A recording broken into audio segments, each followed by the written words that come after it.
Hi, എന്താണ് എല്ലാവരുടെയും വിശേഷം? സുഖമാണെന്ന് വിശ്വസിക്കുന്നു. എല്ലാവർക്കും സുഖം തന്നെയായിരിക്കും. എല്ലാം ശരിയാകും.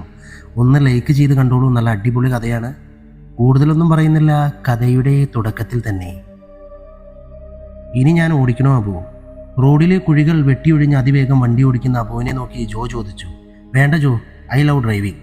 ഓക്കെ, ചിരിച്ചുകൊണ്ട് ജോ പറഞ്ഞു. പിന്നെ പിറകിലത്തെ സീറ്റിലേക്കൊന്ന് തിരിഞ്ഞു നോക്കി.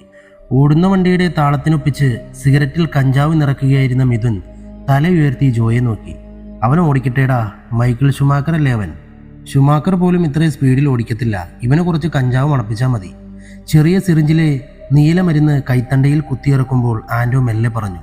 പിന്നെ സിരകളിലേക്ക് പടർന്നു കയറുന്ന തണുത്ത ലഹരിയിൽ കണ്ണുകളടച്ചു. വണ്ടി താമരശ്ശേരി ചുരം ഇറങ്ങാൻ തുടങ്ങുകയാണ്. സമയം രാത്രി 10 മണി. കറുത്ത ടയോട്ട ഫോർച്യൂണർ ഒരു പെരുമ്പാമ്പിനെ പോലെ ചുരത്തെ ചുറ്റിപ്പിണഞ്ഞ് അതിവേഗം താഴേക്ക് കുതിച്ചു. ഡാ പതുക്കെ, ഇത് ചുരമാണ്. അബുവിൻ്റെ ബലിഷ്ഠമായ തോളിൽ അമർത്തിക്കൊണ്ട് ജോ പറഞ്ഞു. കൊലയ്ക്ക് കൊടുക്കല്ല മുത്തേ. വണ്ടിയിൽ പെട്ടെന്ന് കൂട്ടച്ചിരി മുഴങ്ങി. 4 പേരും കൂടെ ആന്ധ്രയിലെ കടപ്പയിൽ നിന്നും വരികയാണ്. കടപ്പയിൽ നിന്നും ബാംഗ്ലൂർ മൈസൂർ വഴി കോഴിക്കോട് വരെ ഒരു റോഡ് ട്രിപ്പ്. കടപ്പയിലെ മലമുകളിൽ വളരുന്ന വീര്യം കൂടിയ കഞ്ചാവും കിലോക്ക് കോടികൾ വിലമതിക്കുന്ന ഹാഷിഷ് ഓയിലും തേടിയുള്ള യാത്ര മാസത്തിൽ ഒരിക്കൽ ഇവരുടെ പതിവാണ്. കോഴിക്കോട് കേന്ദ്രീകരിച്ച് നടത്തുന്ന ഒരു വലിയ മയക്കുമരുന്ന് മാഫിയയുടെ തലച്ചോറാണിവർ. കേരളം വിലക്ക് വാങ്ങാൻ കഴിവുള്ള കോടീശ്വരന്മാരുടെ മക്കൾ. മക്കളുടെ എല്ലാ വൃത്തികേടുകൾക്കും കൂട്ടുനിൽക്കുന്ന അവരാണ് ഇവരുടെ ബലം. നാളെ എന്താ പരിപാടി? അബു ജോയോട് ചോദിച്ചു. നാളെ ഒരു ശലഭത്തെ പറക്കാൻ പഠിപ്പിക്കാനുണ്ട്. ഒരു വല്ലാത്ത ചിരിയോടെ ജോ പെട്ടെന്ന് പറഞ്ഞു. അവൾക്ക് എന്നെ കല്യാണം കഴിക്കണം പോലും. അവൾക്കറിയില്ലല്ലോ അവൾ എൻ്റെ 100-ൽ ഒരാൾ മാത്രമാണെന്ന്. വീഡിയോ ഉണ്ടോ? മിഥുന് വേണ്ടത് വീഡിയോയാണ്. അതിസുന്ദരനാണ് മിഥുൻ. പെൺകുട്ടികളെ വളച്ച് മയക്കുമരുന്നിനെ അടിമകളാക്കി ലൈംഗിക വൈകൃതങ്ങൾ നിറഞ്ഞ ക്ലിപ്പുകൾ നിർമ്മിച്ച് ഡാർക്ക് സൈറ്റുകളിൽ പോസ്റ്റ് ചെയ്യുകയാണ് മിഥുൻ്റെ ഹോബി. ജോ അല്പം കൂടെ അപകടകാരിയാണ്. അതിന് കടന്ന ലൈംഗികാസക്തി നിറഞ്ഞൊരു വിടനാണ് ജോ. പ്രണയം നടിച്ച് തൻ്റെ കാമാസക്തി നിറവേറ്റി അവരെ സാവധാനം മരണത്തിലേക്ക് തള്ളിവിടുമോ. എന്തും ചെയ്യാൻ മടിക്കാത്തൊരു അസുരൻ. ആൻ്റെ കുറച്ച് വ്യത്യസ്തനാണ്. സദാസമയവും മയക്കുമരുന്നിൽ മുങ്ങി ജീവിക്കാനാണ് അവൻ്റെ ഇഷ്ടം. സ്വന്തമായി ഫ്ലാറ്റിൽ കഞ്ചാവ് ചെടികൾ വരെ വളർത്തുന്ന ഒരു തരം അഡിക്റ്റ്. ആരെയും വകവയ്ക്കാതെ എപ്പോൾ എന്തും ചെയ്യുമെന്ന് മുൻകൂട്ടി പറയാൻ കഴിയാത്ത ഒരു ചെകുത്താൻ. പ്രണയത്തിൽ ഒട്ടും താല്പര്യമില്ലാത്ത ആൻഡോ പക്ഷേ തരം കിട്ടിയാൽ ഏത് പെണ്ണിനെയും കടിച്ചു കീറുന്നവനാണ്. 4ാമത്തെ ആളാണ് അബു. വണ്ടികളോടും ഡ്രൈവിങ്ങിനുമാണ് അബുവിൻ്റെ ക്രേസ്. കഞ്ചാവിനേക്കാൾ അബുവിന് പ്രിയം ISD സ്റ്റാമ്പാണ്. 6 അടിയോളം ഉയരമുള്ള അവൻ്റെ ശരീരം നിറയെ ഉരുണ്ടു കളിക്കുന്ന മസിലുകളാണ്. വളരെ മാന്യമായി പെരുമാറുന്ന അബുവിന് എത്ര കാമുകുമാരുണ്ടെന്ന് അവന് മാത്രമേ അറിയൂ. ഒരിക്കൽ ഒരാളെ ഉപയോഗിച്ചു കഴിഞ്ഞാൽ കറിവേപ്പില പോലെ അവരെ കളയുക എന്നതാണ് അവൻ്റെ രീതി. മുൻപിൽ 2 ചരക്ക് വണ്ടികൾ ഉള്ളതുകൊണ്ട് വളരെ പതുക്കെയാണ് ചുരം ഇപ്പോൾ ഇറങ്ങിക്കൊണ്ടിരിക്കുന്നത്. നേർത്ത മൂടൽമഞ്ഞ് ഒരാവരണം പോലെ ചുരം നിറഞ്ഞു തുടങ്ങിയിരുന്നു. ജോ ഡാഷ്ബോർഡിൽ നിന്നും ഒരു ചെറിയ ബോട്ടിലെടുത്ത് അല്പമായി വായിലേക്ക് പകർന്നുകൊണ്ട് അബുവിനെ നോക്കി. വളരെ ശ്രദ്ധയോടെ ആസ്വദിച്ച് വണ്ടി ഓടിക്കുകയാണ് അബു. ചുരം അവസാനിക്കാൻ പോകുന്നതിൻ്റെ തൊട്ടു മുമ്പിലായി ഒരു പെൺകുട്ടി നിൽക്കുന്നത് അബു കണ്ടു. അവളുടെ തൊട്ടടുത്തൊരു വെളുത്ത ആക്റ്റീവ നിർത്തിയിട്ടിരിക്കുന്നു. മടിച്ചവൾ അവരുടെ വാഹനത്തിന് കൈ കാണിച്ചു. അബുവിൻ്റെ മിഴികൾ പെട്ടെന്ന് വൈരപ്പൊടി വീണതുപോലെ തിളങ്ങി. ജോയും മിഥുനും ആൻഡോയും പെട്ടെന്ന് ഒന്ന് നിവർന്നിരുന്നു. വണ്ടി അവളുടെ സമീപത്ത് സാവധാനം ഒഴുകി നിന്നു. വണ്ടി കേടായി ചേട്ടാ, എന്നെ താഴെയൊന്ന് ബസ് സ്റ്റോപ്പിൽ ഇറക്കാമോ? കൈകൾ കൂപ്പിക്കൊണ്ട് അവൾ ചോദിച്ചു. 10-20 വയസ്സ് പ്രായം തോന്നിക്കുന്ന സുന്ദരിയായ ഒരു പെൺകുട്ടി. സ്കൈ ബ്ലൂ ജീൻസും കറുത്ത ടീഷർട്ടുമാണ് വേഷം. ഇളം ചെമ്പിച്ച രോമങ്ങൾ നിറഞ്ഞ കൈത്തണ്ടയിൽ ചെറിയ വാച്ച്. വലിയ മാരടങ്ങൾ മറച്ച് ജീൻസിന്റെ ഓവർകോട്ട് ധരിച്ചിരിക്കുന്നു. ചുവന്ന ചെറിയ ലെതർ ബാഗ് തോളിൽ തൂക്കിയിട്ടിട്ടുണ്ട്. പിന്നെന്താ, കയറിക്കോളും. ആൻഡോ പെട്ടെന്ന് നടുവിലേക്ക് കയറിയിരുന്നു. അബു പെട്ടെന്ന് വണ്ടി ലോക്ക് ചെയ്തു. കുട്ടി എവിടേക്കാ? സ്വരത്തിൽ പരമാവധി മാന്യത കലർത്തിക്കൊണ്ട് മിഥുൻ ചോദിച്ചു. കോഴിക്കോട്. ഞങ്ങളും കോഴിക്കോട്ടേക്കാണ്. വേണമെങ്കിൽ അവിടെ ഇറങ്ങാം. ഓ താങ്ക്സ്, പുഞ്ചിരിച്ചുകൊണ്ട് അവൾ പറഞ്ഞു. ആക്ച്വലി ഞാൻ കൽപ്പറ്റ വന്നതായിരുന്നു. കാലിക്കറ്റ് മെഡിക്കൽ കോളേജിൽ പഠിക്കുകയാണ് ഞാൻ. MBBS 2ാം വർഷം.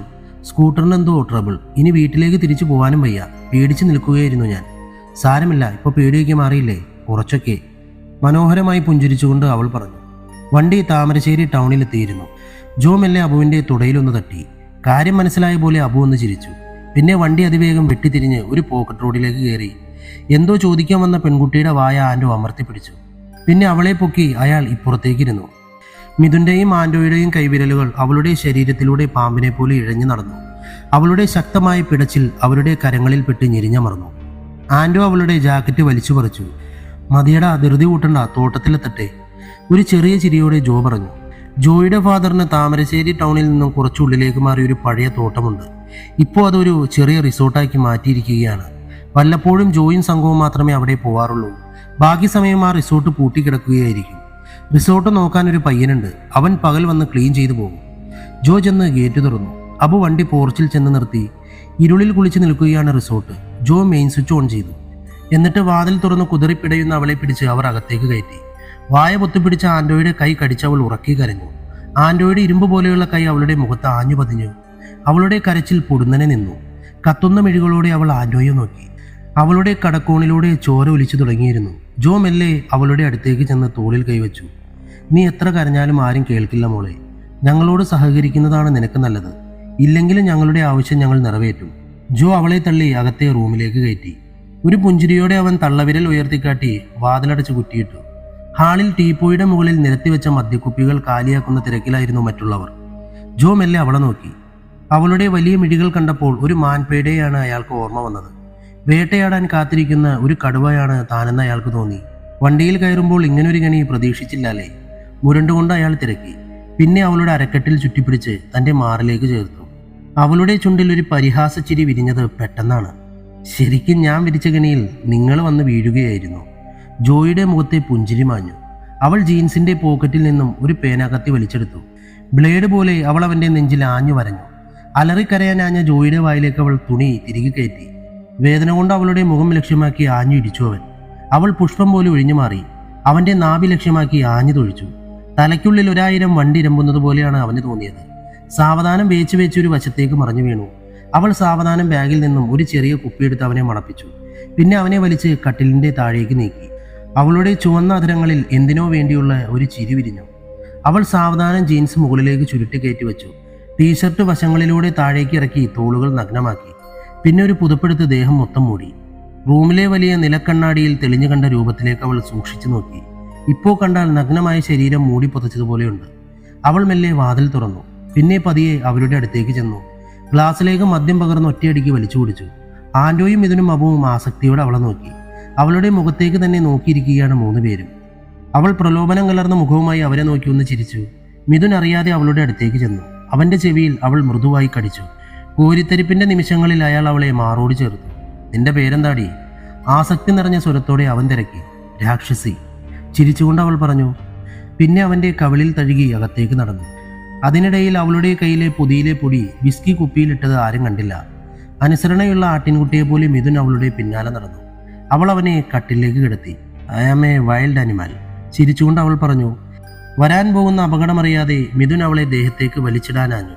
അവളുടെ കയ്യിൽ പ്രത്യക്ഷപ്പെട്ട സർജിക്കൽ നൈഫ് ഒരു മിന്നായം പോലെ തൻ്റെ നേരെ വരുന്നതേ അവൻ കണ്ടുള്ളൂ. തടയാൻ കഴിയുന്നതിനു മുമ്പ് ആ കത്തി അവൻ്റെ നെഞ്ചിൽ തുളച്ചു കയറി.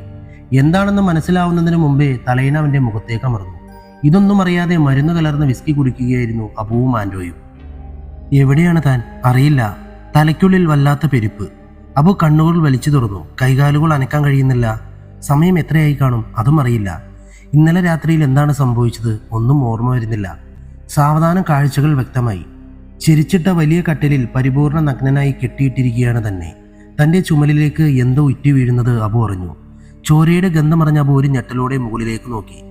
തൻ്റെ തൊട്ടുമുകളിൽ ഹുക്കിൽ തല കീഴായി തൂങ്ങി നിൽക്കുന്നത് ആൻഡോ ആണെന്ന് തിരിച്ചറിഞ്ഞ അബു അന്താളിച്ചുകൊണ്ട് ചുറ്റും നോക്കി. ജനലഴികളിൽ ചേർത്തു കെട്ടിവെച്ച നിലയിൽ മിഥുനെ അബു കണ്ടു. കൈയും കാലും കൂട്ടിക്കെട്ടിയ നിലയിൽ തറയിൽ കിടക്കുകയാണ് ജോ. എല്ലാവരും പൂർണ്ണ നഗ്നരാണ്. Good morning boys. ആവി പറക്കുന്ന കോഫി മോത്തി കുടിച്ചുകൊണ്ട് ആ പെൺകുട്ടി റൂമിലേക്ക് കടന്നു വന്നു.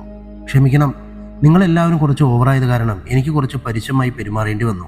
സോറി. പുഞ്ചിരിച്ചുകൊണ്ട് അവൾ പറഞ്ഞു. അബു എന്തോ പറയാൻ വേണ്ടി വന്നതായിരുന്നു. പക്ഷെ നാവ് കുഴഞ്ഞു പോവുകയാണ്. അഴിച്ചു വിടടി പൊന്നാ മോളെ. മിഥുൻ പെട്ടെന്ന് അലറി വിളിച്ചു. കുടിച്ചുകൊണ്ടിരുന്ന കോഫി കപ്പ് അവൾ നീട്ടിയെറിഞ്ഞത് കൃത്യം മിഥുൻ്റെ മുഖത്തായിരുന്നു. വേദന കൊണ്ട് മിഥുൻ ഉറക്കെ അലറി. പെണ്ണുങ്ങളെ ബഹുമാനിക്കാൻ പഠിക്കേ. കാലിലെ ചിരിപ്പൂരി അവൾ അവൻ്റെ മുഖത്തേക്ക് ആഞ്ഞടിച്ചു. എന്താ അവിടെ ഒരു ബഹളം? പെട്ടെന്ന് അപ്പുറത്തെ റൂമിൽ നിന്നും ഒരു ചോദ്യമുയർന്നു. ഒന്നുമില്ല മാഡം, ഞാനിവരെ കുറച്ച് മര്യാദ പഠിപ്പിക്കുകയായിരുന്നു. ആരാണ് നീ? നിനക്ക് എന്ത് വേണം? ഞെരങ്ങിക്കൊണ്ട് ജോ ചോദിച്ചു. ആരാണെന്ന് പറഞ്ഞാൽ എനിക്ക് എന്ത് തരും? ഒരു പുഞ്ചിരിയോടെ അവൾ ചോദിച്ചു. എന്തും തരും, എന്തും. ഉള്ളിലെ കൗശലം മുഖത്ത് കാണിക്കാതെ ജോ പറഞ്ഞു. എന്തും തരുമോ? തരാം. ആദ്യം എൻ്റെ ഈ കെട്ടുന്നഴിക്ക്. അവൾ മെല്ലെ ജോയുടെ കെട്ടുകൾ അഴിച്ചു. ജോ മെല്ലെ എഴുന്നേറ്റു. കൈകാലുകൾ ഒരു ബലക്കുറവുള്ളതുപോലെ. അവൻ സാവധാനം കൈകാലുകൾ നിവർത്തി ഒന്ന് ഞൊട്ടവിട്ടു. പിന്നെ ഒന്ന് ദീർഘശ്വാസം വലിച്ചു വിട്ടു. അവൾ അവനെ തന്നെ നോക്കുകയായിരുന്നു. അവൻ ക്രൂരമായി ചിരിച്ചുകൊണ്ട് അവളുടെ നേരെ കുതിച്ചെത്തിയത് പെട്ടെന്നായിരുന്നു. അവളുടെ നെഞ്ചു ലക്ഷ്യമാക്കി അവൻ വലത്തേക്കൈ ആഞ്ഞു വീശി. അവളൊരു നർത്തകിയെപ്പോലെ ഒഴിഞ്ഞു മാറി. ജോ ബാലൻസ് തെറ്റി ചുമരിലിടിച്ചു വീണു. തിരിയുന്നതിനു മുമ്പേ അവന്റെ പുറത്തേക്ക് മരക്കസേര വന്നു വീണു. ആ നടുക്കം അവസാനിക്കുന്നതിനു മുമ്പേ അവന്റെ നഗ്നമായ പുറത്ത് അവൾ ചെറിയ കത്തികൊണ്ട് കുനുകുനെ വരഞ്ഞു. പുറം പൊളിയുന്ന കൊടും വേദനയിൽ അലറിക്കരഞ്ഞു ജോ. പെട്ടെന്നാണ് അകത്തെ വാതിൽ തുറന്ന് കയ്യിലൊരു പെട്ടിയുമായി ഒരു പെൺകുട്ടി മുറിയിലേക്ക് വന്നത്. സ്റ്റെല്ല! കാറ്റൂതുന്ന പോലെയായിരുന്നു ആ വിളി. പെൺകുട്ടി വേഗം ഒരു വശത്തേക്ക് മാറി നിന്നു. ചുവന്ന തൂവാല കൊണ്ട് മുഖം മറച്ച ഉയരം കൂടിയ പുതിയ പെൺകുട്ടിയെ അവർ ആശങ്കയോടെ നോക്കി. അവൾ വന്ന് സാവധാനം ജോയിയുടെ മുൻപിൽ വന്നു. എന്തോ ചോദിക്കാൻ വന്ന ജോയിയുടെ മുഖത്ത് ഒറ്റ ഇടിയായിരുന്നു അവൾ. വലിയ ഇരുമ്പുതണ്ട് മുഖത്ത് പതിഞ്ഞതുപോലെയാണ് ജോയ്ക്ക് തോന്നിയത്. അവൻ വാ തുറന്നപ്പോൾ കട്ട ചോരയുടെ കൂടെ 3-4 പല്ലുകൾ ഇളകിപ്പോന്നു. അവൾ സാവധാനം കയ്യിലെ ടൂൾ ബോക്സ് തുറന്ന് ഒരു കറുത്ത ഉപകരണം പുറത്തെടുത്തു. ഇതെന്താണെന്നറിയാമോ? അവൾ മെല്ലെ ജോയോട് തിരക്കി. അസാധാരണമാം വിധം മൂർച്ച നിറഞ്ഞതായിരുന്നു അവളുടെ സ്വരം. പേടിയോടെ ജോ ഇല്ലെന്ന് തലയാട്ടി. ഇതാണ് cordless nailer gun, made in Japan. അതിന്റെ ഉപയോഗം എന്താണെന്നറിയാമോ? ഹുക്കിൽ തൂങ്ങിയാടുന്ന ആൻഡോയോടായിരുന്നു അവളുടെ ചോദ്യം. തലച്ചോറിലേക്ക് ഇറങ്ങുന്ന രക്തപ്രവാഹത്തിൽ തല കറങ്ങി നിൽക്കുകയായിരുന്നു അവൻ. അവളുടെ ചോദ്യം കേട്ടില്ലെന്ന് അവൾക്ക് തോന്നി. അവൾ ഒരു കത്തിയെടുത്ത് വീശി ഒരൊറ്റ ഏറ്. കയറ് പൊട്ടി തലയും കുത്തി അവൻ താഴേക്ക് വീണു. പിന്നാലെ വാഴപ്പിണ്ടി പോലെ ഒടിഞ്ഞവന്റെ കഴുത്ത് ഷൂ വിട്ട കാലുകൊണ്ട് അവൾ ഞെരിച്ചമർത്തി. അവ്യക്തമായ സ്വരത്തിൽ അവൻ അലറിക്കരഞ്ഞു. അവളൊരു ചെറിയ കടലാസ് പെട്ടി തുറന്ന് പട്ട പോലെ ചേർത്ത് വെച്ച് ആണിയുടെ ഷീറ്റ് പുറത്തെടുത്തു. 1 ഇഞ്ച് നീളമുള്ള ആണി മെഷീനിൽ പശ ചേർത്ത് പഞ്ച് ചെയ്തുണ്ടാക്കുന്ന ഒരു ചെയിനായിരുന്നു അത്. അവൾ ഗണ്ണിൽ മെല്ലെ അത് ശ്രദ്ധാപൂർവം ഇൻസ്റ്റാൾ ചെയ്തു. പിന്നെ ഗണ്ണ് മെല്ലെ കട്ടിലിൽ കെട്ടിയിട്ട് അബുവിന്റെ നേരെ ചൂണ്ടി. അബുവിന്റെ കണ്ണിൽ മരണഭയം തെളിഞ്ഞത് കണ്ട് അവൾ ക്രൂരമായി ചിരിച്ചു. അവളുടെ വിരൽ ട്രിഗറിൽ അമർന്ന ഉടനെ ഗണ്ണിൽ നിന്നും വെടിയുണ്ട പോലെ ആണി പുറത്തേക്ക് തെറിച്ചു. കട്ടിലിന്റെ തേക്ക് പലകയിൽ തറഞ്ഞു കയറിയ ആണി കണ്ട് അബുവിന്റെ ഉള്ളിൽ ഒരു ആന്തലുണ്ടായി. അടുത്ത ആണി കൃത്യം അബുവിന്റെ നാഭിയിൽ തുളഞ്ഞു കയറി. പ്രാണൻ പറഞ്ഞു പോകുന്ന വേദനയിൽ അലറി വിളിച്ചു അബു. അവൾ ഒന്നുകൂടി ട്രിഗറിൽ വിരലമർത്തി. അടുത്തത് അവന്റെ കൈത്തണ്ടയിലായിരുന്നു. ഒരു ഉറുമ്പ് കടിച്ചതുപോലെയാണ് ആദ്യം അബുവിന് തോന്നിയത്. ആ തോന്നൽ ഒരൊറ്റ സെക്കൻഡ് മാത്രമേ ഉണ്ടായിരുന്നുള്ളൂ. ഞരമ്പായ ഞരമ്പ് മുഴുവനും തിണിർത്തു പൊങ്ങിയത് പെട്ടെന്നാണ്. ദേഹമാസകലം നീലിച്ച് അലറി വിളിച്ചവൻ കുഴഞ്ഞു വീണു. സ്റ്റെല്ല! അവളുടെ വിളിയുടെ അർത്ഥം മനസ്സിലാക്കി പുറത്തുപോയ സ്റ്റെല്ല വന്നത് ഒരു പേപ്പറും പെന്നുമായാണ്. വെളുത്ത പേപ്പറിൽ കറുത്ത മഷി കൊണ്ട് അവൾ ആദ്യത്തെ വരി എഴുതി. 4 പേരുടെയും പേരുകൾ അവൾ പേപ്പറിൽ എഴുതി കീറി മടക്കി കൈകളിൽ ചേർത്ത് പിടിച്ച് മിഥുന്റെ അടുത്തേക്ക് ചെന്നു. ഒന്നെടുക്കൂ. അവന്റെ കെട്ടുകൾ അറുത്തുമാറ്റിക്കൊണ്ട് അവൾ ശാസന പോലെ പറഞ്ഞു. വിറയ്ക്കുന്ന കരങ്ങൾ കൊണ്ട് അതിൽ ഒരു കടലാസ് മിഥുനെടുത്തു. പിന്നെ വിറയ്ക്കുന്ന ചുണ്ടുകളാൽ ആ പേര് വായിച്ചു. ജോ. എങ്കിൽ അവന്റെ അഡ്രസ്സ് പറ.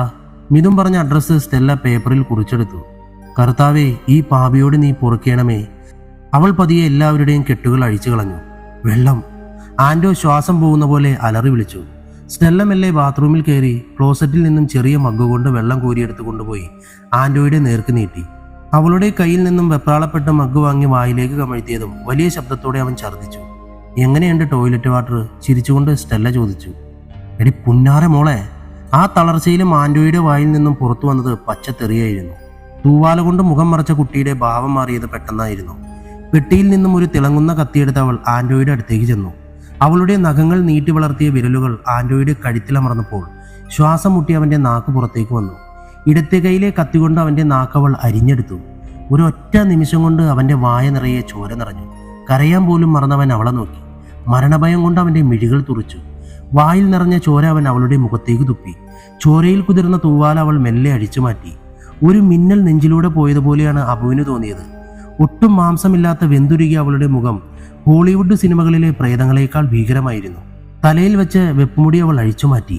മുടിയില്ലാത്ത തലയിലെ പൊള്ളി ഉണങ്ങിയ മുറിപ്പാടുകൾ ആരുടെയും നെഞ്ചു പൊളിക്കാൻ തക്കവണ്ണം പേടിപ്പെടുത്തുന്നതായിരുന്നു.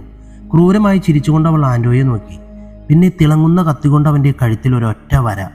ഒരൊറ്റ നിമിഷം കൊണ്ട് രക്തം വാർന്നവൻ താഴെ വീണു. പിടയുന്ന ആൻഡോയുടെ കഴുത്തിൽ കത്തിവെച്ച് അവൾ ക്രൂരമായി അവന്റെ തല അറുത്തെടുത്തു. സ്റ്റെല്ല മെല്ലെ കണ്ണുകൾ അടച്ചു കളഞ്ഞു. അബുവും മിഥുനും ജോയും കണ്ട കാഴ്ച വിശ്വസിക്കാനാവാതെ തരിച്ചു നിൽക്കുകയാണ്. ആൻഡോയുടെ കഴുത്തിൽ നിന്നും ചോര ചീറ്റി ഒഴുകിക്കൊണ്ടേയിരിക്കുന്നു. ചോരയൊലിക്കുന്ന തല അവൾ അവരുടെ മുൻപിലേക്കിട്ടു. ഇതെന്താണെന്നറിയാമോ? അതിഭീകരമായ ഭാവത്തിൽ അവൾ അവരെ നോക്കി. ഭയന്ന് വിറച്ചവർ ചുറ്റും നോക്കി. മുൻപിലത്തെ കാഴ്ച കണ്ട് ഹൃദയം നിലച്ചിരുന്നു അവരുടെ. ഇതാണ് ഫുട്ബോൾ. നിങ്ങൾ കളിക്കാരും. ഇതാണ് പോസ്റ്റ്. ചെറിയ കസാരയുടെ ഗ്യാപ്പ് കാണിച്ചുകൊണ്ട് അവൾ പറഞ്ഞു. ഞാനാണ് ഗോളി. നിങ്ങൾ ഓരോരുത്തരായി പെനാൽറ്റി അടിക്കുക. ഗോളായാൽ ഓരോരുത്തർക്കും സമ്മാനങ്ങളുണ്ട്. ഗോളായില്ലെങ്കിൽ ചിരിച്ചുകൊണ്ട് അവൾ പറഞ്ഞു. ജോ അടിക്ക്. വിറച്ചു നിൽക്കുന്ന ജോയിയുടെ കയ്യിലേക്ക് ചോരയൊലിക്കുന്ന ആൻഡോയുടെ ശിരസ് കൊടുത്തുകൊണ്ട് അവൾ പറഞ്ഞു. ക്രൂരത നിറഞ്ഞ ജോയിയുടെ മനസ്സ് പോലും ഉരുകി ഒലിച്ചു. അപ്പോൾ ഉറ്റ സ്നേഹിതന്റെ ശിരസ് പന്താക്കി അടിക്കാനാണ് പറയുന്നത്. അവൻ അന്തം വിട്ട് ചുറ്റും നോക്കി. മറ്റുള്ളവരും പകച്ചു നിൽക്കുകയാണ്. ജോ! പേടിയോടെ ജോ അവളെ നോക്കി. ഇക്കൊല്ലത്തെ ഫിഫ ബെസ്റ്റ് പ്ലെയർ ആരായിരിക്കും? മെസ്സിയോ അതോ നെയ്മറോ അതോ റൊണാൾഡോയോ? ജോ ഒന്നും മിണ്ടിയില്ല. അവൾ മെല്ലെ ഗണ്ണെടുത്ത് അവൻ്റെ അരക്കെട്ടിൽ മുട്ടിച്ചു. മെസ്സി. അറിയാതെ ജോ പറഞ്ഞു. ക്രിസ്ത്യാനോ പിന്നെ ചെരക്കാൻ നിൽക്കുവാനോടാ പുന്നാര മോനെ. അലറിക്കൊണ്ട് അവൾ ട്രിഗർ അമർത്തി. തുരുതുരെ ആണി തൻ്റെ അരക്കെട്ടിൽ തറഞ്ഞു കയറുന്നത് ഒരു വല്ലാത്ത മരവിപ്പോടെ അവൻ അറിഞ്ഞു. ആരാ നീ? ആർത്ത് കരഞ്ഞുകൊണ്ട് അവൻ തിരക്കി. 100 കണക്കിന് ആണികൾ പച്ച മാംസത്തിലേക്ക് അടിച്ചു കയറ്റിക്കൊണ്ട് അവൾ മറുപടി പറഞ്ഞു. ഞാൻ രാക്ഷസി. ജീവന്റെ അവസാന കണിക അസ്തമിക്കുന്നതിന് മുമ്പ് ജോ ആ മറുപടി കേട്ടു. അവൾ മെല്ലെ കത്തിയെടുത്ത് അവൻ്റെ നെഞ്ചിലേക്ക് കുത്തിയിറക്കി. അത് കണ്ട് അബുവും ഇതിനും അലറിക്കരഞ്ഞു. 100 കണക്കിന് പെൺകുട്ടികളുടെ മരണം കണ്ട അവരുടെ മിഴികളിൽ ആദ്യമായി മരണം നഗ്ന നൃത്തമാടി. 2 തവണ മൊബൈൽ റിങ് ചെയ്ത് കഴിഞ്ഞതിന് ശേഷമാണ് ദുർഗ തങ്കച്ചി മൊബൈൽ അറ്റൻഡ് ചെയ്തത്. എന്താ മാധവേട്ട, ഇതും വന്നോ? ഇല്ല. അത് ചോദിക്കാനാണോ മാധവേട്ടൻ എന്നെ വിളിച്ചത്? അല്ല, നമ്മുടെ ആ സായിപ്പ് വന്നിട്ടുണ്ട്, കൂടെ ആ കിളവനും. അയാൾക്ക് വേണ്ടത് 10 വയസ്സിന് താഴെയുള്ള കുട്ടിയെയാണ്. അതിന് ഇനി ഞാൻ എവിടെ പോവാനാണ്? മാധവേട്ടൻ വച്ചോളൂ, ഞാനൊന്ന് നോക്കട്ടെ. മിഥുൻ്റെ മാതാപിതാക്കളാണ് ദുർഗ തങ്കച്ചിയും മാധവൻ നമ്പ്യാരും. മാധവൻ ഒന്നാന്തരം ബിസിനസ് മാഗ്നറ്റ് ആണെങ്കിൽ ദുർഗ ഉന്നതരുടെ അന്തപുരങ്ങളിൽ ഇക്കിളി നിറയ്ക്കാനുള്ള വില കൂടിയ രതിറാണിമാരെ ഇറക്കി കൊടുക്കുന്നു. ഒന്നാന്തരം നക്ഷത്ര വേശ്യാലയം തന്നെയാണ് അവർ നടത്തുന്നത്. പോരാത്തതിന് ഉന്നതങ്ങളിലുള്ള വലിയ പിടിപാടുകളും അവളെ പിടിച്ചാൽ കിട്ടാത്ത നിലയിലേക്ക് വളർത്തി. Okay. Madhavan Nambiar mobile cut ചെയ്തുകൊണ്ട് തൻ്റെ മടിയിലിരിക്കുന്ന റോസിനെ നോക്കി. ഇത്രയും നേരം ശ്വാസം അടക്കി പിടിച്ചിരിക്കുകയായിരുന്ന അവൾ ഒന്ന് ദീർഘശ്വാസം വിട്ടു. പിന്നെ അയാളുടെ നെഞ്ചിലൂടെ വിരലോടിച്ചു. വൈഫ് എന്ത് പറയുന്നു? കുഞ്ചിക്കൊണ്ട് അവൾ അയാളുടെ മാറിൽ മുഖം പൊഴുത്തി. കാട്ടുപോത്താണ് അവൾ. ഉച്ചം കൊണ്ട് ചുണ്ടു കൂട്ടിക്കൊണ്ട് അയാൾ പറഞ്ഞു. പിന്നെ ഇക്കിളി കൊണ്ട് അയാൾ പൊട്ടിച്ചിരിച്ചു. അവളുടെ തലയിൽ പിടിച്ച് നഗ്നമായ അരക്കെട്ടിലേക്ക് അമർത്തിയപ്പോൾ അവളൊന്ന് പുളഞ്ഞു. അപ്പോഴാണ് അയാൾ മേശപ്പുറത്തെ ഫയലിൻ്റെ ഇടയിലെ റോസിൻ്റെ മൊബൈൽ കണ്ടത്. എന്തോ ഒരു ചെറിയ സംശയം തോന്നി അയാൾ അത് എടുത്തു നോക്കി. Mobile recording മോഡിലായിരുന്നു.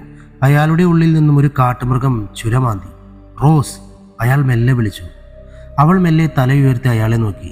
താൻ പിടിക്കപ്പെട്ടു എന്നവൾക്ക് മനസ്സിലായി. അവൾ കണ്ണുകളിൽ ഒന്നുകൂടെ കാമം നിറച്ച് വീണ്ടും അയാളുടെ മേലേക്ക് പടർന്നു കയറി. 5 മിനിറ്റ് കഴിഞ്ഞപ്പോൾ അകത്തു നിന്നും ഒരു നിലവിളി കേട്ടു. പതിയെ അത് നിശബ്ദമായി. വിയർപ്പിൽ കുളിച്ച ശരീരം തുടച്ച് മാധവൻ ബാത്റൂമിൽ പോയി വന്നപ്പോഴേക്കും അവളുടെ ഒരു തുള്ളി രക്തം പോലും റൂമിലുണ്ടായിരുന്നില്ല. എല്ലാം അയാളുടെ വിശ്വസ്തർ നീക്കം ചെയ്തു കഴിഞ്ഞിരുന്നു. മായ, ഞാൻ പറയുന്നത് നീ കേട്ടോ? ചുവപ്പ് ചുരിദാറിൽ ജ്വലിക്കുന്ന സൗന്ദര്യം മാറ്റുകൂട്ടിയ പെൺകുട്ടി ദുർഗയെ അമ്പരപ്പോടെ നോക്കി. മാഡം പറയുന്നത്? യെസ് മായ. 25 ലക്ഷം രൂപയാണ് ഓഫർ, ഒറ്റ രാത്രി. പക്ഷെ പിന്നെ അവളെ തിരിച്ചു കിട്ടുമെന്ന് യാതൊരു ഉറപ്പുമില്ല. കാരണം ആ കിളവൻ സായിപ്പ് ആളൊരു ജഗജില്ലിയാണ്, കാമഭ്രാന്തൻ. ചിലപ്പോൾ അയാൾ പച്ചക്ക് കടിച്ച് തിന്നു എന്ന് വരും. ചേച്ചി സമ്മതിക്കില്ല മാഡം. ചേച്ചിയുടെ സമ്മതം ആർക്ക് വേണം മായ? ഞാൻ പറഞ്ഞ പൈസ മായക്കുള്ളതാണ്, 1/4 കോടി രൂപ. കൗശലത്തോടെ ദുർഗ അവളെ നോക്കി. എവിടെ കൊണ്ടുവരണം?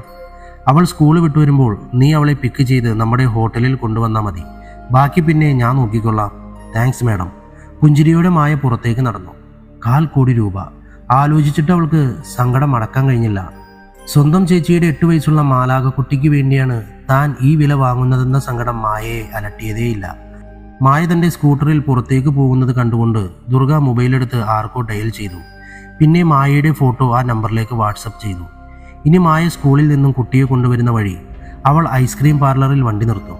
ഐസ്ക്രീം കഴിച്ചുകൊണ്ടിരിക്കുന്ന കുട്ടിയെ തൻ്റെ ആളുകൾ ഇങ്ങോട്ട് കൊണ്ടുവരും. പിന്നെ ക്യാഷ് വാങ്ങാൻ വരുമ്പോൾ മായയ്ക്കൊരു ചെറിയ ആക്സിഡൻ്റ് ഉണ്ടാകും. സോറി മായ, 1/4 കോടിക്ക് നിന്നേക്കാൾ വിലയുണ്ട് മോളെ. പെട്ടെന്നാണ് ദുർഗയുടെ ഓഫീസ് ഫോൺ ശബ്ദിച്ചത്. മാഡം ഓർഡർ ചെയ്ത ഫുഡ് വന്നിട്ടുണ്ട്. ഞാൻ ഫുഡൊന്നും ഓർഡർ ചെയ്തിട്ടില്ലല്ലോ. സോറി മാഡം, മിഥുൻ സാറായിരിക്കും ഓർഡർ ചെയ്തത്. ദുർഗയുടെ ചുണ്ടിൽ പെട്ടെന്നൊരു പുഞ്ചിരി വിരിഞ്ഞു. മിഥുൻ അങ്ങനെയാണ്. അവന് ഇഷ്ടമുള്ള ഫുഡ് കിട്ടിയാൽ തനിക്ക് കൂടെ അവൻ പാർസലയപ്പിക്കും. കൊണ്ടുവരാൻ പറയൂ. ചുവന്ന വലിയ ബോക്സ് തൂക്കിക്കൊണ്ട് 20 വയസ്സോളം പ്രായമുള്ള ഒരു സുന്ദരി റൂമിലേക്ക് വന്നു. ചുവപ്പ് ടീഷർട്ടും കറുപ്പ് പാൻസുമായിരുന്നു അവളുടെ വേഷം. ഏതൊരു ആണിനെയും മയക്കാൻ പോന്ന അവളുടെ ശരീരഭംഗി കണ്ട് ദുർഗയുടെ ചുണ്ടിൽ ഒരു പുഞ്ചിരി വിരിഞ്ഞു. കണ്ണുകളിൽ കുറുക്കൻ്റെ കൗശലം നിറഞ്ഞു. വരൂ മോളെ. പുഞ്ചിരിച്ചുകൊണ്ട് അവർ അവളുടെ ചുമരിൽ തഴുകി. അടുത്ത ആഴ്ച അമേരിക്കൻ വ്യവസായി വരുമ്പോൾ അയാൾക്ക് കാഴ്ചവെക്കാൻ പറ്റിയ ഒന്നാന്തരം ഉരുപ്പടിയാണ് ഇവളെന്ന് അവർക്ക് തോന്നി. ബില്ല് എത്രയായി കുട്ടി? വാത്സല്യത്തോടെ അവർ തിരക്കി. ബില്ലൊക്കെ പെയ്ഡാണ് മാഡം. ഈ പേപ്പറിൽ ഒരു ഒപ്പ് മതി. അവൾ നീട്ടിയ പേപ്പറിൽ അവരൊരു ഒപ്പിട്ട് കൊടുത്തു. പിന്നെ പേഴ്സിൽ നിന്നും 4-5 2000-ൻ്റെ നോട്ടെടുത്ത് അവളുടെ നേരെ നീട്ടി. ഇത്രയൊന്നും വേണ്ട മാഡം, വച്ചോളൂ കുട്ടി. പെൺകുട്ടികൾക്കാണോ കാശിന് ആവശ്യമില്ലാത്തത്? മാഡം, അവളുടെ കണ്ണുകൾ നിറഞ്ഞു തുളുമ്പി. കോൾ മീ ചേച്ചി, എനിക്ക് മോളില്ല. നിന്നെപ്പോലൊരു മോൾ ഉണ്ടായിരുന്നുവെങ്കിലെന്നാണ് എൻ്റെ പ്രാർത്ഥന. താങ്ക്സ് ചേച്ചി. ഇതാണ് എൻ്റെ കാർഡ്. മോൾക്ക് എപ്പോൾ വേണമെങ്കിലും എന്നെ വിളിക്കാം. ഞാൻ എന്തായാലും ഒരു അസിസ്റ്റൻറ്റിനെ നോക്കുന്നുണ്ടായിരുന്നു. മോൾക്ക് വേണേൽ എൻ്റെ ഒപ്പം കൂടാം, വിത്ത് ഗുഡ് സാലറി. ദുർഗ അടുത്ത ചൂണ്ടയെറിഞ്ഞു. അവളുടെ കണ്ണുകളിൽ തെളിഞ്ഞ തിളക്കം കണ്ട് ദുർഗ മനസ്സിൽ പുഞ്ചിരിച്ചു. നടന്നു പോകുന്ന അവളുടെ പിൻകാഴ്ച ദുർഗയിൽ ലഹരി പടർത്തി. തനിക്ക് കോടികൾ നേടിത്തരാൻ മാത്രം കരുത്തുള്ള മോഹിനിയാണ് അവളെന്ന് അവർക്ക് മനസ്സിലായി. ഇന്ന് മൊത്തം നല്ല ദിവസമാണ്. പെട്ടെന്ന് അവർക്ക് ആൽബർട്ടിനെ ഓർമ്മ വന്നു.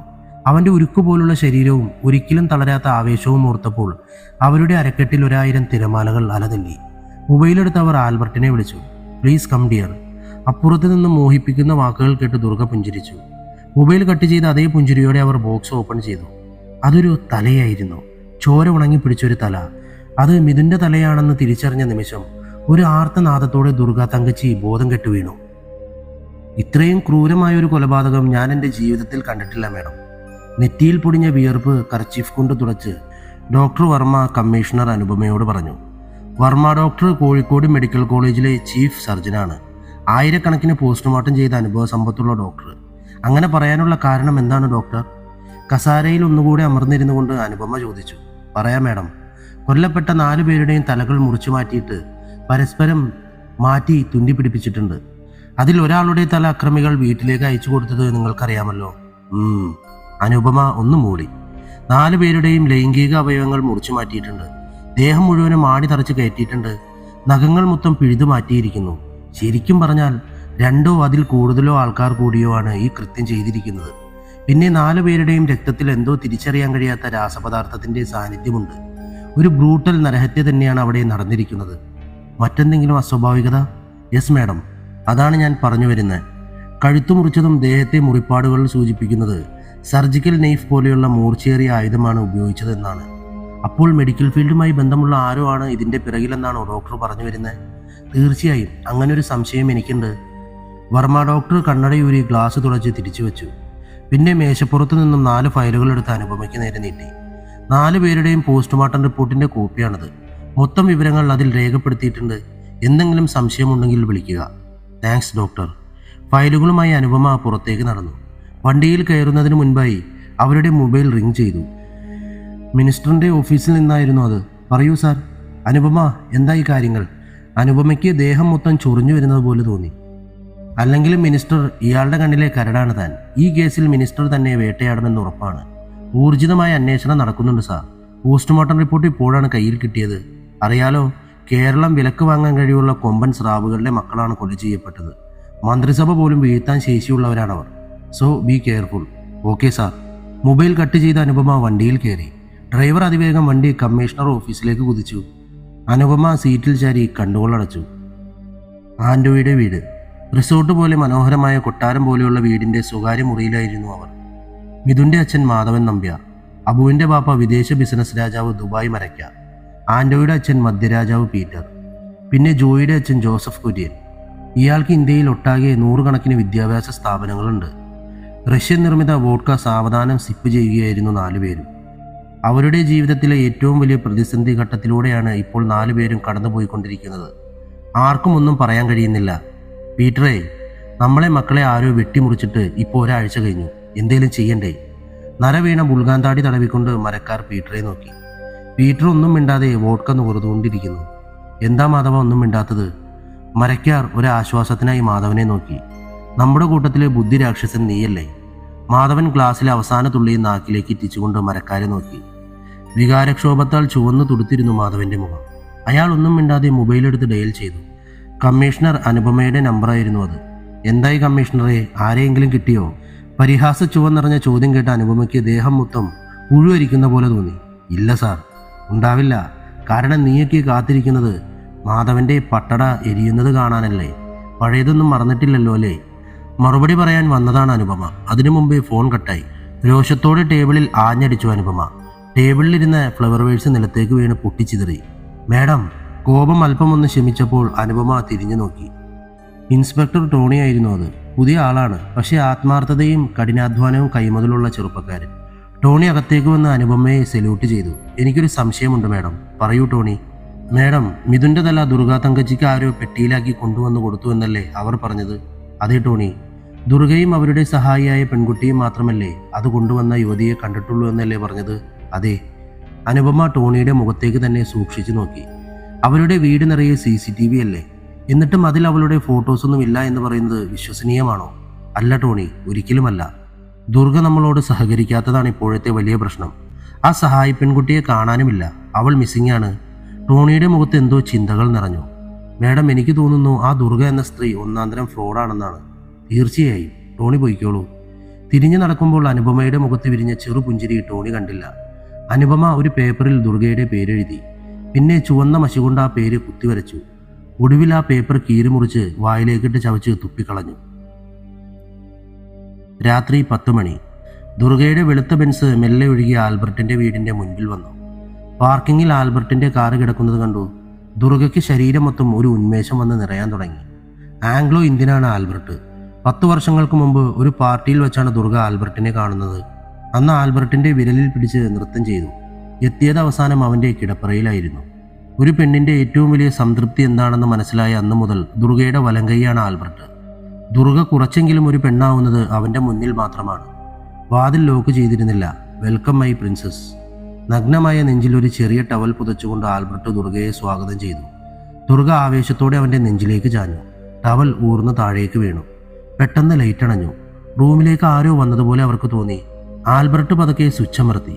ഹാളിലെ വലിയ വെൽവെറ്റ് സോഫയിൽ ഒരു പെൺകുട്ടി ഇരിക്കുന്നുണ്ടായിരുന്നു. മുഖം മറച്ച അവളുടെ കയ്യിൽ നല്ല ഒന്നാന്തരം വലിയ തിളങ്ങുന്ന സ്റ്റീൽ കത്തി അവർ കണ്ടു. ആൽബർട്ട് അവളെ നോക്കി ക്രൂരമായി പുഞ്ചിരിച്ചു.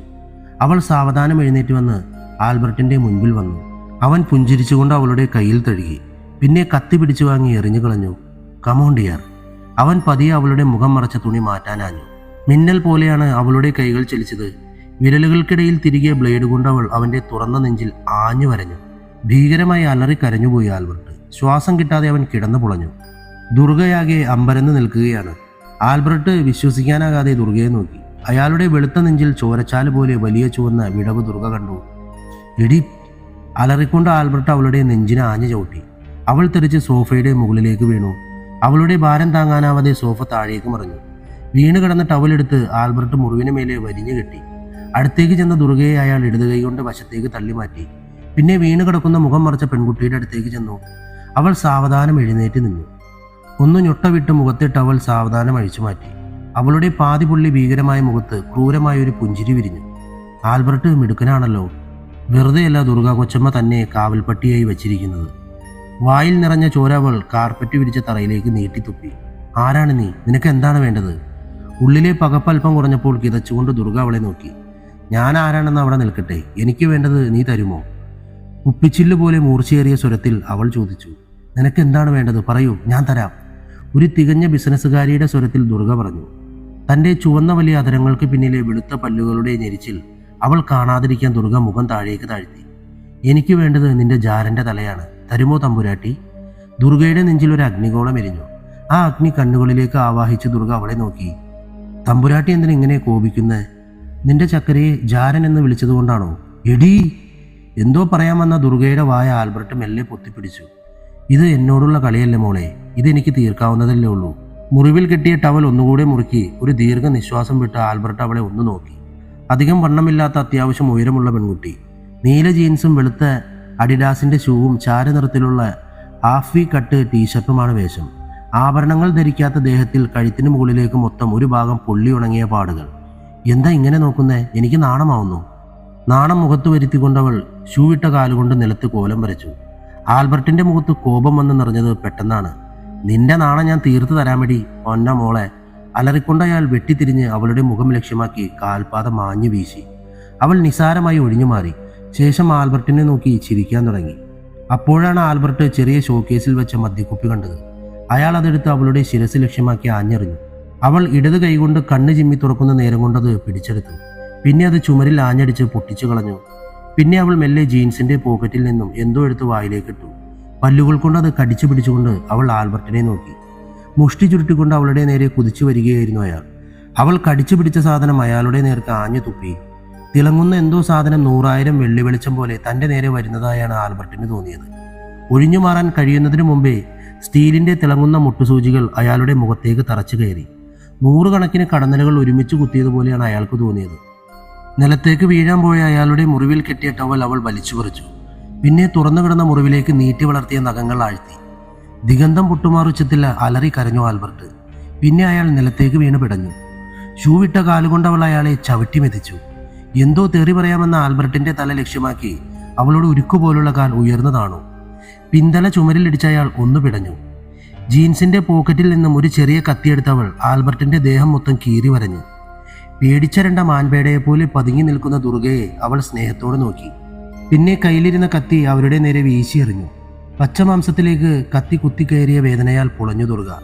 അതിനിടെ മിന്നൽ പോലെ അവൾ ദുർഗയുടെ അടുത്ത് ചെന്ന് ചെവിക്കുറ്റി നോക്കി ഒരൊറ്റയടി.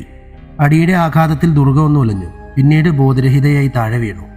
അവൾ രണ്ടുപേരെയും വലിച്ചുകൊണ്ടുപോയി ബെഡ്റൂമിലെ ജനൽ കമ്പിയിൽ വരിഞ്ഞു കെട്ടി. പിന്നീട് അടുക്കളയിലെ ഫ്രിഡ്ജ് തുറന്ന് ആപ്പിളും പാലും എടുത്ത് മിക്സിയിലടിച്ച് മെല്ലെ ഗ്ലാസ്സിലേക്ക് പകർന്ന് പതുക്കെ കുടിച്ചു. അപ്പോഴാണ് അവൾ അടുക്കളയിലെ അലമാരയിൽ വെച്ച് പുതിയൊരു കത്തി കണ്ടത്. അവളുടെ മുഖത്ത് ഒരു ഉന്മാദം വന്ന് നിറഞ്ഞു. മൂർച്ചയേറിയ കത്തി അവൾ മെല്ലെ എടുത്ത് അവരുടെ അടുത്തേക്ക് നടന്നു. പിന്നെ അവർ ഉണരാനായി കാത്തു നിന്നു. രാത്രി 2 മണി. ഉറങ്ങിക്കിടക്കുന്ന ഭർത്താവിന്റെ കൈകൾ മെല്ലെ എടുത്തു മാറ്റി അനുപമ മെല്ലെ എഴുന്നേറ്റു. പിന്നെ ലൈറ്റിടാതെ പതുങ്ങി പതുങ്ങി വീടിന്റെ പുറത്തിറങ്ങി. അവിടെ കാർ പോർച്ചിൽ ഒരു പെൺകുട്ടി നിന്നിരുന്നു. എന്തായി, ദുർഗയെ തീർത്തില്ലേ? ഇല്ല, അവളെയും അവളുടെ ജാരനെയും അടിച്ചു ബോധം കെടുത്തി അവിടെ കെട്ടിയിട്ടിട്ടാണ് ഞാൻ വന്നത്. അവളെ കൂടി തീർത്താൽ പിന്നെ മേഡം വാക്ക് മാറിയാലോ? പോലീസല്ലേ? അനുപമയ്ക്ക് ഒറ്റ തന്തയേ ഉള്ളൂ.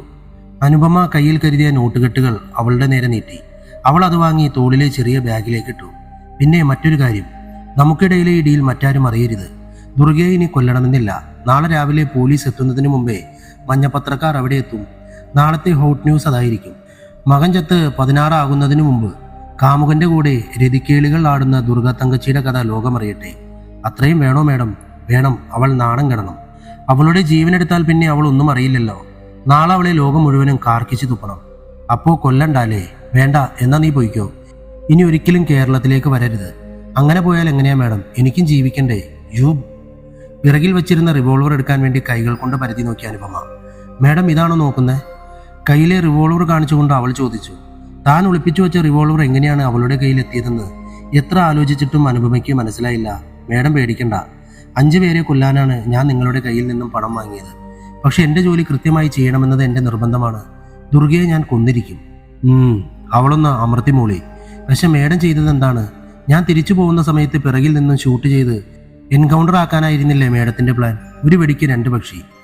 ആ തണുപ്പിലും അനുപമ വെട്ടി വിയർത്തു. അവളുടെ തൊണ്ട വരണ്ടു.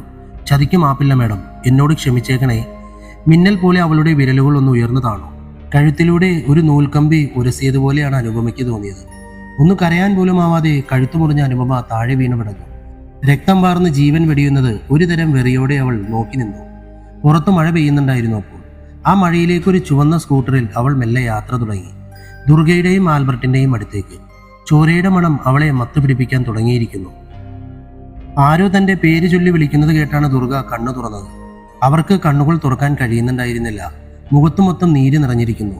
കൺപോളകൾ പ്രയാസപ്പെട്ട് വലിച്ചു തുറന്നവർ ചുറ്റും നോക്കി. ചുറ്റും ഇരുട്ടാണ്. പുറത്തുള്ള ലൈറ്റിന്റെ അരണ്ട വെളിച്ചത്തിൽ സാവധാനം കാഴ്ചകൾ വ്യക്തമായി. കൈകൾ രണ്ടും ജനലഴിയിൽ കെട്ടിയിട്ടിരിക്കുന്നു. ആരോ ഞെരുങ്ങുന്നത് പോലെ തോന്നിയിട്ട് അവർ തലചിരിച്ചു നോക്കി. തന്റെ തൊട്ടടുത്ത് വേറെ ആരെയോ കെട്ടിയിട്ടിട്ടുണ്ട്. ആരാണത്? എവിടെയാണ് ഞാൻ? ദുർഗയ്ക്ക് കുറച്ചു സമയം കൂടി ഒന്നും മനസ്സിലായില്ല. സാവധാനം എല്ലാം ഓർമ്മയിൽ വന്ന് നിറഞ്ഞു. താൻ ആൽബർട്ടിനെ കാണാൻ വന്നത് മുതൽ ഓരോന്നായി അവരുടെ ഓർമ്മകളിൽ ഭീതിയുടെ പെരുമ്പറ മുഴക്കി. ആൽബർട്ട്! ഒരു ആശ്രയത്തിനെന്ന പോലെ അവർ വിളിച്ചു. അപ്പുറത്തു നിന്നും പ്രതികരണമൊന്നും ഉണ്ടായില്ല. ദയനീയമായൊരു ഞെരുക്കം മാത്രമായിരുന്നു അയാളുടെ മറുപടി. അയാളുടെ ദേഹത്തെ മുറിവുകളിലൂടെ രക്തം വാർന്ന് നിലത്തെ കാർപ്പറ്റിൽ പടർന്നിരുന്നു. ദുർഗമല്ലേ കൈകൾ വലിച്ചു നോക്കി. ഇടത്തെ കൈയിലെ കെട്ട് മുറുകി വരികയാണ്. പക്ഷേ വലത്തെ കൈയിലെ കെട്ട് കുറച്ച് ലൂസാണ്. കുറച്ചു നേരത്തെ പരിശ്രമം കൊണ്ട് അവരുടെ വലത്തെ കൈ മെല്ലെ കെട്ടിൽ നിന്നും ഊരിയെടുക്കാൻ ദുർഗയ്ക്ക് കഴിഞ്ഞു. സാവധാനം അവർ ഇടത്തെ കൈയിലെ കെട്ടുമഴിച്ചു. പിന്നെ തപ്പിപ്പിടിച്ച് ലൈറ്റിട്ടു. മനോഹരമായ നീല ബെഡ്റൂം ലാമ്പായിരുന്നു അത്. ദേഹമാസകലം ചോരയൊലിപ്പിച്ചു നിൽക്കുന്ന ആൽബർട്ടിന്റെ രൂപം കണ്ടപ്പോൾ അവരുടെ മനസ്സിൽ വേദനയുടെ കാരമുള്ളുകൾ തറഞ്ഞ രക്തപ്പുഴ ഒഴുകി. അവർ കരഞ്ഞുകൊണ്ടുമല്ലേ ആൽബർട്ടിന്റെ കെട്ടുകൾ അഴിച്ചു. അയാൾ ഒരു ഞെരുക്കത്തോടെ കാർപ്പറ്റിലേക്ക് കുഴഞ്ഞു വീണു. വെള്ളം, വെള്ളം! ഒരു ഭ്രാന്തനെ പോലെ അയാൾ പുലമ്പിക്കൊണ്ടേയിരുന്നു. ദുർഗ ബെഡ്റൂമിന്റെ വാതിൽ തുറന്ന് ഡൈനിങ് ഹാളിലെ ഫ്രിഡ്ജിൽ നിന്നും ഒരു കുപ്പി വെള്ളമെടുത്തു. എന്തോ ആലോചനയിൽ അവർ മെല്ലെ സിറ്റ് ഔട്ടിലേക്ക് വാതിൽ തുറന്നു നോക്കി. ലോക്കഡാണ്. ഒരു നിരാശയോടെ അവർ തിരിയുമ്പോഴാണ് മുറ്റത്തേക്ക് വന്ന ഏതോ വണ്ടിയുടെ വെളിച്ചം ജനാലയിൽ കൂടെ അകത്തേക്ക് വന്നത്. അവർ പെട്ടെന്ന് ഫ്രിഡ്ജിന്റെ പിറകിൽ മാറി നിന്നു. ആരോ പുറത്തുനിന്ന് താക്കോലിട്ട് വാതിൽ തുറന്ന് അകത്ത് കയറി. ദുർഗയ്ക്ക് ശ്വാസം വിലുങ്ങുന്നതുപോലെ തോന്നി. അതാ പെൺകുട്ടിയായിരുന്നു. അവൾ വാതിൽ ലോക്ക് ചെയ്ത് ചുറ്റും നോക്കി. അവളുടെ നോട്ടം ഫ്രിഡ്ജിന്റെ പുറകിൽ നിൽക്കുന്ന ദുർഗയുടെ മേൽ വീണതും അവർ അതിവേഗം ബെഡ്റൂമിലേക്ക് കയറി വാതിലടച്ചു. കിതച്ചുകൊണ്ട് ദുർഗ വീണ് കിടക്കുന്ന ആൽബർട്ടിന്റെ അടുത്തേക്ക് ചെന്നു. വെള്ളം അയാളുടെ വായിലേക്ക് ഒഴിച്ചു കൊടുത്തു. ഏകദേശം പാതിയോളം അയാൾ കുടിച്ചു തീർത്തു. ബാക്കി വന്നത് ഒന്നാകിയ വായിലേക്ക് കമഴ്ത്തിയതിനു ശേഷം പുറത്തു നിന്നും ശബ്ദമൊന്നും കേൾക്കാത്തതുകൊണ്ട് ദുർഗമെല്ലെ വാതിലിന്റെ താക്കോൽ പഴുതിലൂടെ ഇടം കണ്ണിട്ട് നോക്കി. ഒന്നും കാണുന്നില്ല. അവൾ ഒന്നുകൂടി സൂക്ഷിച്ചു നോക്കി. പെട്ടെന്നാണ് ഇടിവെട്ടുന്ന പോലെ വാതിലൊന്ന് കുലുങ്ങിയത്. ദുർഗയ്ക്ക് പ്രതികരിക്കാൻ സമയം കിട്ടുന്നതിന് മുമ്പേ മൂർച്ചയുള്ള പിക്കാസ് വാതിൽപ്പാളി തുളച്ച് അകത്തേക്ക് കയറി. അലറി വിളിച്ചുകൊണ്ട് ദുർഗ ഓടി മാറി. ഭയന്ന് പറിച്ചുകൊണ്ട് അവൾ വാതിലിന്റെ നേർക്ക് നോക്കി. കുറച്ചു നേരത്തേക്ക് ശബ്ദമൊന്നും കേട്ടില്ല. ദുർഗമെല്ലെ പിറകിലേക്ക് മാറി ജനലിന്റെ തൊട്ടടുത്തെത്തിയ സമയത്ത് തന്നെ പുറത്തു നിന്നും തേങ്ങ പൊതിക്കുന്ന പാര ജനൽ ചില്ല് തുളച്ച് ദുർഗയുടെ നേരെ വന്നു. ഭാഗ്യം കൊണ്ട് മാത്രമാണ് ഇത്തവണ ദുർഗ രക്ഷപ്പെട്ടത്. അയ്യോ, ഓടിവായോ, ആരെങ്കിലും ഒന്ന് ഓടിവായോ. കഴിയുന്ന അത്ര ശബ്ദത്തിൽ ദുർഗ അലറി വിളിച്ചു. ആൽബർട്ടിന്റെ വീട്ടിൽ നിന്നും എത്ര നിലവിളിച്ചാലും അടുത്തൊന്നും കേൾക്കാൻ പാകത്തിൽ വീടുകളില്ല എന്നത് പിന്നെയാണ് ദുർഗയ്ക്ക് ഓർമ്മ വന്നത്. പിന്നെയും കുറച്ചു നേരത്തേക്ക് ഒരു ശബ്ദം പോലും ഉണ്ടായില്ല. ഓരോ നിമിഷവും ഓരോ യുഗങ്ങളായാണ് ദുർഗയ്ക്ക് തോന്നിയത്. ഒറ്റ നിമിഷം കൊണ്ട് അവർ വിയർപ്പിൽ കുളിച്ചു. പെട്രോളിന്റെ മൂക്ക് തുളയ്ക്കുന്ന മണം പെട്ടെന്നാണ് അവർക്ക് കിട്ടിയത്. ആരോ വാതിലിന്റെ പുറത്തുകൂടെ പെട്രോൾ ഒഴിക്കുന്നു. എന്താണ് സംഭവിക്കുന്നതെന്ന് മനസ്സിലാവുന്നതിന് മുമ്പേ വാതിൽ ഒരു അഗ്നിഗോളം പോലെ കത്തിയെരിഞ്ഞു. റൂമിന്റെ ഉള്ളിൽ കറുത്ത പുക നിറഞ്ഞു. കത്തുന്ന വാതിൽ ചവിട്ടിപ്പൊളിച്ച് അകത്ത് കയറിയ ആളെ ആ പുകപടലങ്ങൾക്കിടയിലും ദുർഗ തിരിച്ചറിഞ്ഞു. ആ പുകയിൽ ശ്വാസം മുട്ടി ഉറക്കെ ചുമച്ചു ദുർഗ. പെട്ടെന്ന് ആരോ ഫാൻ ഓൺ ചെയ്തു. പുകപടലങ്ങളെ തട്ടി നീക്കി ഫാൻ അതിവേഗം കറങ്ങി. പുറത്തേക്ക് ഓടാനാഞ്ഞ ദുർഗയുടെ കയ്യിൽ പിടിച്ച അവൾ കയറുകൊണ്ട് ജനലഴിയിൽ മുറുക്കെ കെട്ടി. പിന്നെ നിലത്ത് കിടക്കുന്ന ആൽബർട്ടിനെ വലിച്ചഴിച്ചുകൊണ്ട് അവൾ അകത്തേക്ക് പോയി. കുറെ നേരത്തേക്ക് ശബ്ദമൊന്നും കേട്ടില്ല. വിശപ്പും ഭയവും കൊണ്ട് ആകെ തളർന്നിരുന്നു ദുർഗ. ഏകദേശം 1 മണിക്കൂർ കഴിഞ്ഞപ്പോൾ അവൾ അകത്തേക്ക് വന്നു. പിന്നെ സാവധാനം ദുർഗയുടെ കെട്ടുകൾ അഴിച്ചു മാറ്റി. പിന്നെ ബലമായി അവരെ ഡൈനിങ് ഹാളിലേക്ക് കൊണ്ടുപോയി. മേശപ്പുറത്ത് നല്ല ചപ്പാത്തിയും ഇറച്ചിക്കറിയും ഉണ്ടായിരുന്നു. ദുർഗ മെല്ലെ അവളെ നോക്കി. അവൾ ഒരു പ്ലേറ്റിൽ 2-3 ചപ്പാത്തിയിട്ട് അതിനു മുകളിൽ ഇറച്ചിക്കറി ഒഴിച്ച് ദുർഗയുടെ നേരെ നീട്ടി. ആദ്യം ദുർഗ അത് വാങ്ങിയില്ല. അവളുടെ മുഖത്തെ മാംസപേശികൾ വലിഞ്ഞു മുറുങ്ങുന്നത് കണ്ടപ്പോൾ അവർ വേഗം അത് വാങ്ങി. അത്രയും രുചികരമായ ഭക്ഷണം ആദ്യമായാണ് ദുർഗ കഴിക്കുന്നത്. കഴിച്ചു തീർന്നപ്പോഴാണ് ആൽബർട്ട് എവിടെയാണെന്ന് അവൾക്ക് ചിന്ത വന്നത്. ആൽബർട്ട് എവിടെ? കരഞ്ഞുകൊണ്ട് ദുർഗ അവളെ നോക്കി. അവളുടെ ചുണ്ടിൽ ഒരു മന്ദഹാസം വിരിഞ്ഞു. അവൾ ചൂണ്ടിക്കാണിച്ച റൂമിലേക്ക് ഓടുകയായിരുന്നു ദുർഗ. റൂമിന്റെ ഉള്ളിലെ വലിയ ടേബിളിൽ കിടക്കുകയായിരുന്നു ആൽബർട്ട്. അയാളുടെ കഴുത്തിന് താഴെ വെള്ളപ്പുതുപ്പ് ഇട്ട് മൂടിയിരുന്നു. എന്തോ ഒരു സംശയം തോന്നിയ ദുർഗ അയാളുടെ മൂക്കിൽ വിരൽ വെച്ച് നോക്കി. മരണത്തിന്റെ നേർത്ത തണുപ്പ് അവൾക്കറിയാൻ കഴിഞ്ഞു. വിറയ്ക്കുന്ന കൈകളോടെ അവൾ പുതപ്പ് മാറ്റി നോക്കി. ദേഹം മുഴുവനും കൊത്തി നുറുക്കപ്പെട്ട് കഴിഞ്ഞിരുന്നു അയാളുടെ. കരച്ചിൽ വന്ന് നെഞ്ചിൽ തിങ്ങിയപ്പോൾ അറിയാതെ തേങ്ങിക്കരഞ്ഞ് അയാളുടെ നെഞ്ചിലേക്ക് വീണു ദുർഗ. എന്തൊരു അഭിനയം! അയാളുടെ ഇറച്ചി കറി വെച്ച് തിന്നിട്ടിപ്പോൾ കിടന്ന് മൂങ്ങുന്നത് കണ്ടില്ലേ? വാട്ട്! വിശ്വസിക്കാനാകാതെ ദുർഗ ഞെട്ടിത്തെറിച്ച് അവളെ നോക്കി. നീ നേരത്തെ വെട്ടിവിഴുങ്ങിയത് നിന്റെ കാമദേവന്റെ ദേഹത്തു നിന്നും വെട്ടിയെടുത്ത പച്ച ഇറച്ചി കറി വെച്ചതാണ്. നെഞ്ചിലൂടെ ഒരു ഇടിമിന്നൽ പാഞ്ഞു പോയതുപോലെയാണ് ദുർഗയ്ക്ക് തോന്നിയത്. അടുത്ത നിമിഷം വലിയ ശബ്ദത്തോടെ അവർ ഛർദ്ദിച്ചു. പെട്ടെന്നാണ് പുറത്ത് ഏതോ വണ്ടി വന്ന് നിന്നതുപോലെ ഒരു ശബ്ദം കേട്ടത്. ദുർഗ തലയുയർത്തി നോക്കുമ്പോൾ തിളങ്ങുന്ന എന്തോ ഒരു സാധനം തലയ്ക്ക് നേരെ പറന്നു വരുന്നതാണ് കണ്ടത്. സോറി ദുർഗ. ഇടത്തരം വലിപ്പമുള്ള ഒരു ഹാമർ അതിവേഗം വന്ന് ദുർഗയുടെ നെറ്റിയിൽ ആഞ്ഞടിച്ചു. ഒന്ന് വെട്ടിവിറച്ച് ദുർഗ താഴെ വീണ് നിശ്ചലമായി. അവൾ നീണ്ട സ്റ്റീൽ കത്തിയെടുത്ത് ദുർഗയുടെ ദേഹം മൊത്തം കീറി വരഞ്ഞു. പിന്നെ മൊബൈലെടുത്തൊരു സെൽഫി എടുത്തു. സാവധാനം അവൾ വാതിൽ തുറന്നു. പുറത്തു വന്ന കറുത്ത കാറിലേക്ക് കയറി. കാർ മെല്ലെ ഒഴുകി ആളൊഴിഞ്ഞ സ്ഥലത്ത് പാർക്ക് ചെയ്ത മറ്റൊരു കാറിന്റെ അടുത്തേക്ക് ചെന്ന് നിർത്തി. 2000-ന്റെ ഒരു കെട്ട് നോട്ടെടുത്ത് അവൾ പതിയെ കുട്ടിയുടെ നേർക്ക് നീട്ടി. Thank you Stella. ഇതാ കരാറ് പറഞ്ഞ തുക. Thank you madam. സ്റ്റെല്ലയുടെ മുഖത്ത് സന്തോഷം നിറഞ്ഞു. അവൾ ഒരു ചാവി എടുത്ത് സ്റ്റെല്ലയുടെ നേരെ നീട്ടി. അത് വാങ്ങി സ്റ്റെല്ല കാറ് തുറന്ന് അകത്തേക്ക് കയറി. സ്റ്റെല്ല. എന്താ മാഡം?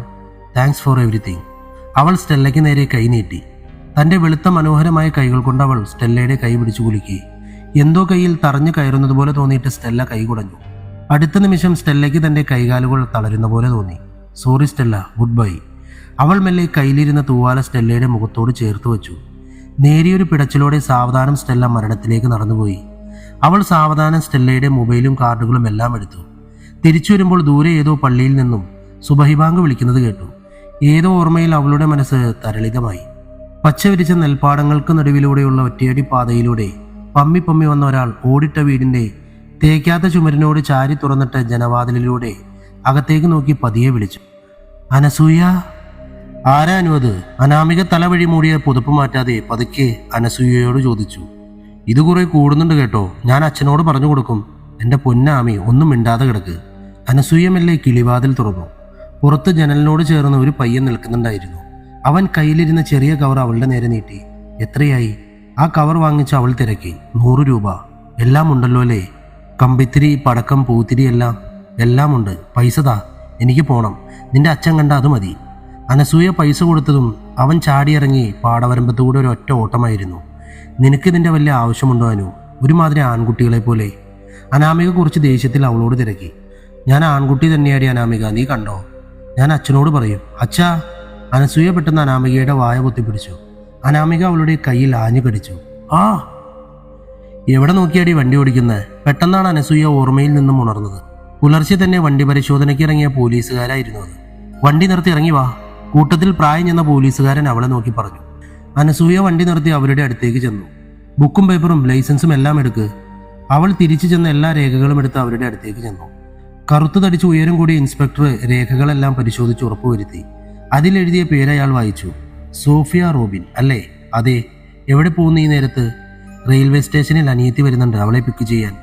മുഖത്ത് പരമാവധി ഭവ്യത വരുത്തിക്കൊണ്ട് അനസൂയ നിന്നു. മുഖത്തെന്താ പറ്റിയത്? തിളച്ച വെള്ളം വീണതാ സാറേ. ഇൻസ്പെക്ടർ അമർത്തിയൊന്ന് മൂളി രേഖകളെല്ലാം തിരിച്ചു കൊടുത്തു. പോയിക്കോ. Thank you sir. അനസൂയ പുഞ്ചിരിച്ചുകൊണ്ട് മെല്ലെ തിരിഞ്ഞു നടന്നു. വണ്ടി സ്റ്റാർട്ട് ചെയ്തു പോകുമ്പോൾ അവളുടെ ചുണ്ടിൽ പുഞ്ചിരി വിരിഞ്ഞു.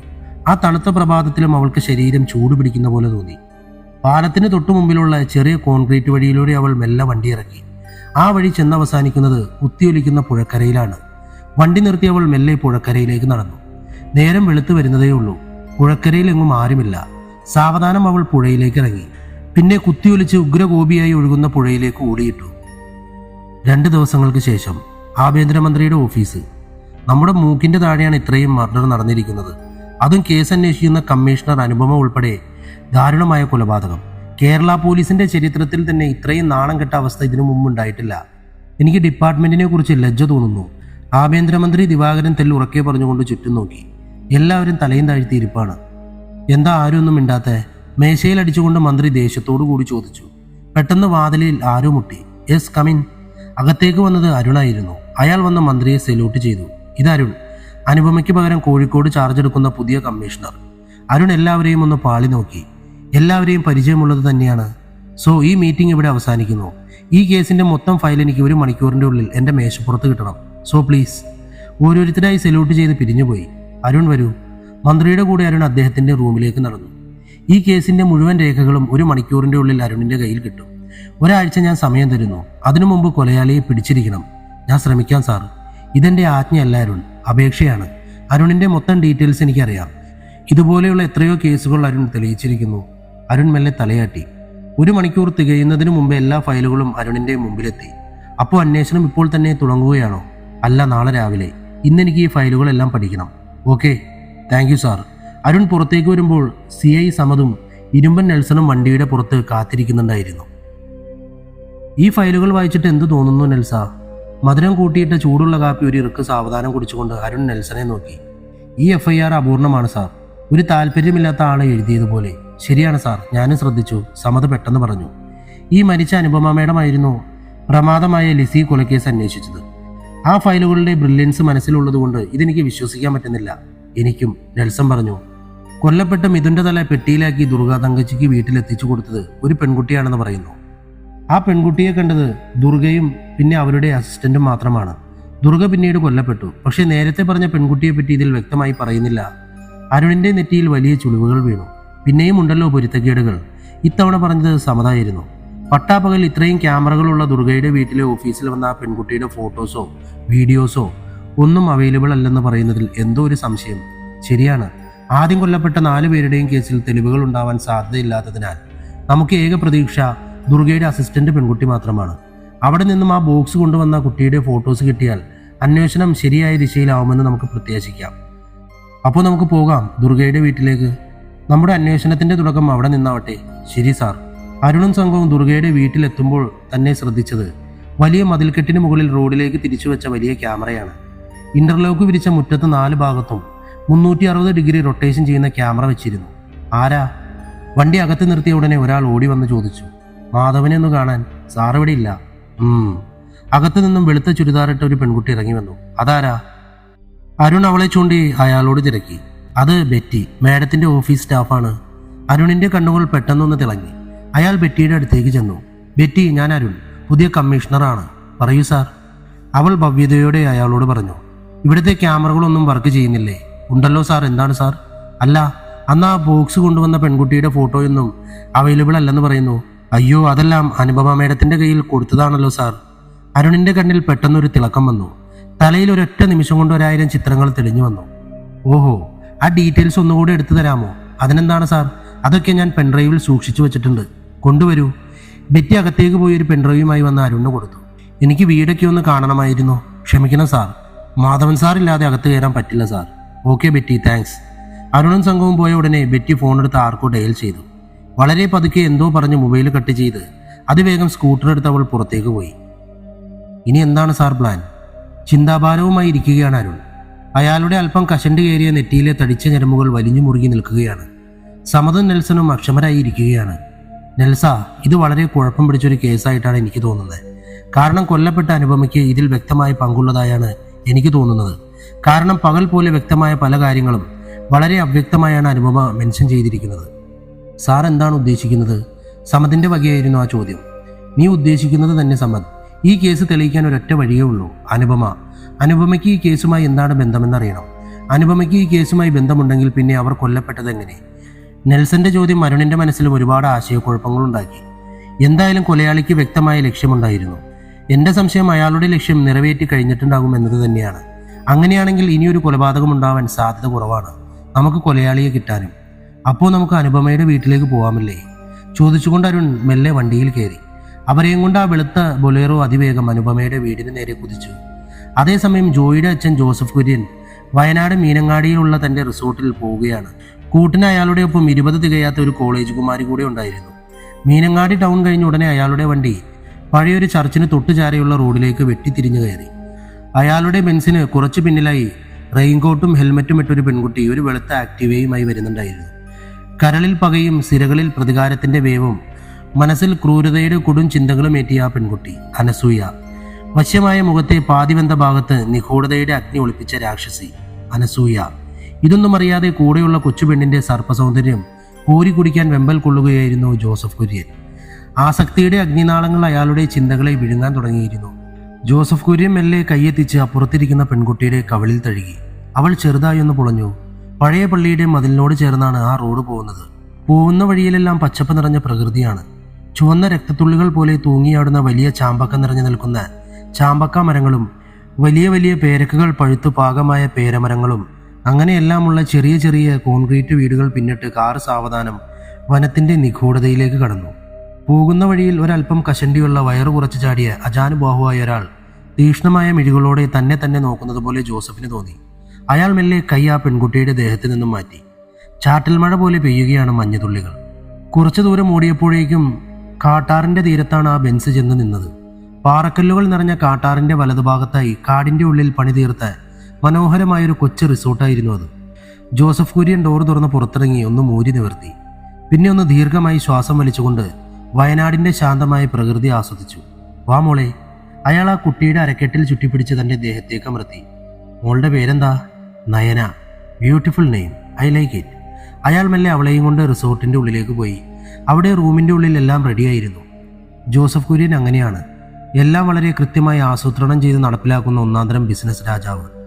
നയന ജോസഫ് കുര്യന്റെ ബാംഗ്ലൂരുള്ള എഞ്ചിനീയറിംഗ് കോളേജിലാണ് പഠിക്കുന്നത്. അവളുടെ അച്ഛൻ പെട്ടെന്ന് മരിച്ചുപോയത് കാരണം അവളുടെ സാമ്പത്തിക നില ആകെ തകർന്നുപോയി. ആ നിസ്സഹായാവസ്ഥ ചൂഷണം ചെയ്യാനാണ് ജോസഫ് കുര്യൻ അവളെ ഇവിടെ കൊണ്ടുവന്നിരിക്കുന്നത്. കല്യാണം കഴിയാത്ത ചെറിയ പെൺകുട്ടികളോടാണ് അയാളുടെ താല്പര്യം. റിസോർട്ട് നോക്കുന്ന ഒരു ജോലിക്കാരനുണ്ട് ജോസഫിന്. ഇതുപോലെയുള്ള ദിവസങ്ങളിലെല്ലാം ഒരുക്കി വെച്ചിട്ട് അയാൾ സ്വന്തം വീട്ടിലേക്ക് തിരിച്ചു പോകും. സാർ പ്ലീസ്, എന്നെ ഉപദ്രവിക്കരുത്. അയാളുടെ നേരെ കൈകൾ കൂപ്പിക്കൊണ്ട് നയന പറഞ്ഞു. അവളുടെ വെളുത്തു മെലിഞ്ഞ മുഖത്തെ വലിയ കണ്ണുകളിൽ നിന്നും ചുടുകണ്ണീർ ഒഴുകിക്കൊണ്ടേയിരുന്നു. ഉപദ്രവിക്കാനോ? ഞാനോ? മനോഹരമായി പുഞ്ചിരിച്ചുകൊണ്ട് അയാൾ ചോദിച്ചു. ഞാനൊരു കാമദേവനാണ് മോളെ. ഒരിക്കൽ എന്നെ അറിഞ്ഞവർ പിന്നീട് എന്നെ തേടി വരാറുണ്ട്. കാരണം ഒരൊറ്റ ആലിംഗനത്തോടെ പെണ്ണുങ്ങളുടെ മനസ്സ് കീഴടക്കാൻ എനിക്ക് കഴിയാറുണ്ട്. അയാൾ മെല്ലെ അവളുടെ അടുത്തേക്ക് ചെന്നു. അവൾ പേടിച്ചരണ്ട മാൻപേടയെ പോലെ പിന്നോട്ട് നടന്ന് ഒടുവിൽ ചുമരിൽ ചെന്ന് മുട്ടി. അയാളുടെ ചുണ്ടുകൾ പതിയെ അവളുടെ കവിളിൽ അമർന്നു. അപമാനത്തിന്റെ കൊടിയ വേദനയിൽ അവളുടെ കണ്ണിൽ കണ്ണുനീർ തിളച്ചു മറിഞ്ഞു.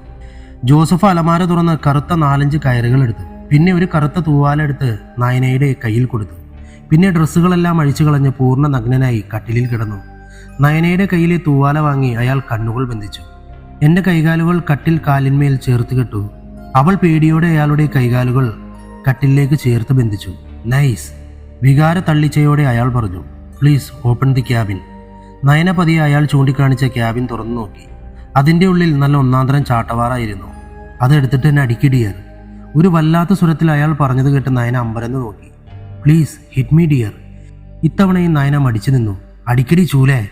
വിറയ്ക്കുന്ന കൈകളോടെ അവൾ ചാട്ട കൊണ്ട് പതിയെ അയാളുടെ നഗ്നമായ ദേഹത്തേക്കടിച്ചു. Nice, please faster. വികാരം കൊണ്ട് വിറച്ചു പോയിരുന്നു അയാളുടെ സ്വരം. പെട്ടെന്നാണ് ഡോർ പതിയെ തുറന്നുകൊണ്ട് അനസൂയ അവിടേക്ക് കടന്നു വന്നത്. എന്തോ പറയാൻ വന്ന നയനയുടെ കയ്യിലേക്ക് അവൾ ആക്റ്റീവയുടെ ചാവി വെച്ചു കൊടുത്തു. നേരെ വിട്ടോ, സ്കൂട്ടറിൽ ഫുൾ ടാങ്ക് പെട്രോളുണ്ട്. നയനയുടെ ചെവിയിൽ പറഞ്ഞുകൊണ്ട് അനസൂയ ചാട്ട കൊണ്ട് ജോസഫിന്റെ ദേഹത്തേക്ക് ആഞ്ഞടിച്ചു. ഓഹ് സൂപ്പർ. ബാധ കയറിയ പോലെ ജോസഫ് അലറി വിളിച്ചു. നയനമല്ലേ ഡോർ തുറന്ന് പുറത്തിറങ്ങി. രക്ഷപ്പെട്ടതിന്റെ ആശ്വാസം അവളുടെ മുഖത്ത് തെളിഞ്ഞു കണ്ടു. പതിയെ അവൾ മീനങ്ങാടി ടൗൺ ലക്ഷ്യമാക്കി കുതിച്ചു. അകത്ത് അനസൂയ ചാട്ട കൊണ്ട് ജോസഫിന്റെ ദേഹത്ത് ആഞ്ഞടിക്കുകയാണ്. ആദ്യമൊക്കെ അയാൾ അത് ആസ്വദിച്ചു. പക്ഷെ അടിയുടെ വേഗത വന്യമായപ്പോഴാണ് അയാൾ അലറി വിളിക്കാൻ തുടങ്ങിയത്. ഒടുവിൽ അയാളുടെ വെളുത്ത ദേഹത്ത് ചുവന്ന ചോരച്ചാലുകൾ നിറഞ്ഞപ്പോഴാണ് അവൾ അടി നിർത്തിയത്. കുറച്ചു നേരത്തേക്ക് കനത്ത നിശബ്ദതയായിരുന്നു. ജോസഫ് ശ്വാസം പോലും എടുക്കാൻ പ്രയാസപ്പെട്ട് കിടക്കുകയാണ്. അയാൾക്ക് ദേഹം മൊത്തം ആരോ കോരി വലിക്കുന്ന പോലെ തോന്നി. നീ എന്താടി പട്ടിയെ കാണിച്ചത്? പട്ടിയല്ല ചേട്ടാ, ഒരു കുട്ടിയാണ്. ജോസഫിന്റെ ചെവിക്ക് തൊട്ടടുത്ത് കാറ്റ് പോലെയുള്ള ശബ്ദത്തിൽ അനസൂയ പറഞ്ഞു. പിന്നെ സാവധാനം അയാളുടെ കണ്ണിലെ കെട്ടഴിച്ചു മാറ്റി. ആരാ നീ? ജോസഫ് കുര്യൻ നമ്പരെന്ന് അനസൂയയെ നോക്കി. ഞാൻ അനസൂയ. പേര് പറഞ്ഞാലൊന്നും സാറിന് ഓർമ്മ കാണില്ല. നിനക്കെന്താ ഇവിടെ കാര്യം? ഒരു പൊട്ടിച്ചിരിയായിരുന്നു മറുപടി. ഇപ്പൊ വരാട്ടോ. അനസൂയ അകത്തുപോയി മുളകുപൊടിയുടെ പാക്കറ്റ് എടുത്തുകൊണ്ട് വന്നു. സാറിന് ഹോട്ട് വലിയ ഇഷ്ടമല്ലേ? ഇത് ചില്ലി പൗഡറാണ്, റിയലി ഹോട്ട്. ജോസഫ് കുര്യന്റെ മുഖത്ത് ഭീതി നിറഞ്ഞു. അനസൂയ പാക്കറ്റ് മെല്ലെ കമഴ്ത്തി അല്പാൽപമായി അയാളുടെ ദേഹത്തെ പച്ചമുറിവിലേക്ക് ഇറ്റിച്ചു. മൂർച്ചയുള്ള മുൾക്കമ്പി ദേഹത്ത് ചുറ്റി വരിഞ്ഞ് വലിക്കുന്നത് പോലെയാണ് ജോസഫിന് തോന്നിയത്. അടി മുതൽ മുടി വരെ ദേഹം നീറി നീറി കത്തിപ്പിടിക്കുന്നു. വേദന കൊണ്ട് അലറിക്കരഞ്ഞു ജോസഫ്. യുബ്. വേദന കൊണ്ട് അയാളുടെ വായിൽ വന്നത് പിന്നെ മുട്ടൻ തെറിയായിരുന്നു. അനസൂയയുടെ മുഖം ദേഷ്യം കൊണ്ട് ചുവന്നത് പെട്ടെന്നാണ്. പെണ്ണുങ്ങളെ ബഹുമാനിക്ക്. പതിയെ പറഞ്ഞുകൊണ്ട് അവൾ കയ്യിലിരുന്ന ചില്ലി പൗഡർ മുഴുവനും അയാളുടെ ദേഹത്തേക്ക് കുടഞ്ഞിട്ടു. വീണ്ടും എന്തോ പറയാൻ വന്ന അയാളുടെ വായിലേക്ക് അവൾ അയാളുടെ തന്നെ ഷർട്ട് തിരികെ കയറ്റി. ശ്വാസം പോലും കിട്ടാതെ വേദന കൊണ്ട് അയാൾ പിടഞ്ഞുകൊണ്ടേയിരുന്നു. കട്ടിലിൽ കാലിനോട് ചേർത്ത് വരിഞ്ഞു കെട്ടിയ അയാളുടെ ഇരു കൈകാലുകളും ഉരഞ്ഞുമുട്ടി. ചാവാൻ തുടങ്ങിയവന്റെ കണ്ണിൽ നിന്നും വന്ന കണ്ണീർ പ്രവാഹത്തിൽ ഇരു കവിളുകളും നനഞ്ഞു കുതിർത്തു. നീ വിദ്യാഭ്യാസത്തെ വ്യഭിചരിച്ചവനാണ് ജോസഫേ. സാധാരണ മരണം കൊണ്ട് നിനക്ക് മോക്ഷം കിട്ടില്ല. ജോസഫിന്റെ കണ്ണുകളിൽ മരണഭയം നിറഞ്ഞു. ഇട്ടുമൂടാൻ മാത്രം സമ്പത്തും സൂക്ഷിച്ചു വെച്ച സ്വർണവും കോടിക്കണക്കിന് രൂപയുമൊന്നും ഇവിടെ തനിക്ക് ഉപകരിക്കില്ലെന്ന് അയാൾ തിരിച്ചറിഞ്ഞു. നിന്റെ മോനെയും കൂട്ടുകാരെയും കൊന്നത് ഞാനാണ്. ഒരു വല്ലാത്ത ഈണത്തോടെ അവൾ പറഞ്ഞു. പിന്നെ അയാളുടെ വായിലെ തുണി വലിച്ചൂരി. അലറിക്കരയാൻ തുടങ്ങിയ ജോസഫിന്റെ തൊണ്ടക്കുഴിയിൽ തിളങ്ങുന്ന കൂർത്ത കത്തി അമർന്നു. പിടിച്ചു കെട്ടിയ പോലെ അയാളുടെ നിലവിളി നിന്നു. നീ ഒരു ഹാൻസമാണ് ഡിയർ. അവളുടെ കയ്യിലെ കത്തി സാവധാനം അയാളുടെ കഴുത്തിൽ നിന്നും താഴേക്ക് നിരങ്ങി നീങ്ങി. കത്തി നീങ്ങുന്ന ചുവന്ന പാടുകളിലേക്ക് അയാൾ ഭീതിയോടെ നോക്കി. എനിക്ക് നിങ്ങളെ ഇഷ്ടമായി ഡിയർ. ഏത് പെണ്ണും മോഹിക്കുന്ന ശരീരമാണ് നിങ്ങൾക്ക്. ശരിക്കും മുരുക്ക്. ശ്വാസമെടുക്കാൻ പോലും മറന്നു നിൽക്കുകയാണ് ജോസഫ്. കത്തി അയാളുടെ പൊക്കിൽ കുഴിയിൽ ഒന്ന് വൃത്തം വരച്ച് മെല്ലെ താഴേക്കിറങ്ങി. ജോസഫ് മെല്ലെ തലയുയർത്തി താഴേക്ക് നോക്കി. തന്റെ രഹസ്യഭാഗത്ത് തട്ടി നിൽക്കുകയാണ് കത്തി. വഴിയിൽ തടസ്സങ്ങൾ ഉണ്ടാവുന്നത് എനിക്കിഷ്ടമല്ല ഡിയർ. ക്രൂരമായി പുഞ്ചിരിച്ചുകൊണ്ട് അനസൂയ പറഞ്ഞു. ജോസഫിന്റെ ഇടനെഞ്ചിൽ ഒരു വെള്ളിടി വെട്ടി. നോ. നിസ്സഹായനായി അയാൾ അലറി വിളിച്ചു. അവൾ കത്തികൊണ്ട് അയാളുടെ അരക്കെട്ടിൽ വൃത്തം വരച്ചു. ചത്ത കിളിക്ക് എന്തിനാണ് ചേട്ടാ കൂട്? ചേമ്പിന്താൾ മുറിക്കുന്ന ലാഘവത്തോടെ അവളത് മുറിച്ചു കളഞ്ഞു. കുറച്ചുനേരം അയാളുടെ നിലവിളി നീണ്ടു നിന്നു. അരക്കെട്ടിൽ നനഞ്ഞു പടർന്ന ചോര കണ്ട് അയാളുടെ മിഴികൾ പിറകിലേക്ക് മറഞ്ഞു. എന്തോ തീരുമാനിച്ചുറപ്പിച്ച പോലെ അവൾ കത്തിയുടെ മൂർച്ച പരിശോധിച്ച് പുഞ്ചിരി തൂകി. അരുണും സംഘവും അനുപമയുടെ വീട്ടിലെത്തിയപ്പോൾ അവിടെ സിറ്റ് ഔട്ടിലെ വാതിലുകളെല്ലാം അടഞ്ഞു കിടക്കുകയാണ്. കുറെ സമയം കോളിംബെല്ലടിച്ചതിന് ശേഷമാണ് അകത്തു നിന്നും ഒരു വീൽ ചെയർ ഉരുട്ടി ഒരാൾ കടന്നു വന്നത്. ആരാ? അരുണിന്റെ മുഖത്ത് നോക്കി അയാൾ തിരക്കി. ഞാൻ പുതിയ കമ്മീഷണർ അരുൺ. Hello commissioner. അയാൾ മെല്ലെ അരുണിന് ഷേക്ക് ഹാൻഡ് കൊടുത്തു. ഞാൻ മഹാദേവൻ, അനുപമയുടെ ഭർത്താവ്. ഓ, ഞാൻ നിങ്ങളെ കാത്തിരിക്കുകയായിരുന്നു. ആ കേസ് വേറൊരാൾ ഏറ്റെടുത്താൽ ആദ്യം അവർ തേടിയെത്തുക അനുപമയെ ആയിരിക്കുമെന്ന് അവൾ പറയാറുണ്ടായിരുന്നു. അരുൺ അർത്ഥഗർഭമായ നോട്ടത്തോടെ സമതിനെയും നെൽസനെയും നോക്കി. അപ്പോഴാണ് അയാൾ മാല ചാർത്തിയ ഒരു ഫോട്ടോ ചുമരിൽ കണ്ടത്. അതിസുന്ദരിയായ ഒരു പെൺകുട്ടിയായിരുന്നു അത്. ഇതാരാ? തെല്ലൊരു അമ്പരപ്പോടെ അരുൺ മഹാദേവനെ നോക്കി. അയാളുടെ കണ്ണുകളിൽ പെട്ടെന്ന് നനവ് പടർന്നു. അത് ഞങ്ങളുടെ രാജകുമാരിയായിരുന്നു, ആരതി മഹാദേവൻ, ഞങ്ങളുടെ വീട്ടിലെ വിളക്ക്. എന്തു പറ്റിയതാണ് അവൾക്ക്? ചോദിക്കാതിരിക്കാൻ അരുണിന് പറ്റിയില്ല. മഹാദേവൻ ഒന്നും മിണ്ടിയില്ല. അവളുടെ ദേഹത്തൊരു ഉറുമ്പരിക്കുന്നത് പോലും ഞങ്ങൾക്ക് സഹിക്കുമായിരുന്നില്ല സാറേ. അങ്ങനെ ഞങ്ങൾ കൊണ്ടു നടന്ന മോളെയാണ് ആ ദുഷ്ടന്മാർ. തുടർന്ന് പറയാൻ കഴിയാതെ നിസ്സഹായതയോടെ അയാൾ പൊട്ടിക്കരഞ്ഞു. എന്ത് പറയണമെന്നറിയാതെ അരുണാണെങ്കിൽ അമ്പരന്ന് പോയി. അത് കണ്ടോ സാർ? അകത്തെ മുറിയിൽ ഫ്രെയിം ചെയ്തു വെച്ച വലിയ ഛായാചിത്രത്തിലേക്ക് ചൂണ്ടിക്കൊണ്ട് മഹാദേവൻ അരുണിനോട് ചോദിച്ചു. ജീവൻ തുടിക്കുന്ന ആരതിയുടെ ഒരു ചിത്രമായിരുന്നു അത്. അതീവ ഓമനത്വം തുളുമ്പുന്ന കണ്ണുകളുള്ള ഒരു സുന്ദരി പെൺകുട്ടി. അത് അവൾ തന്നെ വരച്ചതായിരുന്നു സാറേ. അത് മാത്രമല്ല, നന്നായി പാട്ട് പാടുകയും നന്നായി നൃത്തം ചെയ്യുകയും ചെയ്യുമായിരുന്നു എൻ്റെ മോള്.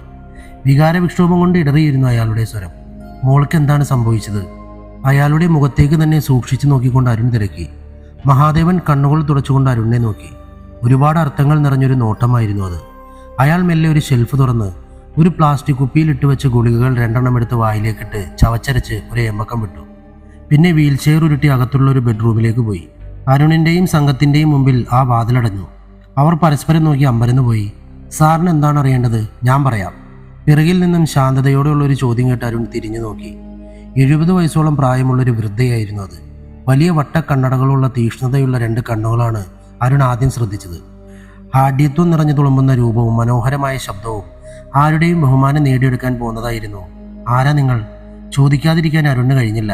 ഞാൻ ഭാനുമതി, മഹാദേവന്റെ അമ്മയാണ്. സുപ്രീം കോർട്ടിൽ വക്കീലായിരുന്നു. ഇരിക്കൂ. സ്വീകരണമുറിയിലെ വിശാലമായ സോഫയിൽ ഇരുന്നു കൊണ്ട് അരുൺ അവരെ തന്നെ സൂക്ഷിച്ചു നോക്കി. കുടിക്കാൻ ചായയോ കാപ്പിയോ? ഒന്നും വേണ്ട, താങ്ക്സ്. എന്താണ് അറിയേണ്ടത്? ചോദിച്ചോളൂ. അനുപമയുടെ മകൾ ആരതി എങ്ങനെയാണ് മരിച്ചത്? മരിച്ചതല്ലല്ലോ, കൊന്നതല്ലേ? ആര്? അറിയാതെ സോഫയിൽ നിന്നും എഴുന്നേറ്റ് പോയി അരുൺ. കുറച്ചു നാൾ മുമ്പ് കൊല്ലപ്പെട്ട 4 പിള്ളേരില്ലേ അവർ. അപ്പോൾ ഞങ്ങളുടെ സംശയം ശരി തന്നെ. ആ കൊലപാതകങ്ങൾക്ക് പിന്നിലെല്ലാം അനുപമയുടെ ബുദ്ധിയായിരുന്നു അല്ലേ? അതിനെന്താണ് സാർ സംശയം? ചത്തത് കീചകനെങ്കിൽ കൊന്നത് ഭീമൻ തന്നെ. നെൽസൺ അരുണിന്റെ അടുത്ത് പതിയെ പറഞ്ഞു. ഒരിക്കലും അനുപമയിൽ നിന്നും ഇങ്ങനെയൊന്നും ഞാൻ പ്രതീക്ഷിച്ചില്ല. ഇച്ഛാഭംഗത്തോടെ അരുൺ പറഞ്ഞു. അവളൊരു അമ്മയല്ലേ സാറേ? തീഷ്ണത നിറഞ്ഞ സ്വരത്തിൽ ഭാനുമതി പറഞ്ഞു. അനുഭവിക്കുന്നതിന്റെ പരമാവധി അവൾ അനുഭവിച്ചു കഴിഞ്ഞു. ആദ്യം അവൾ എന്തിനാണത് ചെയ്തതെന്ന് സാർ അറിയണം. കിതച്ചുകൊണ്ട് ഭാനുമതി പറഞ്ഞു. പിന്നെ കണ്ണട ഊരി നിറഞ്ഞ കണ്ണുകൾ തുടച്ചുകൊണ്ട് അരുണിനെ നോക്കി. പതിയെ അവർ ആ കഥ പറയാൻ തുടങ്ങി. ആരതിമോൾ +2 പഠിക്കുമ്പോഴാണ് ഒരിക്കൽ കോഴിക്കോട് വെച്ചൊരു കല്യാണത്തിന് ആ അസുരനെ പരിചയപ്പെട്ടത്. ദുർഗയുടെ മകൻ മിഥുൻ. ദുർഗ അനുപമയുടെ ക്ലാസ്മേറ്റ് ആയിരുന്നു. അവർ സംസാരിക്കുന്നതിൻ്റെ ഇടെ മിഥുൻ ആരതിക്ക് നമ്പർ കൈമാറി കഴിഞ്ഞിരുന്നു. ആരതി ഒരു പാവമായിരുന്നു. മിഥുന്റെ സൗന്ദര്യത്തിലും ആരെയും മയക്കുന്ന സംസാരത്തിലും അവൾ പതിയെ വീണുപോയി എന്നതാണ് സത്യം. പോരാത്തതിന് അവൻ അമ്മയുടെ കൂട്ടുകാരിയുടെ മകനും. അന്ന് അനുപമ കൊച്ചി സിറ്റി കമ്മീഷണറായിരുന്നു. രാത്രികളിൽ ആരതിയും മിഥുനും മൊബൈലിലൂടെ ഒരുപാട് എടുത്തു. വീക്കെൻഡുകളിൽ അവൻ അവളെ തേടി വന്നു. വളരെ മാന്യമായിരുന്നു അവൻ്റെ പെരുമാറ്റം. സാവധാനം ആരതിയുടെ മനസ്സവൻ കീഴടക്കി. പക്ഷേ അവൻ ഇടയ്ക്കിടെ അവൾക്ക് ലഹരി കൊടുത്ത് സാവധാനം അവളെ ലഹരിക്ക് അടിമയാക്കി. ഞങ്ങളാരും പക്ഷേ അത് തിരിച്ചറിഞ്ഞില്ല. 2 വർഷം മുമ്പ് ന്യൂ ഇയറിൽ തലേ ദിവസം മിഥുൻ അവളെ തേടി വന്നു. ഞങ്ങളാരും അന്ന് വീട്ടിലുണ്ടായിരുന്നില്ല. മിഥുൻ അന്ന് അവൾക്ക് കുറച്ച് കൂടുതൽ ലഹരി കൊടുത്ത് കൊണ്ടുപോയത് താമരശ്ശേരിയിലുള്ളൊരു റിസോർട്ടിലേക്കായിരുന്നു. അവിടെ വെച്ച് ആ 4 ചെന്നായ്ക്കളും കൂടി എൻ്റെ കുഞ്ഞിനെ കടിച്ചു കീറി കൊന്നുകളഞ്ഞു. അനുപമ അന്ന് പോലീസ് കമ്മീഷണറായിരുന്നു എന്ന് ഓർക്കണം. എന്നിട്ട് കേസൊന്നും ആയില്ലേ? സമത് അറിയാതെ ചോദിച്ചു പോയി. കേസ്? ഭാനുമതിയുടെ സ്വരത്തിൽ പുച്ഛം നിറഞ്ഞു. ചെയ്യാൻ പോകുന്ന കാര്യത്തിൻ്റെ പരിണിതഫലം എന്താകുമെന്ന് അവൾക്ക് നല്ല ഉറപ്പുണ്ടായിരുന്നു. അന്ന് രാത്രി മഹാദേവൻ ഒരു ആക്സിഡന്റ് ഉണ്ടായതല്ല, അവർ ഉണ്ടാക്കി. അവരുടെ ശബ്ദത്തിൽ കാഠിന്യം വന്ന് നിറയുന്നത് അമ്പരപ്പോടെ നോക്കുകയായിരുന്നു നെൽസൺ. 2 മാസത്തോളം മഹാദേവൻ ജീവനോട് മല്ലിട്ട് ICUവിൽ കിടക്കുകയായിരുന്നു. മോളെ കാണാനില്ല എന്ന് മാത്രമേ അവൾക്ക് അറിയാമായിരുന്നുള്ളൂ. ഒരാഴ്ച കഴിഞ്ഞാണ് അനുപമയ്ക്ക് മിഥുനെ കാണാൻ കിട്ടിയത്. അന്ന് വരെ അവൻ ഒളിവിലായിരുന്നു. സ്വന്തം മകളുടെ തിരോധാനവും ഭർത്താവിൻ്റെ അത്യാഹിത നിലയും മാനസികമായി തളർത്തിയ ഒരു മഴയുള്ള രാത്രിയിലാണ് മിഥുനും കൂട്ടരും അനുപമയെ തേടിയെത്തിയത്. അന്ന് ഞാൻ മഹാദേവന്റെ കൂടെ ആശുപത്രിയിലായിരുന്നു. എന്തോ പേക്കിനാവ് കാണുന്ന പോലെ ഭാനുമതിയുടെ മുഖം വിളറി വെളുത്തിരുന്നു. അന്ന് രാത്രി സ്വന്തം വീട്ടിൽ വെച്ചവർ 4 പേരും കൂടെ അനുപമയെ ചവിട്ടിമെത്തിച്ചു. രാവിലെ ഞാൻ വീട്ടിലെത്തുമ്പോൾ ദേഹമാസകലം നീലിച്ച് ഉടുതുണിയില്ലാതെ ബോധം കെട്ട് കിടക്കുകയായിരുന്നു എൻ്റെ കുട്ടി. പറഞ്ഞു തീരുമ്പോഴേക്കും പൊട്ടിക്കരഞ്ഞുപോയി അവർ. എന്തു പറയണമെന്നറിയാതെ അരുണൻ നെൽസണും സമതം നിന്നു. അടച്ചിട്ട വാതിലിൻ്റെ ഉള്ളിൽ നിന്നും നിസ്സഹായനായ മഹാദേവന്റെ നിലവിളി അവർ കേട്ടു. പിന്നെ 6 മാസം ഡിപ്രഷനിലായിരുന്നു എൻ്റെ കുട്ടി. സ്വന്തം മോളുടെ ജഡം പോലും കാണാൻ കഴിയാത്ത വിഷമത്തിൽ ഒരു തവണ അവൾ ആത്മഹത്യ ചെയ്യുമോ എന്ന് പോലും ഞാൻ ഭയപ്പെട്ടു. ഇഷ്ടമില്ലാതെ ഒരു പെണ്ണിന്റെ ദേഹത്തൊന്ന് തൊട്ടുപോയാൽ തന്നെ അവൾക്കത് സഹിക്കില്ല. അങ്ങനെ ഇരിക്കുമ്പോൾ 4 പേര് ചേർന്ന് എൻ്റെ കുട്ടികളെ. കുറച്ചു സമയം ഒരു വല്ലാത്തൊരു നിശബ്ദതയായിരുന്നു അവർക്കിടയിൽ. ഓരോ നിമിഷം പോലും അവർക്ക് ഓരോ യുഗങ്ങളായി തോന്നിക്കുമാറും മൗനം അവരുടെ ഇടയിൽ ഘനീഭവിച്ചു നിന്നു. 6 മാസം കഴിഞ്ഞ് കുറച്ചെങ്കിലും ഒന്ന് ശരിയാവാൻ. ശൂന്യമായ അനുപമയുടെ മനസ്സിൽ കീറിപ്പറിക്കുന്ന വേദനയുടെ പ്രതികാര ചിന്തകൾ ആളിക്കത്തിച്ചത് ഞാനായിരുന്നു. 6 മാസത്തിൽ ലീവിന് ശേഷം അവൾ ജോലിക്ക് ചേർന്നത് കോഴിക്കോട് സിറ്റി കമ്മീഷണറായിട്ടായിരുന്നു. ചാർജ് എടുത്തതിൻ്റെ അടുത്ത ആഴ്ച അവൾ ഒരു റെയ്ഡ് നടത്തി. നിർഭാഗ്യവശാൽ അത് ദുർഗയുടെ ഹോട്ടലും അവളുടെ ആൾക്കാരുമായിരുന്നു. അന്ന് ദുർഗ അനുപമയ്ക്കൊരു കവർ സമ്മാനിച്ചു. അതിനകത്ത് മുഴുവനും ആരതിയുടെയും അനുപമയുടെയും നഗ്ന വീഡിയോകളായിരുന്നു. ഒരു വല്ലാത്ത അവസ്ഥയിലായിരുന്നു അന്ന് അനുപമ. പിടികൂടിയ പ്രതികളെ മുഴുവനും അവൾക്ക് വിട്ടുകൊടുക്കേണ്ടി വന്നു. അന്ന് എപ്പോഴും തലയിലേക്ക് വന്നു വീഴുന്ന ഒരു ഇടുത്തിയായിരുന്നു യഥാർത്ഥത്തിൽ ദുർഗ. അപമാനത്തിൻ്റെയും വേദനയുടെയും കൊടിയ വിഷം അല്പാൽപമായി അനുപമയ്ക്ക് കുത്തിവെക്കുകയായിരുന്നു ദുർഗ. അവസാനം സഹികെടുമ്പോഴുള്ള ഒരു തിരിച്ചറിവായിരുന്നു പിന്നീട് അനുപമയ്ക്കുണ്ടായത്. അനുപമ ശരിക്കും ഒരു കമ്പ്യൂട്ടർ വിദഗ്ധയായിരുന്നു. കുറച്ചൊക്കെ ഞാനും. പദവി കളയാതെ അധികാരത്തിൻ്റെ മറവിൽ നിന്നും ഒരു കുഞ്ഞുമറിയാതെ പ്രതികാരം ചെയ്യുക എന്നതായിരുന്നു ഞങ്ങളുടെ പിന്നിലുള്ള ലക്ഷ്യം. അങ്ങനെ ഞങ്ങൾ എത്തിയത് ഡീപ്പ് വെബിലായിരുന്നു. ഡീപ്പ് വെബ് എന്താണത്? ആകാംക്ഷയോടെ അരുൺ ചോദിച്ചു. ഭാനുമതിയുടെ ചുണ്ടിൽ ഒരു ചെറിയ പുഞ്ചിരി വിരിഞ്ഞു. പറയാം. ഒരു സാധാരണ ഇൻ്റർനെറ്റ് ഉപയോക്താവ് ഒരിക്കലും എത്തിപ്പെടാൻ സാധ്യതയില്ലാത്ത ഇൻ്റർനെറ്റിൻ്റെ നിഗൂഢ ഭാഗങ്ങളാണ് ഡീപ്പ് വെബ്. ഗൂഗിൾ പോലെയുള്ള സാധാരണ സെർച്ച് എഞ്ചിൻ ഉപയോഗിച്ച് ഒരിക്കലും അവിടെ എത്താൻ കഴിയില്ല. വാട്ട്? കേൾക്കൂ സാർ, ഗൂഗിൾ ഉപയോഗിച്ച് ഒരിക്കലും കയറാൻ കഴിയാത്ത നെറ്റിൻ്റെ 80% ഡീപ്പ് വെബ്. അവിടെയാണ് ലോകത്തുള്ള എല്ലാ രഹസ്യരേഖകളും സൂക്ഷിക്കപ്പെടുന്നത്. അതിൽ തന്നെ കുറ്റകൃത്യങ്ങൾക്ക് ഉപയോഗിക്കുന്ന അതീവ രഹസ്യമായ ഭാഗമാണ് ഡാർക്ക് വെബ്. എല്ലാവരും അന്തം വിട്ട് അവരെ തന്നെ നോക്കി നിൽക്കുകയായിരുന്നു. ലോകത്തുള്ള മുഴുവൻ ഇല്ലീഗൽ ഇടപാടുകളും നടക്കുന്നത് ഡാർക്ക് വെബിലാണ്. അവിടേക്ക് പ്രവേശിക്കാൻ കഴിയുന്ന ഡോറ് ഒരു ഫോഴ്സ്, ഫ്രീ നെറ്റ് തുടങ്ങി ഒണിയൻ സോഫ്റ്റ്വെയർ മുഖേന മാത്രമാണ്. അവയുടെ പ്രത്യേകത IP അഡ്രസ്സ് ട്രാക്ക് ചെയ്യാൻ കഴിയില്ല എന്നതാണ്. ഇത് ഉപയോഗിക്കുന്ന ആരെയും ആർക്കും തിരിച്ചറിയാൻ പറ്റില്ല എന്നതാണ് അതിൻ്റെ ഒരു ഗുണം. അതുകൊണ്ട് തന്നെ ലോകം കീഴ്മേൽ മറിക്കുന്ന പല സംഭവങ്ങളും പ്ലാൻ ചെയ്യുന്നത് ഡാർക്ക് വെബിലാണ്. ഓ ഗോഡ്, അറിയാതെ പറഞ്ഞുപോയി നെൽസൺ. അവിടെയുള്ള റെഡ് റൂം ഹിറ്റ്മാൻ എന്ന ഒരു ഭീകര സൈറ്റുമായാണ് ഞങ്ങൾ ഡീൽ ഉറപ്പിച്ചത്. അന്യോന്യം അറിയാതെ ക്രൂരമായ കൊലപാതകങ്ങൾ നടത്തി നമുക്ക് ലൈവ് സ്ട്രീമിംഗ് നൽകുന്ന ഗ്രൂപ്പാണത്. അവിടെയാണ് ഞങ്ങൾ 5 പേർക്കുള്ള കൊട്ടേഷൻ കൊടുത്തത്. എന്നിട്ട് സാധാരണ കൊല ചെയ്യുന്ന ആളും പൈസ കൊടുക്കുന്ന ആളും തമ്മിൽ കാണാറില്ല. ഇവിടെ പക്ഷേ ആ കൊലയാളി അനുപമയെ തേടി വന്നു. ഇരിക്കുന്ന സോഫയിൽ നിന്നും എഴുന്നേറ്റ് പോയി അരുൺ. ഇരിക്കൂ സാർ, പറയട്ടെ. വീണ്ടും അവർ പറയാൻ തുടങ്ങി. പിന്നീട് ഓരോരുത്തരെയും പച്ചയ്ക്ക് അതിക്രൂരമായി കൊല്ലുന്നത് ഞങ്ങൾ ലൈവ് സ്ട്രീമിങ്ങിലൂടെ കണ്ടു. വികാരം കൊണ്ട് ചിലമ്പിച്ചു പോയിരുന്നു അവരുടെ ശബ്ദം. ഇതിനിടെ അനുപമ കൊലയാളിയെ മറ്റൊരു ചുമതല കൂടി ഏൽപ്പിച്ചു. അത് സംസാരിക്കാൻ വേണ്ടി വന്ന കൊലയാളിയെ അനുപമ ഷൂട്ട് ചെയ്യാൻ ശ്രമിച്ചു. അവിടെയാണ് അനുപമയ്ക്ക് ആദ്യമായി പിഴച്ചത്. അനുപമയ്ക്ക് ആവശ്യം ആ 4 പേരുടെയും മരണമായിരുന്നു. അത് കഴിഞ്ഞപ്പോൾ കൊലയാളിയെ ഫിനിഷ് ചെയ്യണമെന്ന പോലീസ് ബുദ്ധി അവളെ ചതിച്ചു. ഏറ്റ കാര്യം ജീവൻ നഷ്ടപ്പെട്ടാലും ചെയ്യുന്ന കൊലയാളി അനുപമയെ വധിച്ച് പിന്നീട് തൻ്റെ ലക്ഷ്യം നിറവേറ്റി. അപ്പോൾ ഇനി കൊലപാതകങ്ങൾ ഉണ്ടാവില്ലാലേ? ആശ്വാസത്തോടെ അരുൺ ചോദിച്ചു. തീർച്ചയായും, ആത്മവിശ്വാസത്തോടെ അവർ പറഞ്ഞു. അവളിപ്പോൾ ഇന്ത്യ തന്നെ വിട്ടുപോയി കാണും. അവളോ? പെട്ടെന്ന് അരുണിൻ്റെ കണ്ണിൽ ഒരു അവിശ്വസനീയത നിറഞ്ഞു. അവളോ? കൊലയാളി ഒരു പെണ്ണാണോ?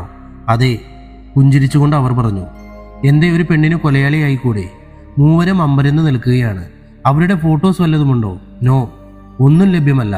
എല്ലാം ഡാർക്ക് വെബ് വഴിയാണ് വരുന്നത്. പിന്നീട് ഒരിക്കലും തിരിച്ചെടുക്കാൻ കഴിയാത്ത വിധം ഭദ്രമായിരിക്കും അത്. അപ്പോൾ ഈ കേസ് ഇവിടെ അവസാനിച്ചു അല്ലേ സാർ? സമ്മതമല്ലേ അരുണിനോട് ചോദിച്ചു. ഏറെക്കുറെ, അരുൺ മെല്ലെ മറുപടി പറഞ്ഞു. എങ്ങനെ ഈ കേസ് എഴുതി അവസാനിപ്പിക്കണമെന്നായിരുന്നു അരുണിൻ്റെ ചങ്ക. അറിഞ്ഞിടത്തോളം പ്രതിയെക്കുറിച്ച് ആർക്കും ഒന്നും അറിയില്ല. ദുർഗയുടെ വീട്ടിൽ പെട്ടി കൊണ്ടുപോയ പെൺകുട്ടി വരെ കൊല ചെയ്യപ്പെട്ട സ്ഥിതിക്ക് കൊലയാളിയെക്കുറിച്ച് ഇനി ഒരു സൂചനയും കിട്ടില്ല. കേരള പോലീസിന് എന്നേക്കും ഒരു നാണക്കേടായി ഈ കേസ് തെളിയിക്കപ്പെടാതെ ഒന്നായി അവശേഷിക്കും. നിങ്ങളോട് എനിക്കൊരു അപേക്ഷയുണ്ട്. ഞാൻ പറഞ്ഞ കാര്യങ്ങളൊന്നും ആരും അറിയരുത്. എൻ്റെ കുടുംബത്തിന് സംഭവിച്ച ദുരന്തം ലോകമറിയാൻ ഞാൻ ആഗ്രഹിക്കുന്നില്ല. കൈകൾ കൂപ്പിക്കൊണ്ട് അവർ അരുണിനോട് പറഞ്ഞു.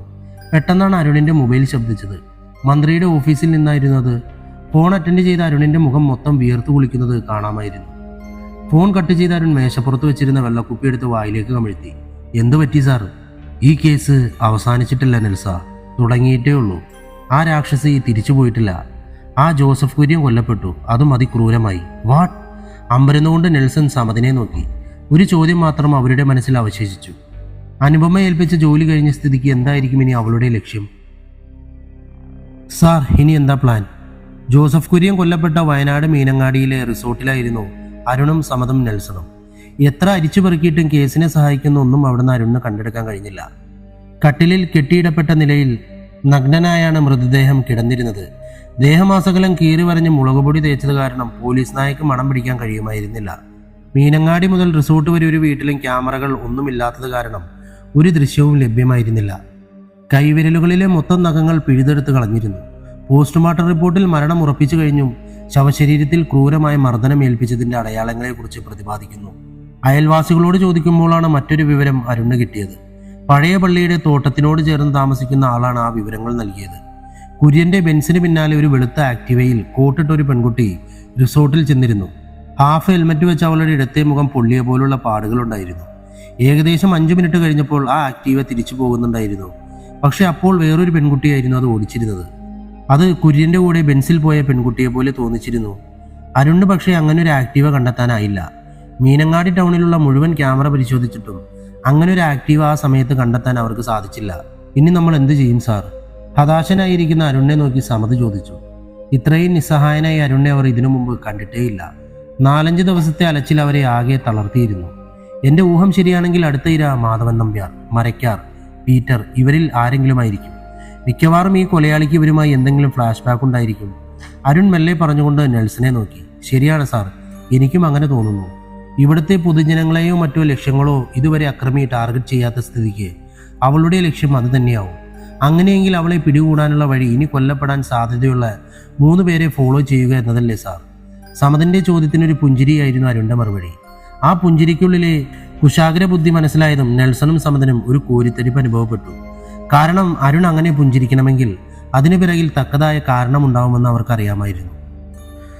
സാർ, ഇതാണ് ഞാൻ പറഞ്ഞ ഇൻസ്പെക്ടർ സജി. അന്ന് അനുപമ മേഡം കൊല്ലപ്പെട്ട രാത്രി പുലർച്ചെ സംശയാസ്പദമായ രീതിയിൽ ഒരു പെൺകുട്ടിയെ ചെക്ക് ചെയ്തു എന്ന് പറഞ്ഞില്ലേ?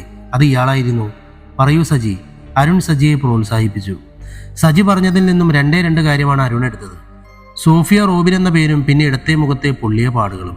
പേര് ചിലപ്പോൾ വ്യാജമാവാമെങ്കിലും കൊലയാളി ഏകദേശം അത് തന്നെ ആയിരിക്കുമെന്ന് അരുണിന് തോന്നി. സജി പറഞ്ഞത് വെച്ച് അരുൺ ഒരു രേഖാചിത്രം വരച്ചു. ഇതിനിടയിൽ കുര്യന്റെ കൂടെ റിസോർട്ടിലേക്ക് വന്ന പെൺകുട്ടി ബാംഗ്ലൂർ എഞ്ചിനീയറിംഗ് കോളേജിൽ പഠിക്കുന്ന നയനയാണെന്ന് ഒരു ഇൻഫർമേഷൻ അരുണിന് കിട്ടി. അതുപ്രകാരം അവളുടെ മൊബൈൽ നമ്പർ ട്രാക്ക് ചെയ്ത് അന്നേ ദിവസം അവൾ മീനങ്ങാടി ഉണ്ടായിരുന്നു എന്ന് അരുണിന് മനസ്സിലായി. പക്ഷെ അരുണിനെ അത്ഭുതപ്പെടുത്തിയ ഒരു സംഗതി, ഒരിക്കൽ പോലും കുര്യൻ നയനയുടെ നമ്പറിലേക്ക് വിളിച്ചിരുന്നില്ല എന്നതാണ്.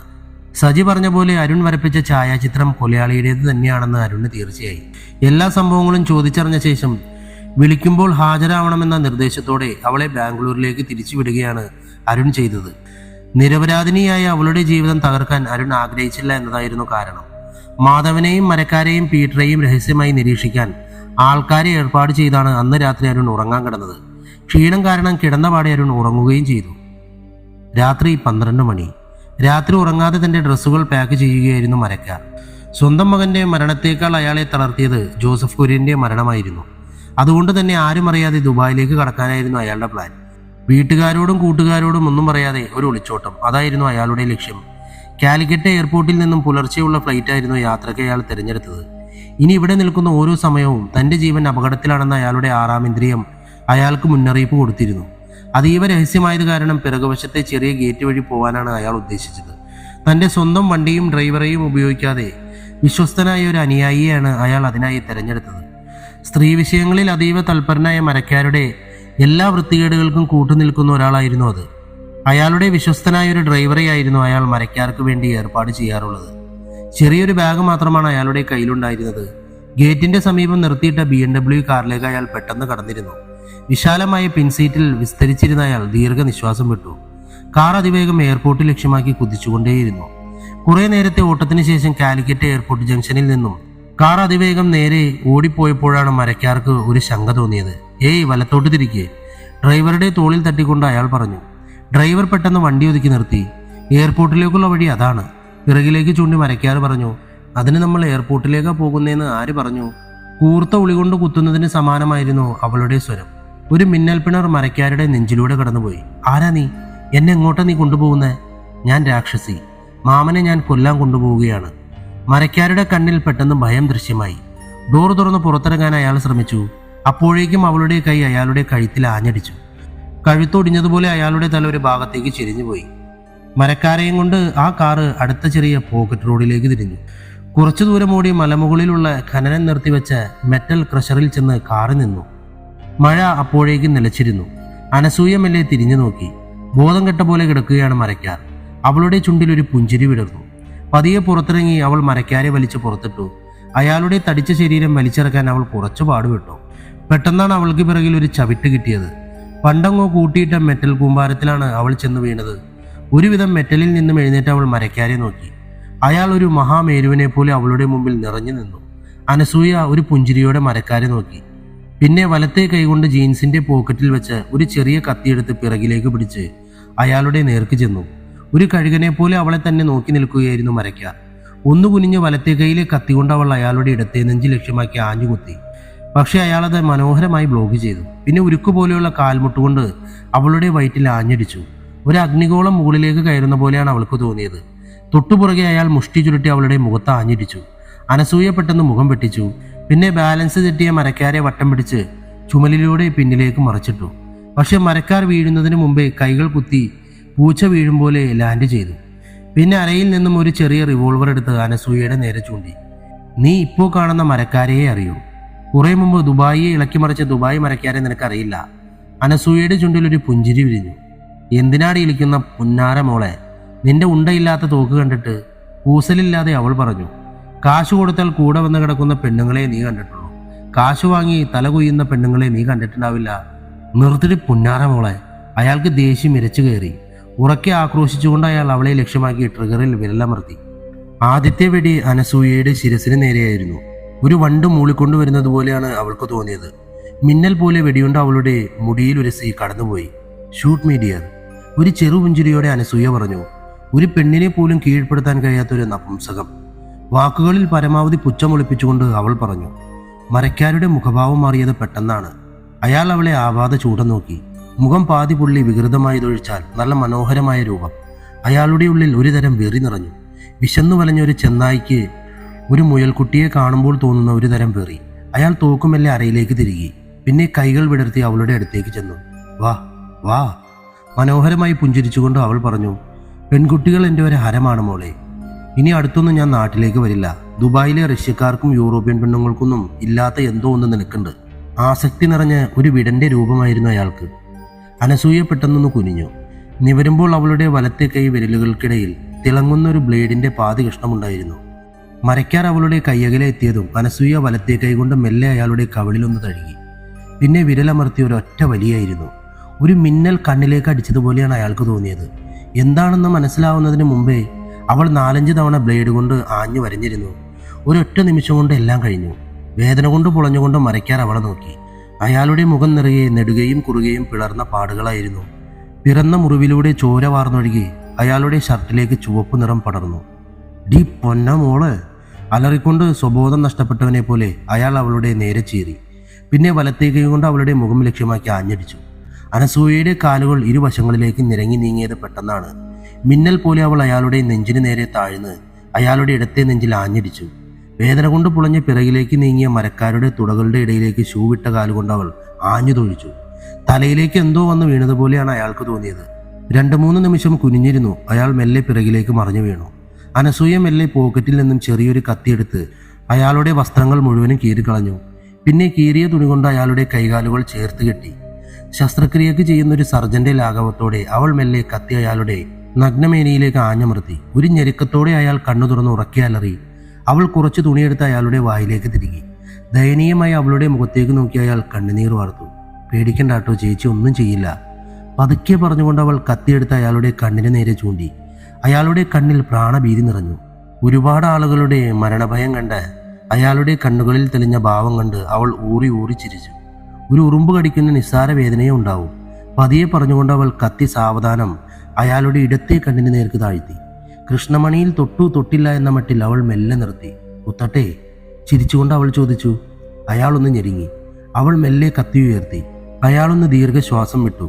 അടുത്ത നിമിഷം അവൾ കത്തി വലത്തെ കണ്ണിന് നേർക്ക് കൊണ്ടുവന്നു. പിന്നെ ഒരൊറ്റ നിമിഷം കൊണ്ട് അയാളുടെ കണ്ണിലേക്ക് കുത്തിയിറക്കി. കൈകാലുകൾ ബന്ധസ്ഥനാക്കപ്പെട്ട നിലയിലും അയാൾ ഉഗ്രമായി ഒന്ന് പിടഞ്ഞു. വായിൽ തിരികെ തുണിയും കടന്ന അയാളുടെ നിലവിളി ഒരു ഞെരുക്കം പോലെ വെളിയിലേക്ക് വന്നു. ചോര പറ്റിയ കത്തി അവൾ വലിച്ചൂരി അയാളുടെ ഇടത്തെ കണ്ണിലേക്ക് കുത്തിയിറക്കി. വേദനയുടെ അങ്ങേയറ്റമായിരുന്നു അത്. അതിക്രൂരമായ സംതൃപ്തി നിറഞ്ഞ മുഖഭാവത്തോടെ അവൾ എഴുന്നേറ്റ് ചുറ്റും നോക്കി. ആകാശത്ത് ആയിരക്കണക്കിന് നക്ഷത്രങ്ങൾ നിറഞ്ഞു നിൽക്കുന്നു. തണുത്ത കാറ്റ് എവിടെ നിന്നോ ഒഴുകി വരുന്നു. ഒരു മൂളിപ്പാട്ട് പാടിക്കൊണ്ട് അവൾ പിടഞ്ഞുകൊണ്ടിരുന്ന മരക്കാരുടെ കെട്ടുകൾ കത്തികൊണ്ട് മുറിച്ചു മാറ്റി. കൊടും വേദനയുടെ അഗ്നിനാളങ്ങളേറ്റ് വെന്തുരുകയായിരുന്നു അയാൾ. ഇത്രയും കാലം കണ്ടുകൊണ്ടിരുന്ന കാഴ്ചകൾക്ക് മേലെ കുട വിരിച്ച കനത്ത അന്ധകാരം അയാളെ ഭ്രാന്ത് പിടിപ്പിച്ചു. ദേഹത്തെ ഓരോ അണുവിലും വേദന കമ്പിവേലി പോലെ വലിഞ്ഞു മുറുകുകയാണ്. പരിചയമില്ലാത്ത വഴിയിലൂടെ വേച്ച് അലറി വിളിച്ച് അയാൾ നടന്നു. അനസൂയ മെല്ലെ അയാൾ പോകുന്ന വഴിയിലേക്ക് നോക്കി. ഒരു 10 അടി മാത്രം അകലത്തിൽ കൊക്ക പോലെ കിടക്കുകയാണ് പാറമട. അവൾ മെല്ലെ അയാളുടെ പിറകിലേക്ക് ചെന്നു. ഭ്രാന്ത് പിടിച്ച പോലെ അയാൾ മെല്ലെ പാറമടയുടെ അറ്റത്തെത്തി. അടുത്ത നിമിഷം അലറിക്കൊണ്ട് അയാൾ താഴേക്ക് പതിച്ചു. പാറക്കെട്ടിലേക്ക് വീണ അയാളുടെ ശരീരം ചിഹ്നം ഭിന്നമായി. ഒരു ദീർഘനിശ്വാസത്തോടെ അനസൂയ ആകാശത്തേക്ക് നോക്കി. ആകാശത്ത് 3 നക്ഷത്രങ്ങൾ തന്നെ നോക്കി ചിരിക്കുന്നത് പോലെ അവൾക്ക് തോന്നി. അവളുടെ ഇടനെഞ്ചിൽ ഒരു കരച്ചിൽ പതിയെ വന്ന് നിറഞ്ഞു. അവളെ ആശ്വസിപ്പിക്കാനെന്ന മട്ടിൽ ഒരു തണുത്ത കാറ്റ് വീശി. ആരുടെയോ കണ്ണുനീര് പോലെ 2 തുള്ളി വെള്ളം അവളുടെ മുഖത്തേക്കുറ്റി. എന്താണ് അരുൺ ഇവിടെ സംഭവിക്കുന്നത്? അന്നത്തെ ദിവസത്തെ മുഴുവൻ പത്രങ്ങളും നിരത്തിവെച്ച മേശപ്പുറത്ത് ആഞ്ഞടിച്ചുകൊണ്ട് ആഭ്യന്തരമന്ത്രി ദിവാകരൻ അരുണിനോട് ചോദിച്ചു. വട്ടക്കണ്ണട വെച്ച അയാളുടെ മുഖത്തെ ഉണ്ടക്കണ്ണുകൾ പുറത്തേക്ക് തെറിച്ചിരുന്നു. കഷണ്ടി കയറിയ വലിയ നെറ്റിയിൽ ഞരമ്പുകൾ തിണർത്ത് കിടന്നു. അരുൺ ഒന്നും മിണ്ടാതെ മന്ത്രിയുടെ കൂടെ ഇരിക്കുന്ന ആളെ നോക്കി. അത് മാധവൻ നമ്പ്യാറായിരുന്നു. അയാൾ ചോരക്കണ്ണുകൾ കൊണ്ട് അരുണിനെ ചൂഴ്ന്നു നോക്കി. വിശന്നു വലഞ്ഞ ഒരു കഴുകന്റെ നോട്ടം പോലെയായിരുന്നു അത്. അരുൺ എന്താണൊന്നും മിണ്ടാത്തത്? പത്രങ്ങളായ പത്രങ്ങളും ചാനലുകളും ആഘോഷിക്കുകയാണ് ഈ കൊലപാതക പരമ്പര. രാജ്യത്തെ ഏറ്റവും മികച്ച പോലീസ് സേനയുള്ള സംസ്ഥാനത്തിന് ഒരു കുറ്റവാളിയെ പിടിക്കാനായില്ല എന്ന് പറഞ്ഞാൽ അത് മന്ത്രിസഭയുടെ കൂടെ പിടിപ്പുകേടായാണ് ലോകം വിലയിരുത്തുന്നത്. അരുൺ ഒന്നും മിണ്ടാതെ മന്ത്രിയെ തന്നെ നോക്കി നിൽക്കുകയായിരുന്നു. ഇതുവരെ കുറ്റവാളിയെ പിടിക്കാൻ പോയിട്ട് ആരാണെന്ന് കണ്ടുപിടിക്കാൻ പോലും തനിക്ക് പറ്റിയിട്ടില്ല. രോഷം കൊണ്ട് മന്ത്രിയുടെ ശ്വാസം വിലങ്ങി. നെഞ്ചു തടവിക്കൊണ്ട് അയാൾ മെല്ലെ കസാരയിൽ ഒന്നുകൂടി അമർന്നിരുന്നു. സാർ, അരുൺ മെല്ലെ പറയാൻ തുടങ്ങി. അന്വേഷണം ശരിയായ ദിശയിൽ തന്നെയാണ് നടക്കുന്നത്. കൊലയാളിയെക്കുറിച്ചൊരു സൂചന പോലും കിട്ടാതെ ഉഴറി നടക്കുകയായിരുന്നു ഇതുവരെ. അന്വേഷണത്തോട് ആരും സഹകരിക്കുന്നില്ല എന്നതാണ് ഇപ്പോഴത്തെ പ്രശ്നം. കൊല്ലപ്പെട്ട മരക്കാരുടെ സുരക്ഷയ്ക്കായി 4 പോലീസുകാരുണ്ടായിരുന്നു വീടിന് പുറത്ത് കാവൽ. വീട്ടുകാർ പോലും അറിയാതെ ഒരു കള്ളനെ പോലെ അയാൾ അടുക്കള വഴി ഇറങ്ങിപ്പോയി മരണത്തിന് തല വെച്ചു കൊടുത്തത് എൻ്റെ കുറ്റമാണോ? മാധവൻ നമ്പ്യാരും ദിവാകരനും പരസ്പരം നോക്കി. നീ അത് തടയണമായിരുന്നു. ഉച്ചത്തിൽ അലറിക്കൊണ്ട് നമ്പ്യാർ ചാടി എഴുന്നേറ്റു. ഇനി ആർക്കെങ്കിലും എന്തെങ്കിലും സംഭവിച്ചാൽ താൻ വിവരമറിയും. അരുണിന് നേരെ വിരൽ ചൂണ്ടി അയാൾ അലറി. അരുണിന്റെ സിരകളിൽ രക്തയോട്ടം കൂടിയത് പെട്ടെന്നായിരുന്നു. അനിയന്ത്രിതമായ കോപം അയാളുടെ കണ്ണിൽ കാണാൻ സാധിച്ചു. താൻ ആരോടോ എന്നെ പഠിപ്പിക്കാൻ? ചാട്ടുള്ളി പോലെയായിരുന്നു അരുണിന്റെ ചോദ്യം. തെല്ലൊന്ന് അമ്പരുന്ന നമ്പ്യാർ അരുണിനെ നോക്കി. സാറ് ചീത്ത പറഞ്ഞാ ഞാൻ കേൾക്കും, പക്ഷെ ഞാൻ എന്തിനാടോ തൻ്റെ വായിലിരിക്കുന്നത് കേൾക്കുന്നത്? നമ്പ്യാർ തലചരിച്ച് മന്ത്രിയെ നോക്കി. അയാൾ നിലത്തേക്ക് നോക്കിയിരിക്കുകയാണ്. ദിവാകര, പാമ്പിനെയാ നീ പിണക്കി വിടുന്നതെന്ന് ഓർമ്മ വേണം. ഇലക്ഷൻ ഇങ്ങ് അടുത്ത് വരികയാണ്. മന്ത്രിയൊന്നും മിണ്ടാതെ താഴേക്ക് തന്നെ നോക്കുകയാണ്. നമ്പ്യാർ അരുണിന്റെ അടുത്തേക്ക് ചെന്ന് അയാളുടെ മിഴികളിലേക്ക് തറപ്പിച്ചു നോക്കി. നിന്നെ ഞാൻ എടുത്തോളാം. പല്ലുകൾ കടിച്ചു പിടിച്ചുകൊണ്ട് അയാൾ അരുണിനോട് പറഞ്ഞു. ആദ്യം ആ പെണ്ണ് നിന്നെ എടുക്കാതെ സൂക്ഷിക്കുക. അതേ നാണയത്തിൽ അരുൺ മറുപടി പറഞ്ഞു. ഒന്ന് മൂളി അമർത്തി ചവിട്ടി നമ്പ്യാർ പുറത്തേക്ക് നടന്നുപോയി. അയാളുടെ കുടില ബുദ്ധി എന്തോ തന്ത്രം മെനയുകയായിരുന്നു അപ്പോൾ. ഒരു പൊട്ടിച്ചിരി കേട്ട് അരുൺ തിരിഞ്ഞു നോക്കി. മന്ത്രിയായിരുന്നു അത്. ഉള്ളിലുള്ള സന്തോഷം മറക്കാനാവാതെ അയാൾ പൊട്ടിച്ചിരിക്കുകയായിരുന്നു. അത് കൊള്ളാമായിരുന്നു അരുൺ. ഞാൻ പറയാൻ ആഗ്രഹിച്ചതാണത്. അരുണിനും ചെറുതായി ഒരു ചിരി പൊട്ടി. ഈ നമ്പ്യാരെ കുറിച്ച് എനിക്ക് ചില സംശയങ്ങളുണ്ട്. ഇയാളുടെ ബന്ധങ്ങൾ, അയാളുടെ ഓരോ ബിസിനസ്സും ഇല്ലീഗലാണ്. അറിയാം. അറിയാതെ മന്ത്രിയുടെ തല താണു. ഒരിക്കൽ അറിയാതെ അയാളുടെ കക്ഷത്തിൽ ഒന്ന് തല വെച്ചു കൊടുത്തു. അതിൽ പിന്നെ എനിക്ക് അയാൾക്കെതിരെ ഒന്നും ചെയ്യാൻ കഴിഞ്ഞില്ല. അരുണൊന്ന് ചിരിച്ചു. എങ്കിൽ ഇതാണ് അവസരം സാർ. ഈ സമയത്ത് അയാളെ പൂട്ടാൻ എളുപ്പമാണ്. ചെയ്ത തെറ്റുകളുടെ തിരിച്ചടിയാണ് അവർ നേരിട്ടുകൊണ്ടിരിക്കുന്നത്. എൻ്റെ അനുമാനം ശരിയാണെങ്കിൽ ഒരാഴ്ചയ്ക്കുള്ളിൽ നമ്പ്യാർ കൊല്ലപ്പെടും. അയാളെ നിനക്കറിയില്ല അരുൺ. മന്ത്രി ഒരു ദീർഘനിശ്വാസത്തോടെ പറഞ്ഞു. കാലന് പോലും പിടിക്കാൻ ബുദ്ധിമുട്ടുള്ള അസുരനാണവൻ. എപ്പോ എന്തു ചെയ്യുമെന്ന് നമുക്ക് മനസ്സിലാക്കാൻ കൂടെ കഴിയാത്തവൻ. ഈ സമയം നമ്പ്യാർ ട്രാഫിക്കിലെത്തിയിരുന്നു. നമ്പ്യാരുടെ കാറിന് സമാന്തരമായി ഒരു വെളുത്ത സ്വിഫ്റ്റ് കാർ വന്നു നിന്നു. അതിൽ നിന്നും ഒരു യുവതി അയാളെ നോക്കി കൈവീശി. നമ്പ്യാർ ഒരു കീ അവളുടെ വണ്ടിയിലേക്ക് ഇട്ടു. ഇന്ന് രാത്രി hotel emerald palace, room number 333. അയാളുടെ വാക്കുകൾ കേട്ട് അവൾ പുഞ്ചിരിച്ചു. നമ്പ്യാർ 4-5 2000-ന്റെ കെട്ടുകൾ അവളുടെ നേരെ വണ്ടിയിലേക്ക് ഇട്ടുകൊടുത്തു. മരക്കാരെ അധികം വേദനിപ്പിച്ചില്ലല്ലോ അല്ലേ? പുഞ്ചിരിച്ചുകൊണ്ട് അയാൾ തിരക്കി. ഇല്ല, എന്നാൽ പീറ്ററേയും അധികം വേദനിപ്പിക്കരുത്. എൻ്റെ കൂട്ടുകാരനാണ്. പെട്ടെന്ന് ട്രാഫിക് പച്ചലൈറ്റ് കത്തി. അവൾ പുഞ്ചിരിച്ചുകൊണ്ട് വണ്ടി മുന്നോട്ടെടുത്തു. അത് അനസൂയയായിരുന്നു. നമ്പ്യാർ മൊബൈലിൽ അവസാനത്തിന് തൊട്ടു മുമ്പ് എഴുതിയ പീറ്റർ എന്ന പേര് സാവധാനം ഡിലീറ്റാക്കി. ഇനി ഒരു പേര് കൂടി അവശേഷിക്കുന്നുള്ളൂ, അനസൂയ. പീറ്റർ കൊല്ലപ്പെട്ടാൽ പിന്നെ എനിക്ക് നിന്നെ വേണ്ട മോളെ. പെട്ടെന്ന് പിറകിലത്തെ വണ്ടിക്കാർ നിർത്താതെ ഹോണടിച്ചു. നമ്പ്യാർ വണ്ടി സാവധാനം മുന്നോട്ടെടുത്ത് യൂട്ടേൺ എടുത്ത് തൻ്റെ വീട് ലക്ഷ്യമാക്കി കുതിച്ചു. ഇതേ സമയം വരാനിരിക്കുന്ന അപകടമറിയാതെ എമറാൾഡ് പാലസിലെ 333 നമ്പർ റൂമിലിരുന്ന് വോഡ്ക കുടിക്കുകയായിരുന്നു Peter. Peter mobile switch off ആക്കി വെച്ചിരിക്കുകയാണ്. കാരണം മറ്റൊന്നുമല്ല, കുറേ അധികം ഫോൺ കോളുകൾ വരുന്നുണ്ട്. മരക്കാരുടെയും കുര്യൻ്റെയും മരണം വളരെയധികം ബാധിച്ചത് ശരിക്കും പീറ്ററിനെയാണ്. പീറ്റർ ഈ ഹോട്ടലിലേക്ക് വന്നത് വേഷപ്രച്ഛന്നനായിട്ടാണ്. നമ്പ്യാർക്ക് മാത്രമേ അറിയൂ താൻ ഇവിടെയാണെന്ന്. ശരിക്കും ഒറ്റയ്ക്കിരുന്ന് ബോറടിക്കുകയാണ് താൻ. അതുകൊണ്ടായിരിക്കും നമ്പ്യാരുടെ ഇഷ്ടഭാചനം ആൻ എന്നൊരു കോളേജ് കുമാരിയെ അയക്കാമെന്ന് അയാൾ പറഞ്ഞത്. താൻ മരിച്ചുപോയാൽ ഈ വാരിക്കൂട്ടിയ സ്വത്തുക്കളൊക്കെ അനാഥമായി പോകുമല്ലോ എന്നൊരു ശങ്ക പെട്ടെന്നാണ് പീറ്ററെ പിടികൂടിയത്. കേരളത്തിൽ മാത്രം 20 ബിയർ പാർലറുകളാണ് അയാൾക്കുള്ളത്. കേരളത്തിന് പുറത്ത് കാശ്മീർ ഒഴിച്ചുള്ള സംസ്ഥാനങ്ങളിൽ 200-ലധികം ബാറുകൾ. അയാളുടെ ബാറുകളിൽ വിളമ്പുന്ന മദ്യത്തിൽ 50% അയാളുടെ നിർമ്മാണശാലകളിൽ വ്യാജമായി നിർമ്മിക്കുന്നതാണെന്നുള്ള സത്യം ഉന്നത ഉദ്യോഗസ്ഥർക്ക് പലർക്കും അറിവുള്ളതാണ്. പക്ഷെ അവരെയൊക്കെ പച്ച നോട്ടുകൾ എറിഞ്ഞ് നിശബ്ദരാക്കാൻ അയാൾക്ക് കഴിഞ്ഞിരുന്നു. പെട്ടെന്നാണ് വാതിലിൽ ആരോ മൃദുവായി തട്ടിയത്. പീറ്റർ പതിയെ ചെന്ന് വാതിൽ തുറന്നു. വെളുത്ത ചുരിദാർ അണിഞ്ഞൊരു പെൺകുട്ടിയായിരുന്നു അത്. മുഖം മറഞ്ഞു കിടക്കുന്ന രീതിയിൽ അവളുടെ ഷോൾ തലയിൽ നിന്നും മൂർന്നു കിടക്കുന്നു. അവളുടെ വലത്തെ ചുമലിൽ അഡിഡാസിന്റെ ഒരു ബാഗ് ഉണ്ടായിരുന്നു. വില കൂടിയ വിദേശ പെർഫ്യൂമിന്റെ സുഗന്ധം അവളിൽ നിന്നും പറന്നൊഴുകി. Welcome Ann. Thanks sir. അവൾ പെട്ടെന്ന് അകത്തേക്ക് കയറി. പീറ്റർ പെട്ടെന്ന് വാതിൽ ലോക്ക് ചെയ്ത് പിറകിലൂടെ അവിടെ കെട്ടിപ്പിടിച്ചു. അവൾ ചെറുതായി ഒന്ന് പിടഞ്ഞ് അകന്നു മാറി. പീറ്റർ ഗ്ലാസ്സിൽ ഒഴിച്ചു വെച്ച വോഡ്ക ഒറ്റ വലിക്ക് കാലിയാക്കി. പിന്നെ വില കൂടിയ ചുരുട്ടെടുത്ത് ചുണ്ടിൽ വെച്ച് കത്തിച്ചു. പുകയുടെ രൂക്ഷഗന്ധം റൂമിന്റെ ഉള്ളിൽ പരന്നു. I don't like smoking. വളരെ മൃദുവായി ആൻ മൊഴിഞ്ഞു. റിയലി? പുച്ഛത്തോടെ പീറ്ററിന്റെ ചോദ്യം. ആൻ ഇന്ന് എൻ്റെ അടിമയാണ്. പീറ്ററിന്റെ ഇഷ്ടമാണ് ആനിൻ്റെ ഇഷ്ടം. എനിക്കിഷ്ടമുള്ളതൊക്കെ ഞാൻ ചെയ്യും. അങ്ങനെ ആയിരിക്കണം. ഇല്ലെങ്കിൽ പീറ്റർ ആരാണെന്ന് നീ അറിയും. പുച്ഛത്തോടെയുള്ളൊരു ചിരിയായിരുന്നു അവളുടെ മറുപടി. എന്തിനാ നീ ചിരിക്കുന്നത്? വികൃതമായൊരു ചിരിയോടെ അയാൾ തിരക്കി. പിന്നെ പതിയെ നടന്നു വന്ന് അവളുടെ തൊട്ടടുത്തെത്തി നിന്നു. അവളുടെ മുഖം മറയ്ക്കുന്ന ഷോൾ അയാൾ ഇടംകൈയാൽ മെല്ലെ എടുത്തു കളഞ്ഞു. ഒരു ഷോക്കേറ്റ പോലെ അയാൾ നടുങ്ങിയത് അപ്പോഴാണ്. പാതി പൊള്ളിയ മുഖത്തെ ക്രൂരത കണ്ട അയാൾ അറിയാതെ പിന്നോക്കം മാറി. ആരാ നീ? ഒരു ഞെട്ടലോടെ അയാൾ തിരക്കി. അനസൂയ. അവളുടെ ചുണ്ടുകളിലൂടെ ചതഞ്ഞരഞ്ഞ വാക്കുകൾ പതിയെ പുറത്തേക്ക് വന്നു. ഒരൊറ്റ നിമിഷം കൊണ്ട് അയാൾ കുടിച്ച വോഡ്ക മുഴുവനും ആവിയായി. അയാൾ പിറകിലേക്ക് പതിയെ നീങ്ങി. ഒടുവിൽ ടേബിളിൽ തട്ടി നിന്നു. അനസൂയ പതിയെ അവളുടെ ബാഗ് തുറന്ന് അതിൽ നിന്നും ഒരു ചെറിയ ചാട്ട പുറത്തെടുത്തു. പീറ്റർ പതിയെ മദ്യക്കുപ്പി കയ്യിലെടുത്ത് അവളെ നോക്കി. അനസൂയ അയാളെ തന്നെ നോക്കി നിൽക്കുകയായിരുന്നു. ക്രൂരമായി പുഞ്ചിരിച്ചുകൊണ്ട് അയാൾ കുപ്പി അവളുടെ തല ലക്ഷ്യമാക്കി ആഞ്ഞെറിഞ്ഞു. കുപ്പി അടുത്തെത്തിയത് അനസൂയ മെല്ലെ തല ചിരിച്ചു കളഞ്ഞു. കുപ്പി ചുമരിലിടിച്ച് പൊട്ടിത്തെറിച്ചു. പീറ്റർ മെല്ലെ അലമാരയിൽ വെച്ച ട്രാവൽ ബാഗിന്റെ അടുത്തേക്ക് നീങ്ങി. അതിന്റെ ഉള്ളിലുള്ള ചെറിയ റിവോൾവർ ആയിരുന്നു അയാളുടെ ലക്ഷ്യം. പക്ഷെ അപ്പോഴേക്കും ഒരു മിന്നൽ പോലെ അവൾ അടുത്തെത്തിയിരുന്നു. ആദ്യത്തെ അടിക്ക് തന്നെ അയാൾ പിടഞ്ഞു. പിന്നെ കൈകൊണ്ട് അവളുടെ വയറിൽ ആഞ്ഞടിച്ചു. ഇടുകൊണ്ട് അനസൂയ ശ്വാസം വിലങ്ങി. പീറ്റർ ഒറ്റ കൈകൊണ്ട് അവളെ വാരിയെടുത്ത് തറയിലേക്ക് ആഞ്ഞെറിഞ്ഞു. തൻ്റെ വാരിയിൽ ഒടിഞ്ഞതുപോലെയാണ് അവൾക്ക് തോന്നിയത്. അവളുടെ കയ്യിൽ നിന്നും തെറിച്ചു വീണ ചാട്ടയെടുക്കാൻ കുനിഞ്ഞ നേരം പിന്നിലൂടെ തൻ്റെ രഹസ്യസ്ഥാനത്ത് എന്തോ ഒന്ന് ഇടിച്ചതുപോലെ പീറ്റർ തെറിച്ചു വീണു. എഴുന്നേൽക്കുന്നതിനു മുമ്പേ വയറിന് മുകളിലേക്ക് മടക്കിയ മുട്ടിൻകൈയുമായി അനസൂയ പറന്നു വന്നു വീണു. ഒന്ന് അലറി വിളിച്ചു പീറ്റർ. ചുരുണ്ടുമടങ്ങിയ അയാളുടെ മുഖത്ത് അവൾ ഷൂവിട്ട കാലുകൊണ്ട് ചവിട്ടി. അയാളുടെ വായിൽ ചോരയുടെ ചവർപ്പ് നിറഞ്ഞു. സർവ്വശക്തിയും എടുത്തുനിന്ന് കുടഞ്ഞെണീറ്റ് പീറ്റർ അവളുടെ കഴുത്തിൽ ഇഷ്ടമാക്കി മുന്നോട്ട് കുതിച്ചു. നിസ്സാരമായി ഒഴിഞ്ഞു മാറിയ അനസൂയ ബാലൻസ് തെറ്റി അയാളെ ചുമരിലേക്ക് തള്ളി. ഒരു വലിയ കല്ല് തലയിൽ വന്ന് വീണതുപോലെ അയാളൊന്ന് വിറച്ച് ബോധശൂന്യനായി താഴെ വീണു. അനസൂയ ശരിക്കും തളർന്നു പോയിരുന്നു. അവൾ ആദ്യം ചെറിയ ഫ്രിഡ്ജ് തുറന്ന് തണുത്ത വെള്ളം വയറ് നിറയെ കുടിച്ചു. പിന്നെ ബാഗിൽ നിന്നും വലിയ ടേപ്പ് എടുത്ത് അയാളുടെ വായ തുറക്കാനാവാത്ത വിധം ഒട്ടിച്ചു. പിന്നെ വലിച്ച് കൈകാലുകൾ കൂട്ടിക്കെട്ടി. ശൂന്യമായ അയാളുടെ നെഞ്ചിൽ കാട് പിടിച്ച പോലെയുള്ള രോമങ്ങൾ കണ്ടപ്പോൾ അവൾക്കൊരു ചെറിയ കുസൃതി തോന്നി. അവൾ കത്തികൊണ്ട് സാവധാനം അയാളുടെ വസ്ത്രങ്ങൾ മുഴുവനും മറുത്തുമാറ്റി. പിന്നെ കുറച്ചു വെള്ളം അയാളുടെ മുഖത്തേക്ക് ഒഴിച്ചു.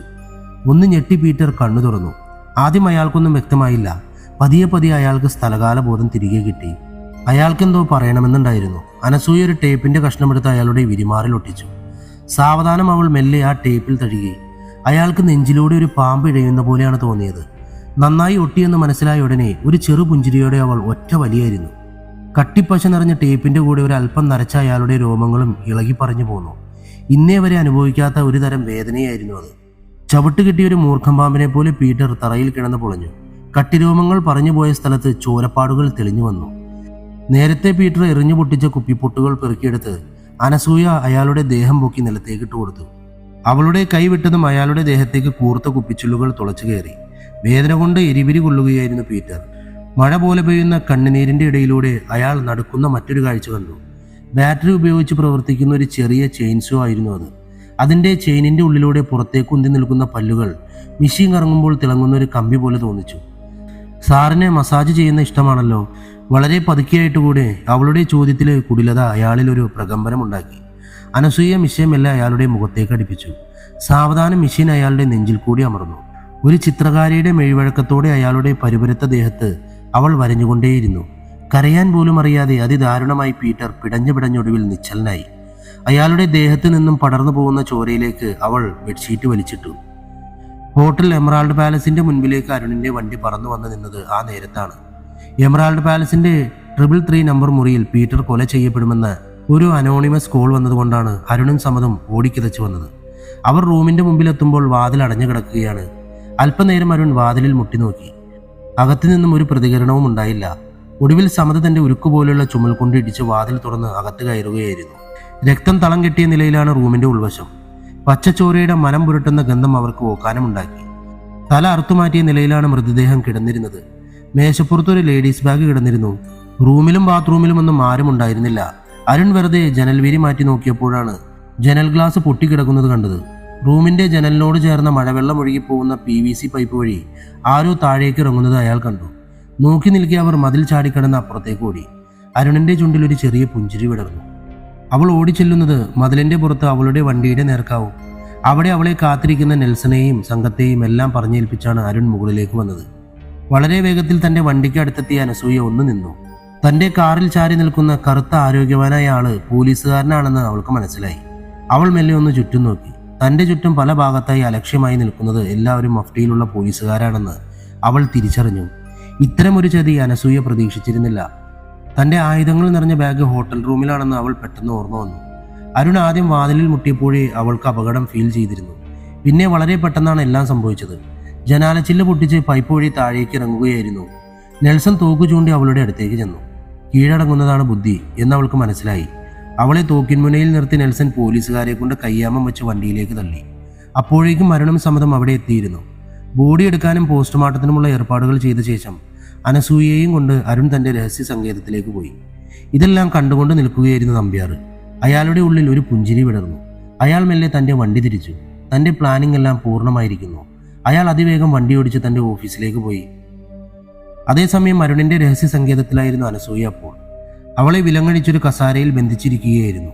അരുൺ അവളുടെ മുഖത്തെ പൊള്ളിയ പാടുകൾ നന്നായിട്ടൊന്ന് പരിശോധിച്ചു.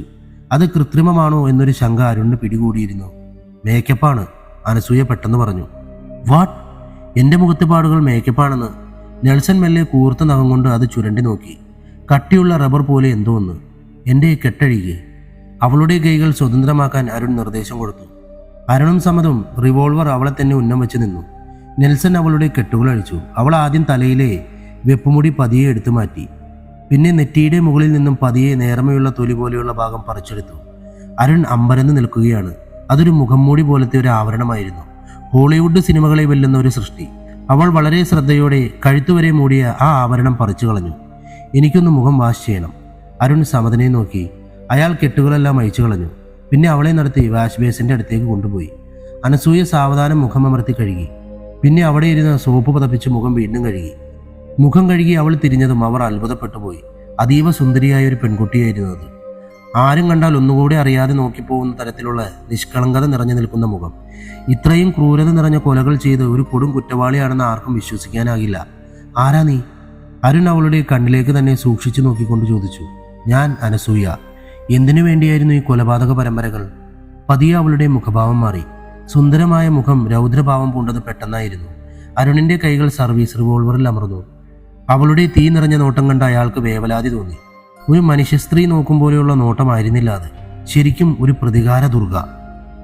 കുറെ സമയമെടുത്തു അനസൂയ ഒന്ന് നോർമലാവാൻ. അവളുടെ വിടർന്ന മിഴികൾ വേദന കണ്ണുനീർത്തുള്ളികളായി ഒലിച്ചിറങ്ങി തുടങ്ങിയിരുന്നു. ശ്വാസോച്ഛ്വാസം ക്രമാതീതമായി ഉയർന്നതാണോ? അരുണും നെൽസണും സമ്മതും അവളെ തന്നെ സസൂക്ഷ്മം നിരീക്ഷിക്കുകയായിരുന്നു. ഏറിയാൽ 20 വയസ്സ് തോന്നിക്കുന്ന ഒരു പെൺകുട്ടി. സമതൊരു കുപ്പി വെള്ളമെടുത്ത് അവളുടെ നേരെ നീട്ടി. അവൾ അത് വാങ്ങി അല്പാൽപമായി സാവധാനം കുടിച്ചുകൊണ്ടേയിരുന്നു. അനുഭവിക്കുന്ന ആത്മസംഘർഷം അവളുടെ മുഖത്ത് ഘനീഭവിച്ചു കിടക്കുന്നത് അവർക്ക് കാണാമായിരുന്നു.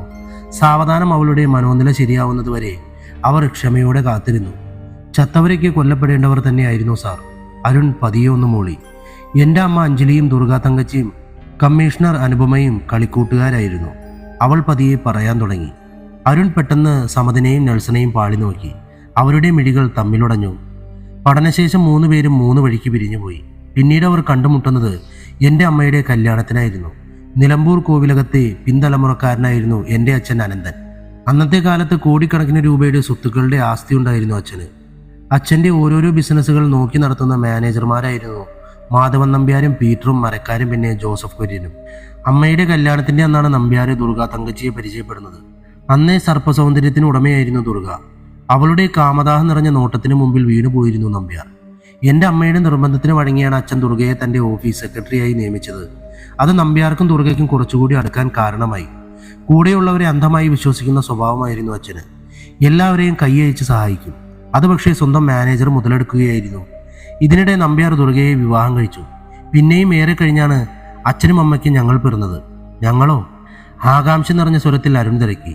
അതെ, ഞാനും അനാമികയും. ഒരൊറ്റ വയറിൽ കുരുത്ത അപൂർവ സാമ്യമുള്ള ഇരട്ടകൾ. ജന്മം കൊണ്ട് മൂത്തത് ആമിയായിരുന്നു. പതിയെ അച്ഛൻ്റെ എല്ലാ ബിസിനസ്സുകളും പടർന്നു പന്തലിക്കാൻ തുടങ്ങിയിരുന്നു. കോടികൾ കൊണ്ട് അമ്മാനമാടുന്നതിൻ്റെ ഇടയിൽ കാൽച്ചുവട്ടിലെ മണ്ണ് നമ്പ്യാരും സംഘവും അടിച്ചു മാറ്റുന്നത് അച്ഛൻ്റെ ശ്രദ്ധയിൽ പെട്ടിരുന്നില്ല. ഞങ്ങളുടെ 5ാമത്തെ പിറന്നാളിൻ്റെ തലേ ദിവസമാണ് കണക്കിൽ കോടിക്കണക്കിന് രൂപയുടെ തിരിമറി നടന്നത് അച്ഛൻ കാണുന്നത്. അത് ചോദ്യം ചെയ്ത അച്ഛനെ അവർ ക്രൂരമായി മർദ്ദിച്ച് അവശനാക്കി. എൻ്റെ അമ്മയെ അവർ ഒന്ന് നിർത്തിയിട്ട് അവൾ അരുണിനെ നോക്കി. ആ നോട്ടം കണ്ട് തൻ്റെ നെഞ്ചിലൂടെ ഒരു കൊള്ളിയാൻ പാഞ്ഞതുപോലെ അയാൾക്ക് തോന്നി. ക്രൂരമായി ബലാത്കാരം ചെയ്ത എൻ്റെ അമ്മയെ അവർ കൊന്നുകളഞ്ഞു. ഒരു പെണ്ണിനോട് ചെയ്യാൻ പറ്റുന്നതിൻ്റെ പരമാവധി ക്രൂരത കാണിച്ചു കഴിഞ്ഞിരുന്നു ആ പട്ടികൾ. കിതച്ചുകൊണ്ട് അനസൂയ ചുറ്റും നോക്കി. കോപമടക്കാൻ കഴിയാതെ അവളുടെ മുഖം ചുവന്നു തുടുത്തിരുന്നു. തീ പാറുന്ന കണ്ണുകളോടെ അവൾ അവിടെ ഇരുന്ന് ഫൈബർ കസാരയിൽ മുഷ്ടി ചുരുട്ടി ആഞ്ഞിടിച്ചു. കസാര നെടുകെ പൊട്ടി കാലുകൾ ഒടിഞ്ഞ് നിലത്ത് വീണു. സമതും നെൽസനും അമ്പരന്നുകൊണ്ട് അരുണിനെ നോക്കി. അരുണുമാകെ സ്തംഭിച്ചു നിൽക്കുകയായിരുന്നു. ഇതൊന്നും അറിയാതെ അച്ഛനും അമ്മയും കൊണ്ടുവരുന്ന കേക്കിന് വേണ്ടി കാത്തിരിക്കുകയായിരുന്നു ഞങ്ങൾ. അന്ന് രാത്രി അച്ഛനും അമ്മയും വന്നില്ല. 2 ദിവസത്തോളം ആ വലിയ ബംഗ്ലാവിൽ അച്ഛനും അമ്മയും ഇല്ലാതെ ഞങ്ങൾ പേടിച്ചു വിറച്ച് മുത്തശ്ശിയുടെ കൂടെ കഴിഞ്ഞു. 2 ദിവസം കഴിഞ്ഞാണ് മൃതപ്രായമായ രൂപത്തിൽ അച്ഛൻ വീട്ടിലെത്തിയത്. നമ്പ്യാർ അച്ഛനെ വീട്ടിൽ കൊണ്ടുവന്ന് തള്ളുകയായിരുന്നു. ചാക്കിൽ കെട്ടിയ അമ്മയുടെ മൃതദേഹം കെട്ടിപ്പിടിച്ച് ധീരമായി കരയുകയായിരുന്നു അച്ഛൻ. എന്തോ ഓർമ്മകളിൽ അനസൂയ വാവിട്ട് കരഞ്ഞു. ഒന്നും മിണ്ടാനാവാതെ തകർന്നു പോയിരുന്നു അരുണും സംഘവും. മുത്തശ്ശി പക്ഷേ എല്ലാം മണത്തറിഞ്ഞു. വളരെ വിശ്വസ്തനായ തോട്ടക്കാരൻ കൃഷ്ണന്റെ കൂടെ മുത്തശ്ശി ഞങ്ങളെ പിൻവാതിൽ വഴി ഇറക്കി വിട്ടു. വൈകാതെ മുത്തശ്ശിയെയും അവർ കൊന്നുകളഞ്ഞു. കൃഷ്ണനെ പറ്റി ഒരു അറിവുമില്ലാത്തതുകൊണ്ട് ഞങ്ങളെ കണ്ടെത്താൻ അവർക്ക് കഴിഞ്ഞില്ല. കൃഷ്ണേട്ടൻ ഞങ്ങളെ കൊണ്ടുപോയത് അയാളുടെ സ്വന്തം വീട്ടിലേക്കായിരുന്നു. വയനാട് മീനങ്ങാടി ആൾപ്പാർപ്പില്ലാത്തൊരു കുന്നിൻചെരുവിലായിരുന്നു അവരുടെ വീട്. സ്വന്തം മക്കളെ പോലെ കൃഷ്ണേട്ടനും മാധവിയമ്മയും ഞങ്ങളെ വളർത്തി. അന്നു മുതലേ മാനസിക നില തെറ്റിയ നിലയിലായിരുന്നു ആമി. അന്ന് മികച്ച ഡോക്ടർമാരെ കാണിക്കാൻ ഞങ്ങൾക്ക് പരിമിതികളുണ്ടായിരുന്നു. അവൾ പുറത്തുപോലും ഇറങ്ങാൻ കൂട്ടാക്കാതെ വീടിനകത്ത് തന്നെ ഇരുന്നു. ഞാൻ പക്ഷേ നെഞ്ചിൽ കനലുകൾ കൂട്ടിവെച്ച് ചുട്ടുപഴുത്ത അഗ്നിഗോളം പോലെ വെന്ത് എരിയുകയായിരുന്നു. എൻ്റെ ഓരോ ശ്വാസത്തിലും എൻ്റെ കുടുംബം നശിപ്പിച്ചവരോടുള്ള പക നിറഞ്ഞു നിന്നു. പക്ഷെ വിധി പിന്നെയും ഞങ്ങളോട് ക്രൂരത കാട്ടി. ആദ്യം നമ്പ്യാരും പട്ടികളുമാണെങ്കിൽ ഇത്തവണ ആ പട്ടികളുടെ മക്കളായിരുന്നു. ഞാൻ +2 പഠിക്കുമ്പോഴാണ് ഒരു ദിവസം 4 പേര് മല കയറി അവിചാരിതമായി ഞങ്ങളുടെ വീട്ടുമുറ്റത്തെത്തിയത്. ഞാൻ ആ സമയം സ്കൂളിലായിരുന്നു. കൃഷ്ണേട്ടനെയും മാധവിയമ്മയെയും അടിച്ച് അവശരാക്കി അവർ ആമിയെ. ദുഃഖം അടക്കാനാവാതെ അനസൂയ പൊട്ടിക്കരഞ്ഞുപോയി. അരുണിന്റെ പല്ലുകൾ ഞെരിഞ്ഞമരുന്ന ശബ്ദം നെൽസണും സമതും കേൾക്കാമായിരുന്നു. മണിക്കൂറുകളോളം കാമദാഹം തീർത്ത് അവർ പോകുമ്പോൾ പച്ചയ്ക്ക് അവരെ കത്തിച്ചു കളഞ്ഞു. ഞാൻ സ്കൂൾ വിട്ടുവരുമ്പോൾ പരിചയമില്ലാത്ത 4 പേര് മലയിറങ്ങി വരുന്നത് കണ്ട് ഞാൻ മരങ്ങൾക്കിടയിൽ മറഞ്ഞു നിന്നു. ഉടുക്കം ഓടിക്കതച്ച് വീട്ടിലെത്തുമ്പോൾ ഞങ്ങളുടെ ഓലക്കുടിലിൻ്റെ സ്ഥാനത്ത് കത്തിയെരിയുന്ന അവശിഷ്ടങ്ങളായിരുന്നു. എൻ്റെ ജീവിതം വീണ്ടും മാറിമറിഞ്ഞത് അവിടെ വച്ചായിരുന്നു. വെറും 17 വയസ്സ് പ്രായമുള്ള ഞാൻ വീണ്ടും അനാഥത്വത്തിൻ്റെ തീയിലേക്ക് എടുത്തെറിയപ്പെട്ടു. പലപ്പോഴും മനസ്സിൻ്റെ സമനില നഷ്ടപ്പെട്ട് ഞാനൊരു ഭ്രാന്തിൻ്റെ വക്കോളം എത്തി. ഉന്മാദം നിറഞ്ഞ വർഷങ്ങളായിരുന്നു പിന്നീട്. എൻ്റെ ക്ലാസ്സിൽ പഠിക്കുന്ന കുട്ടികളും ടീച്ചേഴ്സും എൻ്റെ കാര്യത്തിൽ അതീവ ശ്രദ്ധ പുലർത്തിയതുകൊണ്ട് മാത്രം ഞാൻ പതിയെ ജീവിതത്തിലേക്ക് തിരിച്ചു വന്നു. അപ്പോഴേക്ക് എൻ്റെ മനസ്സിൽ ആ 4 പേരുടെ മുഖം ഒരു അഗ്നി പോലെ കത്തിത്തെളിഞ്ഞു നിന്നു. ഒടുവിൽ ഒരു ജോലി ആവശ്യമായി ഞാൻ ബാംഗ്ലൂരിലെത്തി. അവിടെ വെച്ചാണ് ഉന്മാദത്തിൻ്റെ മൂർധന്യതയിൽ നഗരത്തിൻ്റെ ഇരുണ്ട ലോകത്തേക്ക് ഞാൻ എത്തിപ്പെട്ടത്. അവിടെ വെച്ച് ആ 4 പേരെ വീണ്ടും ഞാൻ കണ്ടുമുട്ടി. എൻ്റെ ആമയെ നശിപ്പിച്ച പട്ടികളെ. അവർക്കവിടെ വലിയ പിടിപാടായിരുന്നു. തീരാത്ത പകയുമായി അവരെ ഞാൻ വിടാതെ പിന്തുടർന്നു പോന്നു. എന്നെ കൂടാതെ മറ്റൊരാൾ കൂടെ അവരുടെ പിറകെയുണ്ടായിരുന്നു, മറ്റൊരു പെൺകുട്ടി. ഏതൊരു സൈറ്റ് മുഖേന കിട്ടുന്ന ഇരകളെ ആരും അറിയാതെ കൊന്നു തള്ളുന്ന ഒരു പ്രൊഫഷണൽ ലേഡി കില്ലർ. യാദൃച്ഛികമായി ഞങ്ങൾ പരിചയപ്പെട്ടു. എനിക്ക് ആവശ്യമായ രൂപമാറ്റം നടത്താൻ സഹായിച്ചത് അവളായിരുന്നു. എനിക്ക് വേണ്ട സഹായിയെയും ആയുധങ്ങളും സർവ്വസജ്ജീകരണങ്ങളും അവൾ ചെയ്തു തന്നു. അവളുടെ ക്ലയന്റ് പക്ഷേ അനുപമയായിരുന്നു. സിരകളിൽ നുരഞ്ഞു പോകുന്ന പ്രതികാര അഗ്നിയിൽ വെന്തുരുകിയ ഞാൻ ആ 4 പേരെയും പച്ചയ്ക്ക് തന്നെ വേദനിപ്പിച്ച് കൊന്നുകളഞ്ഞു. അവളുടെ സ്വരം മാറി വരുന്നത് ആശങ്കയോടെ കാണുകയായിരുന്നു അരുൺ. ഉന്മാദത്തിന്റെ ഓരോ അണുവും അവളുടെ ശരീരത്തിലേക്ക് പ്രവഹിക്കാൻ തുടങ്ങിയിരുന്നു. അപ്പോൾ അവരുടെ ഓരോ അണുവിലൂടെയും വേദന പരമാവധി ഞാൻ അവർക്ക് സമ്മാനിച്ചു. ക്രൂരത മാറ്റിയ സ്വരത്തിൽ അവൾ തുടർന്നു. അതിനിടെ ഞാൻ ഓരോരോ ശത്രുക്കളെയും കാണുകയായിരുന്നു. എൻ്റെ കുടുംബത്തെ വേരടക്കം പിഴുതുമാറ്റിയ ഓരോരുത്തരെയായി ഞാൻ പ്രണയിച്ചുകൊണ്ടേയിരുന്നു. അവരുടെ ഓരോ തുള്ളിച്ചോരയും എനിക്ക് അടക്കാൻ കഴിയാത്ത അഭിനിവേശമായിരുന്നു. സാവധാനം അവളുടെ സ്വരമുയർന്നു. അനുപമയെ എന്തിനാണ് നീ കൊന്നത്? ചാട്ടുളി പോലെയായിരുന്നു അരുണിന്റെ ചോദ്യം. തലയൊന്ന് ചിരിച്ച് അവൾ അരുണിനെ നോക്കി. അവരിടയ്ക്ക് ഒരു ഫൗൾ പ്ലേ ചെയ്തു. അവരുടെ ടാർഗറ്റ് ആ 4 പട്ടികളും പിന്നെ ദുർഗയുമായിരുന്നു. അത് നടന്നു കഴിഞ്ഞപ്പോൾ പിന്നെ ഞാൻ എന്തെങ്കിലും ഒരു ഭീഷണിയാവുമോ എന്നവർ പേടിച്ചിരിക്കണം. ഒരു എൻകൗണ്ടർ എന്ന പോലെ എന്നെ കൊന്നുകളയാമെന്ന് അവർ കരുതി കാണും. ഒടുവിൽ എനിക്ക് അവരെയും ഫിനിഷ് ചെയ്യേണ്ടി വന്നു. അരുൺ മെല്ലെ നടന്ന് അവൾക്കരികിലെത്തി. ഓക്കെ അനസൂയ, നിന്റെ പ്രതികാരം നീ ഭംഗിയായി നിറവേറ്റി. ഇനി ബാക്കി ഞങ്ങൾ ചെയ്തോളാം. വളരെ ഗൗരവത്തിലായിരുന്നു അരുണിന്റെ വാക്കുകൾ. ഞാൻ പറഞ്ഞു കഴിഞ്ഞില്ലല്ലോ സാർ. തൻ്റെ കൂടെയുള്ളവരെ തട്ടേണ്ടത് നമ്പ്യാരുടെ ആവശ്യമായിരുന്നു. ആ കൊട്ടേഷനും പോയത് ബാംഗ്ലൂരിലേക്ക്. അനസൂയയുടെ മുഖത്ത് നിഗൂഢമായൊരു പുഞ്ചിരി വിടർന്നു. സ്വന്തം മകനെയും ഭാര്യയെയും കൊന്ന എനിക്ക് തന്നെ അയാൾ ആ കർത്തവ്യം വെച്ച് നീട്ടി. അയാളുടെ തിരക്കഥക്കനുസരിച്ച് എല്ലാം ചെയ്യേണ്ട ആവശ്യം മാത്രമേ എനിക്ക് വന്നുള്ളൂ. എല്ലാത്തിനും വഴിയൊരുക്കി നമ്പ്യാർ മുന്നേ നടന്നു. പക്ഷെ അയാൾക്കറിയില്ലല്ലോ അയാളുടെ കാലനെയാണ് അയാൾ കൊണ്ടു നടക്കുന്നതെന്ന്. ഓഹോ, അതിനിടയിൽ അങ്ങനെ ഒരു ട്വിസ്റ്റ് കൂടി ഉണ്ടായിരുന്നല്ലേ? അരുണിന്റെ നെറ്റി ഒന്ന് ചുളിഞ്ഞു നിവർന്നു. തീർച്ചയായും. പതിയെ അവളുടെ ചിരി മാഞ്ഞു. പകരം അവിടെ കനത്ത ഗൗരവം നിറഞ്ഞു. നിങ്ങൾ 3 പേരും എൻ്റെ ശത്രു ലിസ്റ്റിലില്ല. അതുകൊണ്ട് എന്നെ പോവാൻ അനുവദിക്കണം. ആ നമ്പ്യാരെ കൂടി തീർത്തിട്ട് എനിക്ക് മടങ്ങിപ്പോകണം. എങ്ങോട്ട്? ചാട്ടുളി പോലെയായിരുന്നു നെൽസന്റെ ചോദ്യം. എൻ്റെ കുടുംബത്തിൻ്റെ അടുത്തേക്ക്. ഒരു മുരൾച്ച പോലെയായിരുന്നു അവളുടെ മറുപടി. സോറി അനസൂയ, നിയമം കയ്യിലെടുക്കാൻ ഞാൻ സമ്മതിക്കില്ല. അരുണിന്റെ മറുപടി കേട്ട് അവളുടെ മുഖത്ത് പരിഹാസം നിറഞ്ഞു. നിങ്ങളുടെ സമ്മതം ആർക്ക് വേണം? നിങ്ങളെ 3 പേരെയും കൊന്നിട്ടായാലും എൻ്റെ ലക്ഷ്യം എനിക്ക് നിറവേറ്റിയേ പറ്റൂ. അരുൺ അമ്പരന്ന് അവളെ നോക്കി. പിന്നെ മെല്ലെ അവളുടെ അടുത്തേക്ക് ചെന്നു. അവൾ പിടികൊടുക്കാതെ ഒരു വശത്തേക്ക് ഒഴിഞ്ഞു മാറി. തന്നെ പിടിക്കാൻ വന്ന നെൽസന്റെ നെഞ്ചിൽ അവൾ തലകൊണ്ട് ആഞ്ഞിരിച്ചു. പിന്നെ ഒരൊറ്റ കുതിപ്പായിരുന്നു സമതിന്റെ നേരെ. നിലതെറ്റി വീണ സമതിന്റെ നെഞ്ചിൽ ചവിട്ടി അവൾ പുറത്തേക്ക് കുതിച്ചു. സാർ, അവളെ വിടരുത്! നെൽസൺ ഉറക്കെ അലറി വിളിച്ചു. അരുൺ പുഞ്ചിരിച്ചുകൊണ്ട് മെല്ലെ മാറി നിന്നു. അനസൂയ ഒരു കൊടുങ്കാറ്റ് പോലെ പുറത്തേക്ക് പാഞ്ഞു. എന്താ സാറേ അവളെ വിട്ടുകളഞ്ഞത്? ആരെ? സമതിന്റെ കണ്ണുകൾ ഒന്നു കുറുകി. ആ രാക്ഷസിയെ? അത് ആ കൊലയാളി അല്ല സമത്. പുഞ്ചിരിയോടെ അരുൺ പറഞ്ഞു. പിന്നെ? നെൽസന്റെ സ്വരം അറിയാതെ ഒന്നുയർന്നു. നമ്മൾ ആരെയും പിടിച്ചിട്ടില്ല. ആര് ചോദിച്ചാലും അങ്ങനെ പറയാവൂ. നെൽസണും സമതനും അപ്പോഴാണ് കാര്യങ്ങൾ പിടികിട്ടിയത്. ചൂണ്ടയിൽ കൊരുത്ത മീനിനെ അയച്ചുവിടുന്ന ബുദ്ധി. ലക്ഷ്യം ഒന്ന് മാത്രം, നമ്പ്യാർ. കാട്ടുകുതിരയുടെ ശക്തിയും കുറുക്കന്റെ കൗശലവും മൂർഖമ്പാമ്പിന്റെ പകയും ഒത്തിണങ്ങിയ മനുഷ്യമൃഗം മാധവൻ നമ്പ്യാർ. പെണ്ണുങ്ങളെ ഉപദ്രവിക്കുന്നവരെ എനിക്കിഷ്ടമല്ല. ഞങ്ങൾക്കും. മൂവരും മിഴികളിൽ വൈരപ്പൊടി തിളങ്ങുന്ന പോലെ ഒരു തിളക്കം നിറഞ്ഞു. പെട്ടെന്ന് തന്നെ അവർ റെഡിയായി. എല്ലാ ആയുധങ്ങളും എടുത്ത് അനസൂയ പോയ വഴിയെ അവർ പിന്തുടർന്നു. നമ്പ്യാർക്ക് വരാൻ പോകുന്ന അഗ്നിപരീക്ഷ എന്തായിരിക്കും? ആലോചിക്കുന്തോറും അരുണിന് ചിരി പൊട്ടി. നമ്പ്യാർ പക്ഷെ എല്ലാം പ്രതീക്ഷിച്ചിരുന്നു. അനസൂയയുടെ വരവും കാത്ത് എല്ലാ തരം കെണിയുമായി കാത്തിരിക്കുകയായിരുന്നു അയാൾ. ഇതൊന്നും അറിയാതെ നമ്പ്യാരുടെ വീടിന്റെ മതിൽ ചാടിക്കിടന്ന അനസൂയ. മതിലിന്റെ ഉള്ളിൽ അവളെയും പ്രതീക്ഷിച്ച് നിൽക്കുകയായിരുന്നു ഭീകരന്മാരായ 3 വേട്ടപ്പട്ടികൾ. ഒറ്റയ്ക്കൊരു കാട്ടുപോത്തിനെ കൂടി വകവരുത്താൻ ശേഷിയുള്ള നല്ല ഒന്നാന്തരം വേട്ടപ്പട്ടികൾ. പൂച്ചയെപ്പോലെ പതുങ്ങിയാണ് അനസൂയ നിലത്തേക്ക് പറന്നിറങ്ങിയത്. കൈകൾ നിലത്ത് കുത്തിയതും ഒരു വല്ലാത്ത മുരൾച്ച കേട്ട് അവൾ അമ്പരന്ന് നോക്കി. ചുവന്ന നാക്ക് പുറത്തു നീട്ടി ക്രൂരമായി തന്നെ നോക്കി നിൽക്കുന്ന 3 പട്ടികളെയാണ് അവർ കണ്ടത്. ഒരൊറ്റ കടിക്ക് തന്നെ തന്റെ കഴുത്തു മുറിക്കാൻ കഴിവുള്ളവയാണ് അവറ്റകളെന്ന് ഒറ്റ നോട്ടത്തിൽ തന്നെ അവൾക്ക് മനസ്സിലായി. അവളുടെ നെഞ്ചിൽ ഒരു കൊള്ളിയാൻ മിന്നി. ശ്വാസം മടക്കി പിടിച്ച് അനസൂയ പതിയെ എഴുന്നേറ്റ് നിന്നു. ക്രൂരത മുറ്റിയ കണ്ണുകളോടെ തന്നെ നോക്കി നിൽക്കുകയാണ് ഭീമൻ പട്ടികൾ. ഏത് നിമിഷവും തന്റെ നേരെ അത് ചാടി വീഴുമെന്ന് അവൾക്ക് തോന്നി. പെട്ടെന്നാണ് വീടിനകത്ത് നിന്നും ഒരു ചൂളംവിളി ഉയർന്നത്. അടുത്ത നിമിഷം ഒന്ന് കുരച്ച് രൂക്ഷമായി അനസൂയയെ നോക്കി പട്ടികൾ മനസ്സില്ലാ മനസ്സോടെ തിരിഞ്ഞു നടന്നു. അനസൂയ ഒരു ദീർഘനിശ്വാസം വിട്ട് പതിയെ ചുറ്റുമൊന്ന് നോക്കി. 2ാം നിലയിലെ തുറന്നു കിടക്കുന്ന ജനാലയിൽ തന്നെ നോക്കി നിൽക്കുന്ന നമ്പ്യാരെ അവൾ കണ്ടു. അയാൾ കൈകൊണ്ട് അവളെ മാടി വിളിച്ചു. അവൾ സാവധാനം അകത്ത് കിടന്ന് ഗോണി കയറി അയാളുടെ മുറിയിലെത്തി. അയഞ്ഞ പൈജാമയും മുണ്ടുമായിരുന്നു അയാളുടെ വേഷം. മേശപ്പുറത്ത് പാതി വലിച്ച സിഗരറ്റ് കുറ്റികൾ പരന്നു കിടക്കുന്നു. Welcome my princess. 2 കൈകളും വിരിച്ചു പിടിച്ച് അവളെ ആലിംഗനം ചെയ്യാനെന്ന മട്ടിൽ അയാൾ അടുത്തേക്ക് വന്നു. ഒരു പുഞ്ചിരിയോടെ അലസമായി അവൾ ഒഴിഞ്ഞു മാറിക്കളഞ്ഞു. ഞാൻ നിനക്കൊരു സ്പെഷ്യൽ ഡ്രിങ്ക് ഉണ്ടാകാണ്ടിയാൻ പറഞ്ഞുകൊണ്ട് അയാൾ അലമാര തുറന്ന് സീൽ പൊട്ടിച്ചൊരു ബോട്ടിലെടുത്ത് അല്പാൽപമായി 2 ഗ്ലാസ്സിലേക്ക് ഒഴിച്ചു. പിന്നെ 4-5 ഐസ് ക്യൂബ് എടുത്ത് ഗ്ലാസ്സിലേക്ക് ഇട്ടു. ഒരു ബോട്ടിലിന് 1 ലക്ഷം രൂപ വില വരുന്ന ഇറ്റാലിയൻ വിസ്കിയാണിത്. ഹോളിവുഡ് താരങ്ങൾ നിത്യ യൗവനത്തിന് വേണ്ടി സേവിക്കുന്ന അതേ സാധനം. നീ എനിക്ക് എത്രമാത്രം പ്രിയപ്പെട്ടവളാണെന്ന് നീ മനസ്സിലാക്കാത്തത് എന്തേ? ഒരു വല്ലാത്ത പുഞ്ചിരിയോടെ അയാൾ പറഞ്ഞുകൊണ്ട് ഗ്ലാസ് അവളുടെ നേരെ നീട്ടി. വാങ്ങണോ വാങ്ങണ്ടേ എന്ന ശങ്കയിൽ അവൾ കൈ നീട്ടുമ്പോഴേക്കും അയാൾ ഗ്ലാസ്സിലെ വിസ്കി അവളുടെ മുഖത്തേക്ക് നീട്ടി ഒഴിച്ചു. കണ്ണിലൂടെ ഒരു ഇടിമിന്നൽ പോയതുപോലെയാണ് അനസൂയയ്ക്ക് തോന്നിയത്. കണ്ണുകൾ പൊള്ളിയതുപോലെ, വേദനിക്കുന്ന വെന്ത കണ്ണുകൾ പണിപ്പെട്ട് പാതി തുറന്ന അനസൂയ. അടുത്ത നിമിഷം നമ്പ്യാർ തന്റെ വലത്തേക്കാലുകൊണ്ട് അവളുടെ നെഞ്ചിൽ ആഞ്ഞു ചവിട്ടി.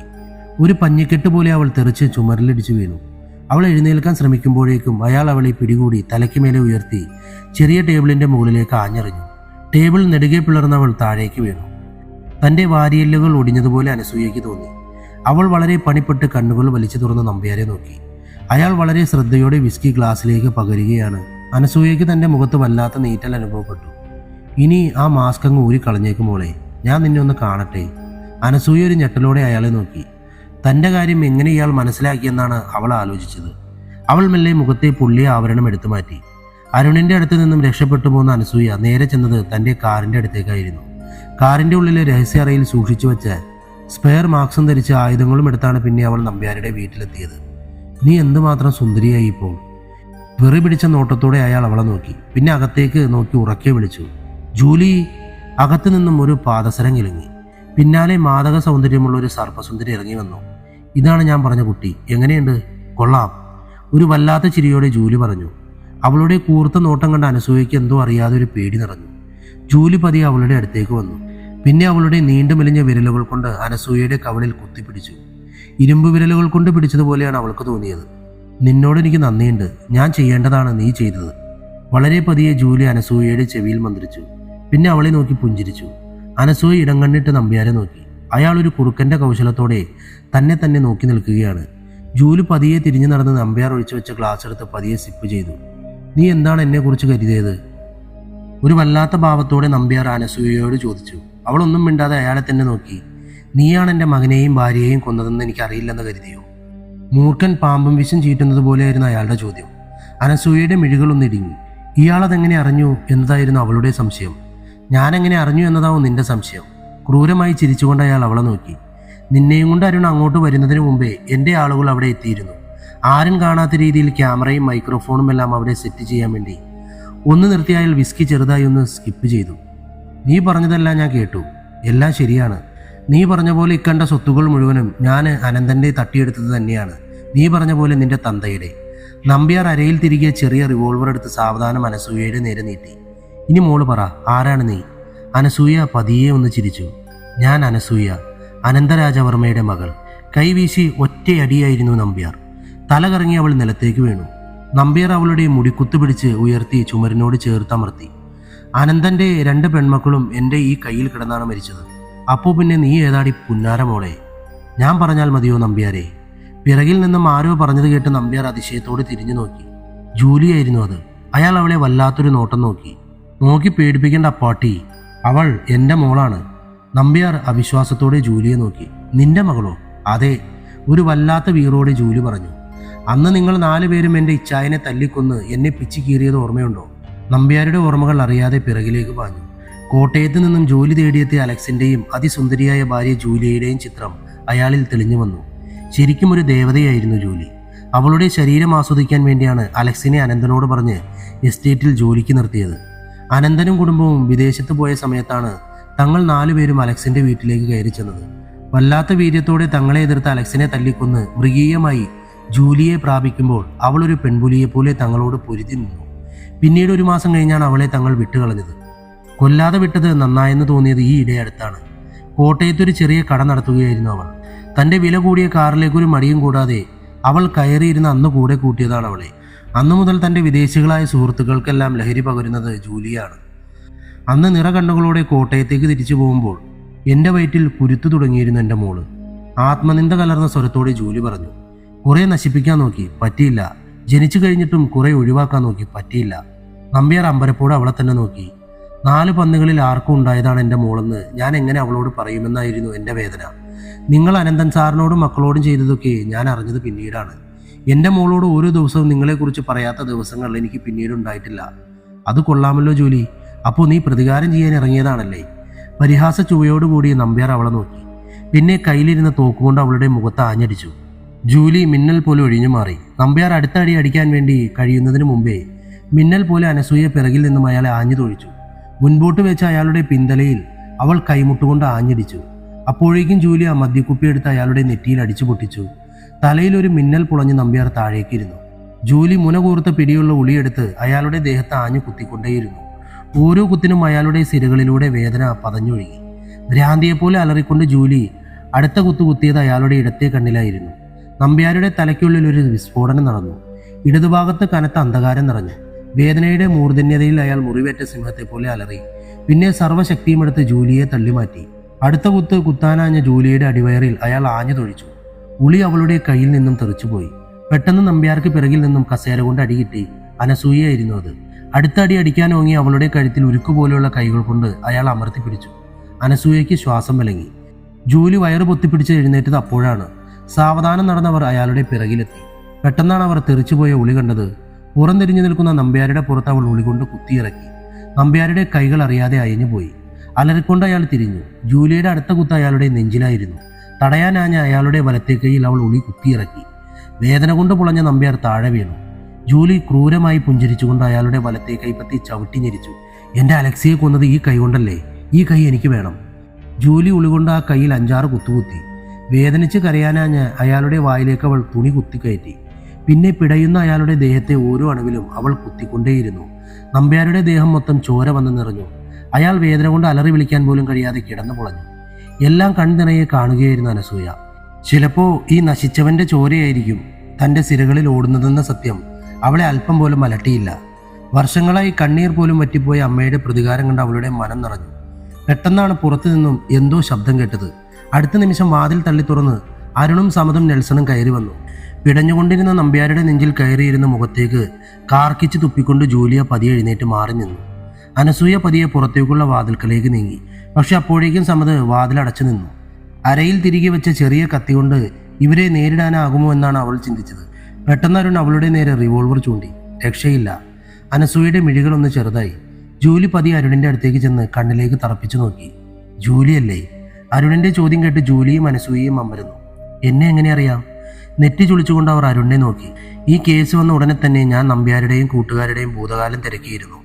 കാരണം ഇങ്ങനത്തെ കൊലപാതകങ്ങൾക്ക് പിന്നിൽ എപ്പോഴും ഒരു ഫ്ലാഷ് ബാക്ക് ഉണ്ടാവും. ആദ്യം എനിക്ക് സംശയം അനന്തന്റെ മകളെക്കുറിച്ചായിരുന്നു. പക്ഷേ അവർ രണ്ടുപേരും അന്നേ കൊല്ലപ്പെട്ടു എന്നാണ് എനിക്ക് കിട്ടിയ വിവരം. ഓ, ഇത്ര പെട്ടെന്ന് എല്ലാം തപ്പിപ്പിടിച്ചല്ലോ. അത്ഭുതത്തോടെ അനസൂയ തിരക്കി. Yes, Merlin Alex. ഒന്ന് പുഞ്ചിരിച്ചുകൊണ്ട് അരുൺ പറഞ്ഞു. അനസൂയ എന്ന പേരിൽ വന്നത് മെർലിൻ ആണെന്ന് പക്ഷേ ഇന്നലെയാണ് എനിക്ക് മനസ്സിലായത്. ഇവിടുത്തെ എസ്റ്റേറ്റിൽ നിന്നും കരഞ്ഞുകൊണ്ട് ഇറങ്ങിപ്പോയ ജൂലിയെക്കുറിച്ച് എനിക്ക് വിവരം കിട്ടിയ അന്ന് തന്നെ മെർലിനെ കുറിച്ചും എനിക്ക് വിവരം കിട്ടിയിരുന്നു. ഓ, ഒരു മൂളലായിരുന്നു മെർലിൻ്റെ മറുപടി. സ്വന്തം അമ്മയോടുള്ള ഇഷ്ടം കൊണ്ട് തൻ്റെ ജീവൻ പോയാലും അമ്മയ്ക്കൊന്നും ഉണ്ടാകരുതെന്ന് കരുതിയാണ് മെർലിൻ ഇതൊക്കെ ചെയ്തതെന്നും എനിക്കറിയാം. അരുണിൻ്റെ സ്വരം ചെറുതായി ഒന്നിടറി. മെർലിൻ്റെ മിഴികളിൽ ഒരു തുള്ളി കണ്ണുനീർ പൊടിഞ്ഞു. പെട്ടെന്നാണ് നമ്പ്യാർ പതിയെ കൈകുത്തി എഴുന്നേറ്റത്. പിന്നെ അയാൾ ആടി അരുണിൻ്റെ അടുത്ത് വന്ന് ചുമലിലേക്ക് വീണു. ചോരയിൽ കുതിർന്ന അയാളെ അരുൺ മെല്ലെ കൈകൾ കൊണ്ട് താങ്ങി. പക്ഷെ അപ്പോഴേക്കും അയാൾ അരുണിൻ്റെ കയ്യിൽ നിന്നും റിവോൾവർ പിടിച്ചു വാങ്ങി മെർലിൻ്റെ നേരെ ചൂണ്ടിയിരുന്നു. അരുണിന് പ്രതികരിക്കാൻ കഴിയുന്നതിന് മുമ്പേ ആദ്യ വെടിപൊട്ടി. പക്ഷെ അപ്പോഴേക്കും ജൂലി മെർലിൻ്റെ മുമ്പിലേക്ക് കയറി നിന്നിരുന്നു. ജൂലിയുടെ ഇടത്തെ നെഞ്ചിലാണ് ആദ്യത്തെ ഉണ്ട കയറിയത്. അടുത്തത് കൃത്യം നെറ്റിയിലായിരുന്നു. ഒന്ന് പിടയാൻ പോലും ആവാതെ ജൂലി പിറകിൽ നിന്ന മെർലിൻ്റെ ദേഹത്തേക്ക് മറിഞ്ഞു. അപ്പോഴേക്കും സമനില വീണ്ടെടുത്ത് അരുൺ നമ്പ്യാരെ ചവിട്ടി താഴെയിട്ടു. പിന്നെ തെറിച്ചു വീണ തോക്കെടുത്ത് അയാളുടെ നേരെ ചൂണ്ടി. അപ്പോഴേക്കും അരുണിൻ്റെ ഫോൺ ശബ്ദിച്ചു. ആഭ്യന്തരമന്ത്രി ദിവാകരനായിരുന്നു അത്. എന്തായി അരുണെ, അവളെ കിട്ടിയോ? കിട്ടിയില്ല സാർ. പോലീസുമായുള്ള ഏറ്റുമുട്ടലിൽ അവൾ കൊല്ലപ്പെട്ടു. അപ്പോൾ നമ്പ്യാരോ? അരുൺ പതിയെ നമ്പ്യാരെ നോക്കി.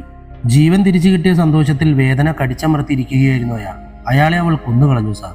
നോ! നമ്പ്യാരുടെ അലർച്ച കേട്ടു അരുൺ. ഫോൺ കട്ട് ചെയ്ത അരുൺ അയാളെ നോക്കി. ദയനീയമായി നമ്പ്യാർ അരുണിനെ നോക്കി. നരകത്തിലേക്ക് പോയിക്കോ? അരുൺ മനോഹരമായി പുഞ്ചിരിച്ചു. പിന്നെ അയാളുടെ നെഞ്ചിലേക്ക് നിറയൊഴിച്ചു. ഒന്ന് പിടഞ്ഞ അയാൾ നിശ്ചലനായി.